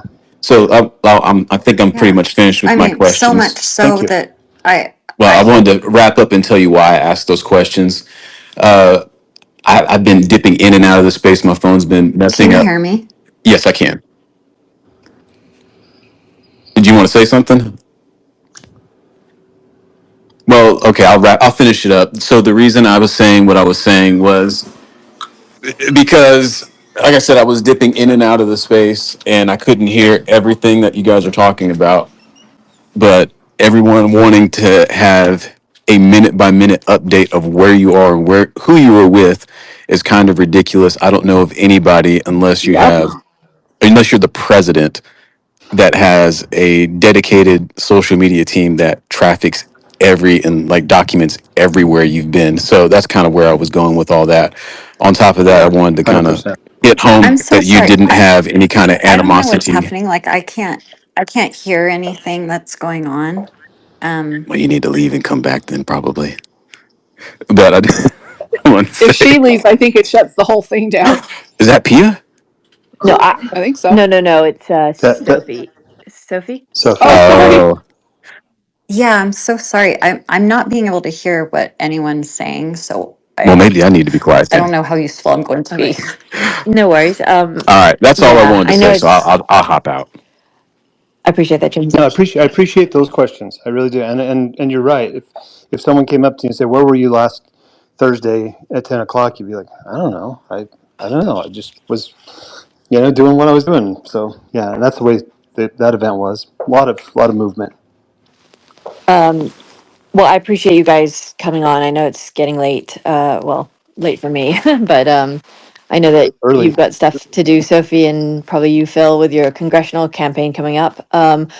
I don't want people to think that I'm like gatekeeping information, or like preventing certain lines of questioning. I'm not trying to do that. It's just, um, I think those lines of questioning can be asked in a way that is, I don't know, not so aggressive. Not accusatory. Accusatory, yeah, because at the end of the day, we don't have the right to do that. We're not, Phil's not, and Sophie are not on trial. So that's all. I know people will probably say that I am, and I can't do anything about that. But um Vigilant, did you have something? Or I know there's. I could just make a little is, is, um, pushback in the interest of some of the searchers that are like really diving into the Mhm. people. And Linda spoke to it earlier about, I believe it was Linda or Sophie, about how much corruption that they have had to deal with and how it is related to what Lisa was talking about in the fake Republicans, like actual communists who are sheep dipping, or I don't know if that's the term, skin suiting themselves as Republicans. And I'm totally, I see all of that and I agree with all of that. Absolutely. And so when we see that from the outside, then we look at how uh, likely it is for anybody to be implicated. And so it's like, if this was occurring in a, you know, place with maybe less of a corruption, um, which you're fighting against, right? Then we would be like, okay, it's just random. But since we know, and you would agree that there's a lot of corruption in the area, we're trying to pinpoint it and authenticate exactly what that is. Yeah, and who's involved and who isn't. I get that. And, No, and and if I can add to that, just real briefly, Pia, the suspicion goes both ways. And just because we were here doesn't mean that we're not also very interested in figuring out what happened. And the suspicion really does go back to, when people start, throwing accusations. My first inclination is to try to figure out who are they and what is their agenda. right, I get that. Yep. Um, so, there are two hands up, or three hands up, but I know, as I said, it's getting late. Are they quick things? Quick questions? Uh, yeah. Break the echo chamber. You've had your hand up for a while, and John. Um, yeah. Do you want to go first? Yeah, thanks so much. Thanks for hosting this, Pia. Thank you guys for jumping in and answering our questions. Sorry you had some kind of bad faith stuff going on. I will say I wasn't here the whole time. I will re-listen, but I'm super interested in the Mike Mitchell character and like his involvement. I know it's like politics adjacent, but like his role in all of this seems very suspicious, and there's kind of a gap in his like work history timeline. I was wondering if any of you guys have any information you could put out there on him and like what he was doing in between like his recorded work uncovering, you know, sexual assault and trafficking stuff and yeah, up until the time that he reappears with Tyler Robinson's family. If you guys have anything you could add to the conversation about that, I would appreciate it.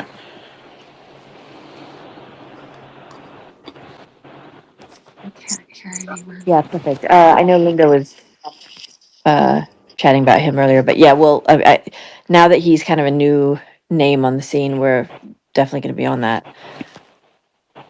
And anything you have also, it would be great if you posted that.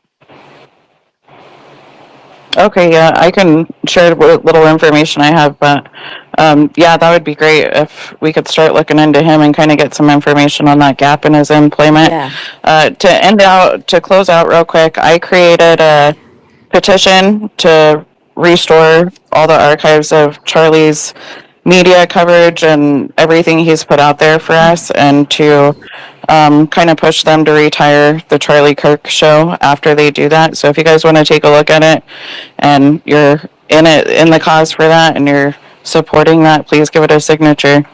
Thanks again for joining, guys. Thanks, Pia. No worries. Thanks for coming on. And John, and then Lisa. Hey, can you hear me? Yes, and then that's it. No more after that. Do you hear me? Yes. Can you hear us? Yes. I just want to say after hearing everything that I believe Sophia, and I think she's been through a whole lot tonight on this show. Too much.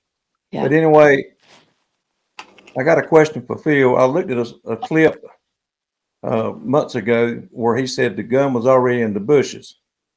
And I've heard too many people talk tonight or in the past of, that speak real high, Phil. So I'm not saying anything against him. But I just wanted to, I believe from September that the gun was already in the bushes. I've got several videos that I made in November and December. And I wished everyone would just go look at them.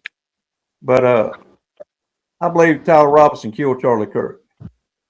And I believe he put the gun in the bushes well ahead of the event. And now it's leading me to believe who all could be behind this. Maybe who pushed Tyler into that direction, trying maybe to get at Phil. But anyway, I just I believe there's too many people on here that's looking attention, and a lot of them just trying to make money off the death of Charlie Kirk. And I'm not trying to make one penny. I've got 5 videos on YouTube. I wish everyone would go look at, and I'll lay it out with Tyler's timelines. And there's people on here right now. Blake is the first one I've ever spoke to about Charlie Kirk, and this was in November. I've been talking to Kelly Raybon since December, and I've given Kelly Raybon a video in December that states that Tyler had a collapsible gun in his backpack, and I even mentioned this AR-15 in that video that she's got. And I've got someone on here tonight that's already left me a dirty comment saying that I just made these timelines up and just come out with this here in May. Well, if you didn't listen to episode 12 on Try to Prove It, then you need to go back and listen to it, because I say in the video that I give Kelly that Tyler had an AR-15, a foldable collapsible gun. So I'm just tired of all the stuff and the junk that's talked about with Charlie Kirk and the stuff that people's made up and all the theories and, exploding mics, exploding necklaces, fake death theory. I'm so sick of this, I can't stand it. But that's all I got to say. Thanks, John. Will you put your YouTube link in the chat below? Ma'am, can I just say it here? I don't know how to do all that. Oh, but can I just tell everybody? Sure, just tell us. And I'll go over everything in my videos. I'll break it down. Yeah. Okay. But if you'll go to @John, @JOHN -R3X6J. Or you can X6 what? It's R3X6J.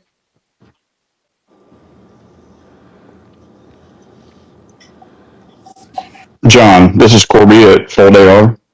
Hey. Have you did you email me lately? Buddy, I emailed you here in the last week or two. Okay, I got it. I was just making sure it was you. I was trying to find out if you was the only one make AR foldable guns, but I found out there's other people making them. But well, no, not that can fit in the backpack. No. Okay, but the AR-15, the foldable gun, that would fit in that backpack, correct? Yes, mine would. Right. And if you go look at my videos, I even show where Tyler's coming up the stairway when he went through the tunnel.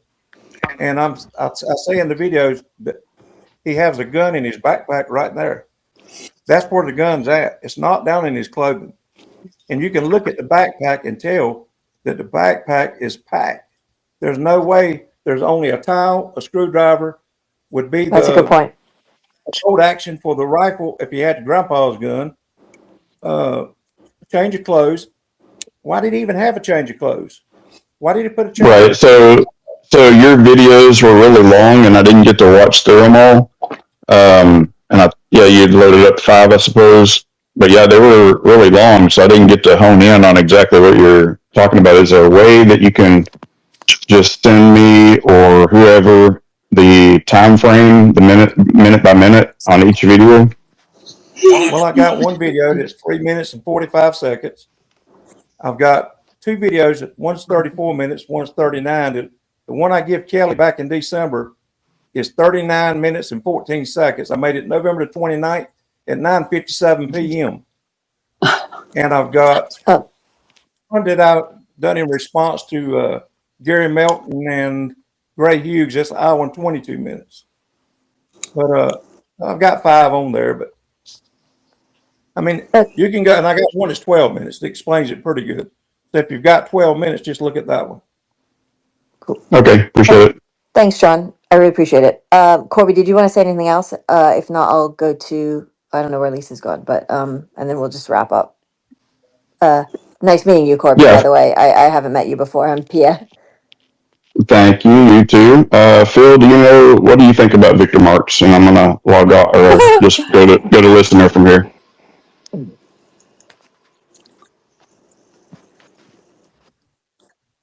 Bringing me up again. Something's happening. I keep getting dropped, and when I try to listen, I can't listen without taking a mic. So that's why I keep asking for a mic. But since I am up here real quick, Phil, I just want to ask you real quick. So, because I don't really know the answer to this. Oh, I'm sorry. Lisa, did you want to say this? Sorry. Corby just asked Phil a question. Can he just? Sorry about that. Sorry. What was the question? What do you think about Victor Marks? I don't know who that is. The guy that's running for governor of Colorado. Yeah, I haven't followed Victor. I don't know anything about him. Sorry, I should. And I guess Lisa is gone, but she was gonna ask something. I think that's it. Does anyone have anything else? Wait, what were you gonna say, Tom? And then we'll. Yeah, just real quick, and you might have already discussed this, but Phil, Phil, you don't believe the official narrative on Charlie Kirk? Well, I think I was the first one on the Alex Jones show, and I said I don't think that was Charlie. I don't think that was Tyler Robinson in Stairway. I don't think that gun was ever on the roof. I don't remember ever saying that I thought it was already in the bushes. I don't believe I said that, but the thing that made me disbelieve the official narrative is the people that it was coming from, and that was Kash Patel and Spencer Cox, and they were not believable. In fact, they were contradicting themselves. So I'm not basing that. I'm not a forensic guy like a lot of you. Yes, he did say that. I'm a government guy, and that the gun was in the bushes. And yeah, so when I saw Spencer Cox, coming out as like the nation's leading forensic investigator, it's like, this is BS. Something's up. Okay, I missed you saying that. Yeah, I love Alex Jones, and he's evolved and gone through some different things, but nonetheless, okay. Yeah, I didn't realize that. So he kind of ripped me apart when I said I don't think that gun was on the roof.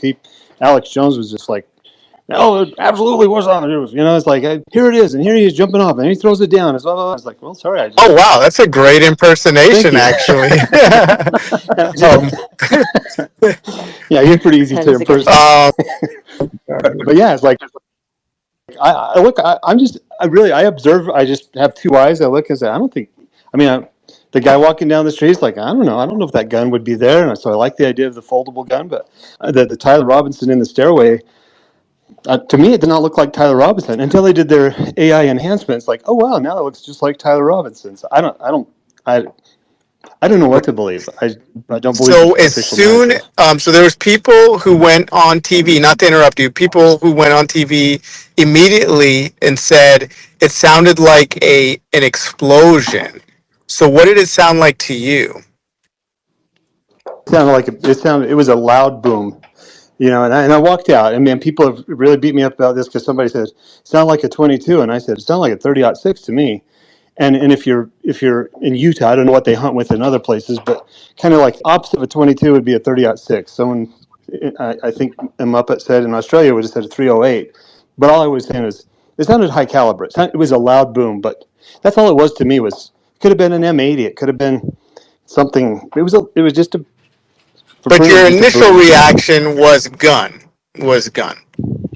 gunshot.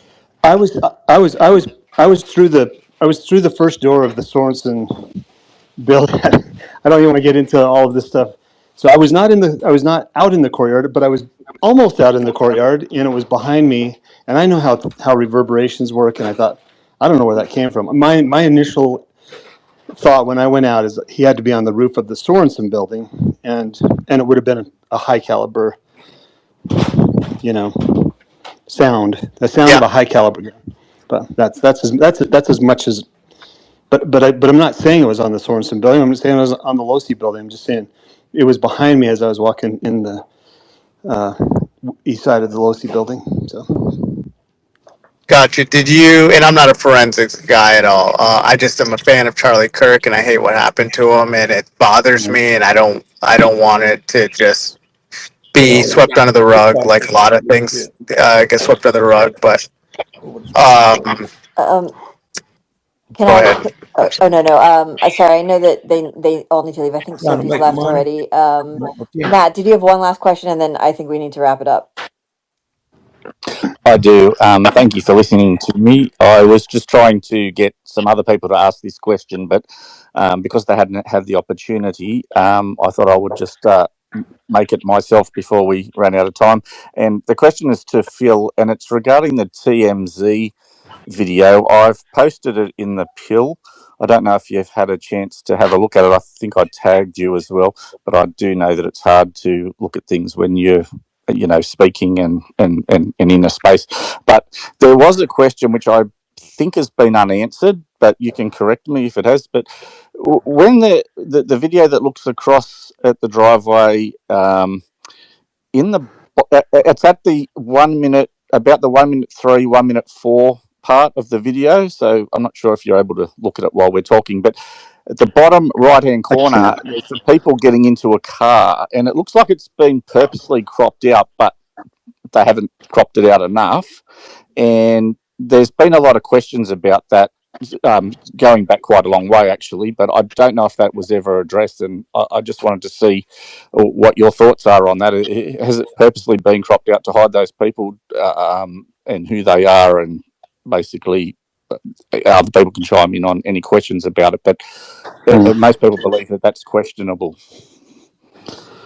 Yeah, and no idea. I'm sorry. I am kind of moving and talking and on my phone at the same time, but so I haven't looked at it, but I think I know which car you're talking about, and somebody gets into the car, but I have no idea who it is or relevance of any of that.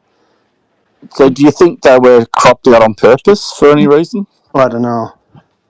And plus, the actual original video wouldn't be cropped because it would just show the full the full area. So, did you end up getting access to the original video of that to actually see? No, you did. no, Okay. no. I don't have access to it, and nor will I likely ever have access to it at the point. Is that because you don't get along with some of your relatives or something? I think you mentioned that once in a space before that you No. weren't that close. Blake decided to take it upon himself to go and tell lies to them about this is what Phil said that you had, and it's a complete lie, and they're people who would prefer not to be have their lives destroyed, and it's interesting when so no, it's like if your sister had something and somebody went and said, well, this is what Matt said about you, and be like, okay, well, that damages the relationship, and not only would they not want to give it I have no inclination of really ever bringing this topic up with them again, because it's turned into something that could have been potentially, a discussion, but it got disrupted. That discussion got disrupted. Because in my view, the truth prevails, and if everyone's innocent like they say they are, there's nothing to hide, and that actually proves It's not. transparency. But I do think Well, that's not people, true. That's not true. The truth doesn't always prevail, and people that tell the truth often get murdered for it. And well, smart we'd people hope not. recognize when they're dealing with people of goodwill versus people of malicious intent, and Mm. and that's the big question. It's like, are we dealing with good people of goodwill or malicious intent? Well, And it has been treacherous. So Well, that's the other Mm. thing is that we, in that conversation that we had on the phone with Phil, he said he was going to speak to his relatives about it, and he came back with something about one of them, and was going to speak to the other one. It was kind of in the process, but then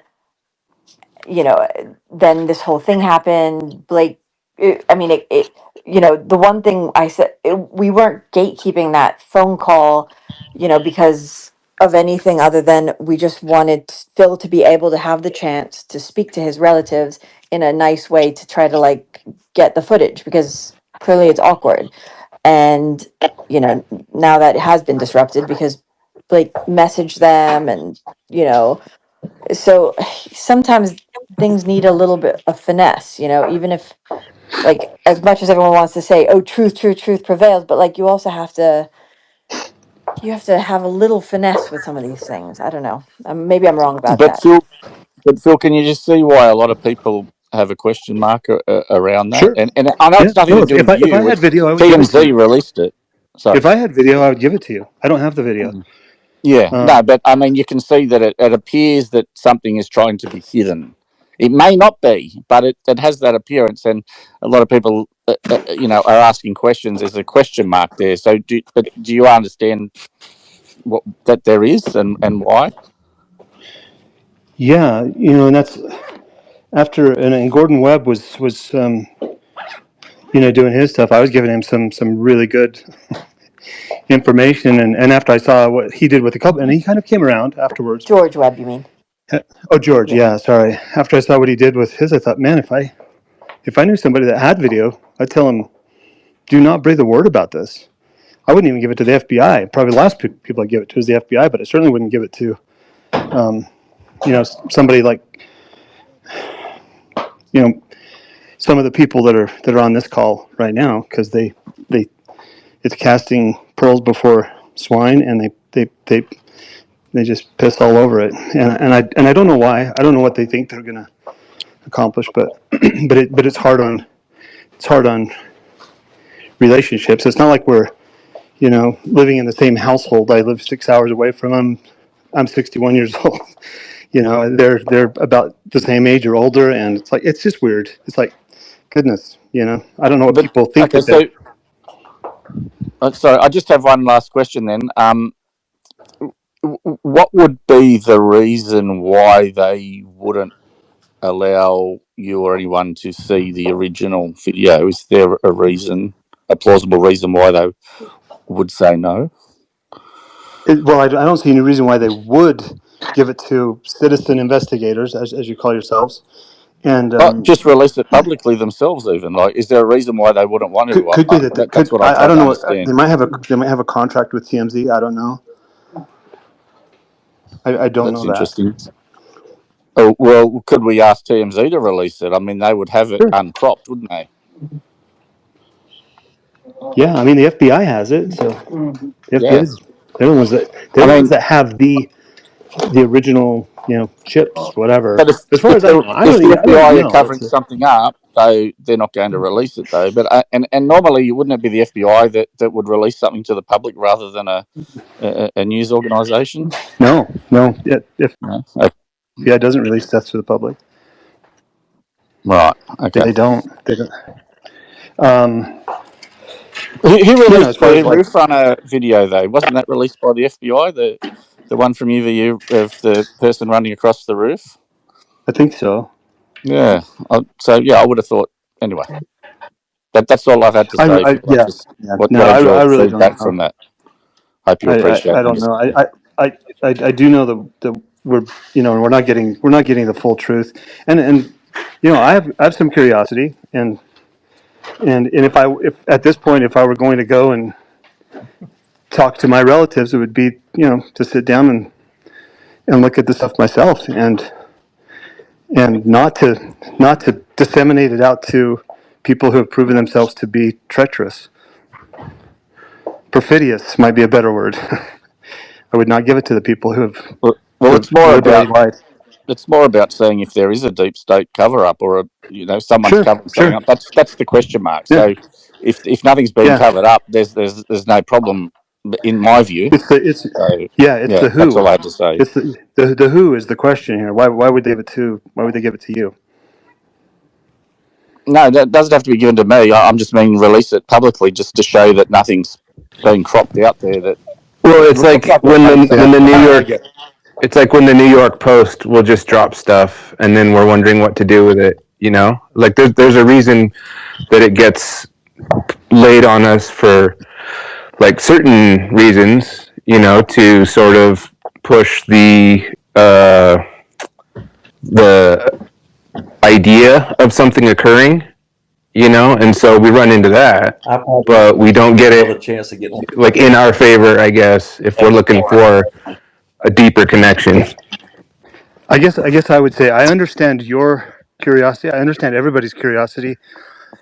But there's a disincentive for someone who has information to even breathe a word about it. So I don't know.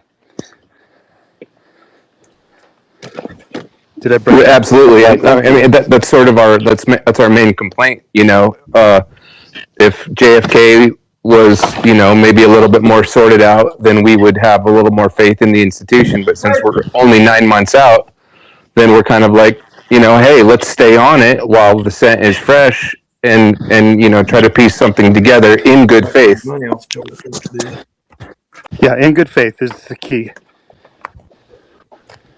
And nobody knows what that is, and we may get it wrong. Might think that somebody's an enemy that's actually a friend, but I think this has proven that there's more treachery out there than genuine interest. Have you seen it, Phil, though? Have you seen your cousin's video? We watched it with them. The little bit that they had, I saw, on their phone. That didn't have a TMZ logo on it, but But is it the same? It's the same video? yeah. Yeah, with As far zoomed as in. I I didn't look at mean, shadows, and I didn't see the car part. That's an interesting thing. But I wasn't studying. We're all former deer hunting buddies, and so it's like, yeah, I don't think it'd be hard to put a 30-06 down your pant leg, especially if you had a scope. I could see it without a scope, but this one had a scope. That kind of discussion. But we're not forensic people, and we're not into it. I guarantee they're not thinking about Charlie's. In fact, they didn't know who Charlie Kirk but was. Phil, So you would have seen it without it zoomed in, though, then, wouldn't you? yeah, Okay, yeah. so I do suspect, yeah. was there? Do you think they were trying to hide some people from that video, like in your opinion, or not? Like it's I think I more a yes or know. no. It might not be nothing. It might have nothing suspicious at all. It's Yeah, just that there's a question mark there. I think I know the question Yeah. mark.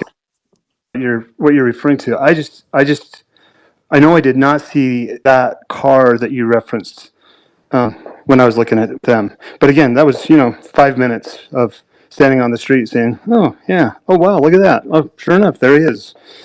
And I did not see anything with the car in it. But I'm sure that it's somewhere, and it might be on the chip that the FBI had, because I know they didn't have the full. That my relatives didn't have the full, because the FBI took the card out of their camera. Is that in the court documents? That card? I guess it would be, wouldn't it? I'm sure it is. And I thank you for taking the time to answer my question. I appreciate it. No, thanks, Matt. Yeah, thanks, Phil, for coming on. Yeah, thanks everyone for coming on and asking questions. And yeah, I'm sorry it got a little bit You know, I'm sorry that I got a little bit harsh at times. I guess it's all just a learning That, curve. that's why people jump on, Pia. Because they they know it's going to be like Jerry Springer. Well, sorry, I will shut up. But no, I mean, I totally get the passion on this stuff. And if people want to say they can be passionate, they can throw accusations, but I can't throw anything back, or or the people on the defense side or whatever can't come back. I don't mind candor at all. I don't like dishonesty, but I don't mind candor and hard questions. But that's worth it. I know there's a lot more involved here than me. So, and I do appreciate you, Pia. No, I appreciate you coming on, Phil, and Sophie. I know she's left, but yeah, I know that you, as I said before, you didn't have to come on, and you did. So, okay, well, thank you so much, everyone, and yeah, Thanks, Pia. thank you guys, thank you, Linda, thank you, yeah, everybody. Thank you, Pia. No worries, thanks, Thank you. Vigilante. Yeah, it And was hope you great. guys have. So, oh, good. I'm glad you enjoyed it, guys. I hope that all the Okay. questions. I know that probably people have more questions after this. I don't know how that's gonna go, but anyway, we'll take it one day at a time. Okay, thanks, guys. Have a great Go get week. some sleep. It's 4 a.m. there, isn't it? 3 a.m. 3 3 a.m. a.m. Yeah. Okay. See ya. Okay. Yeah.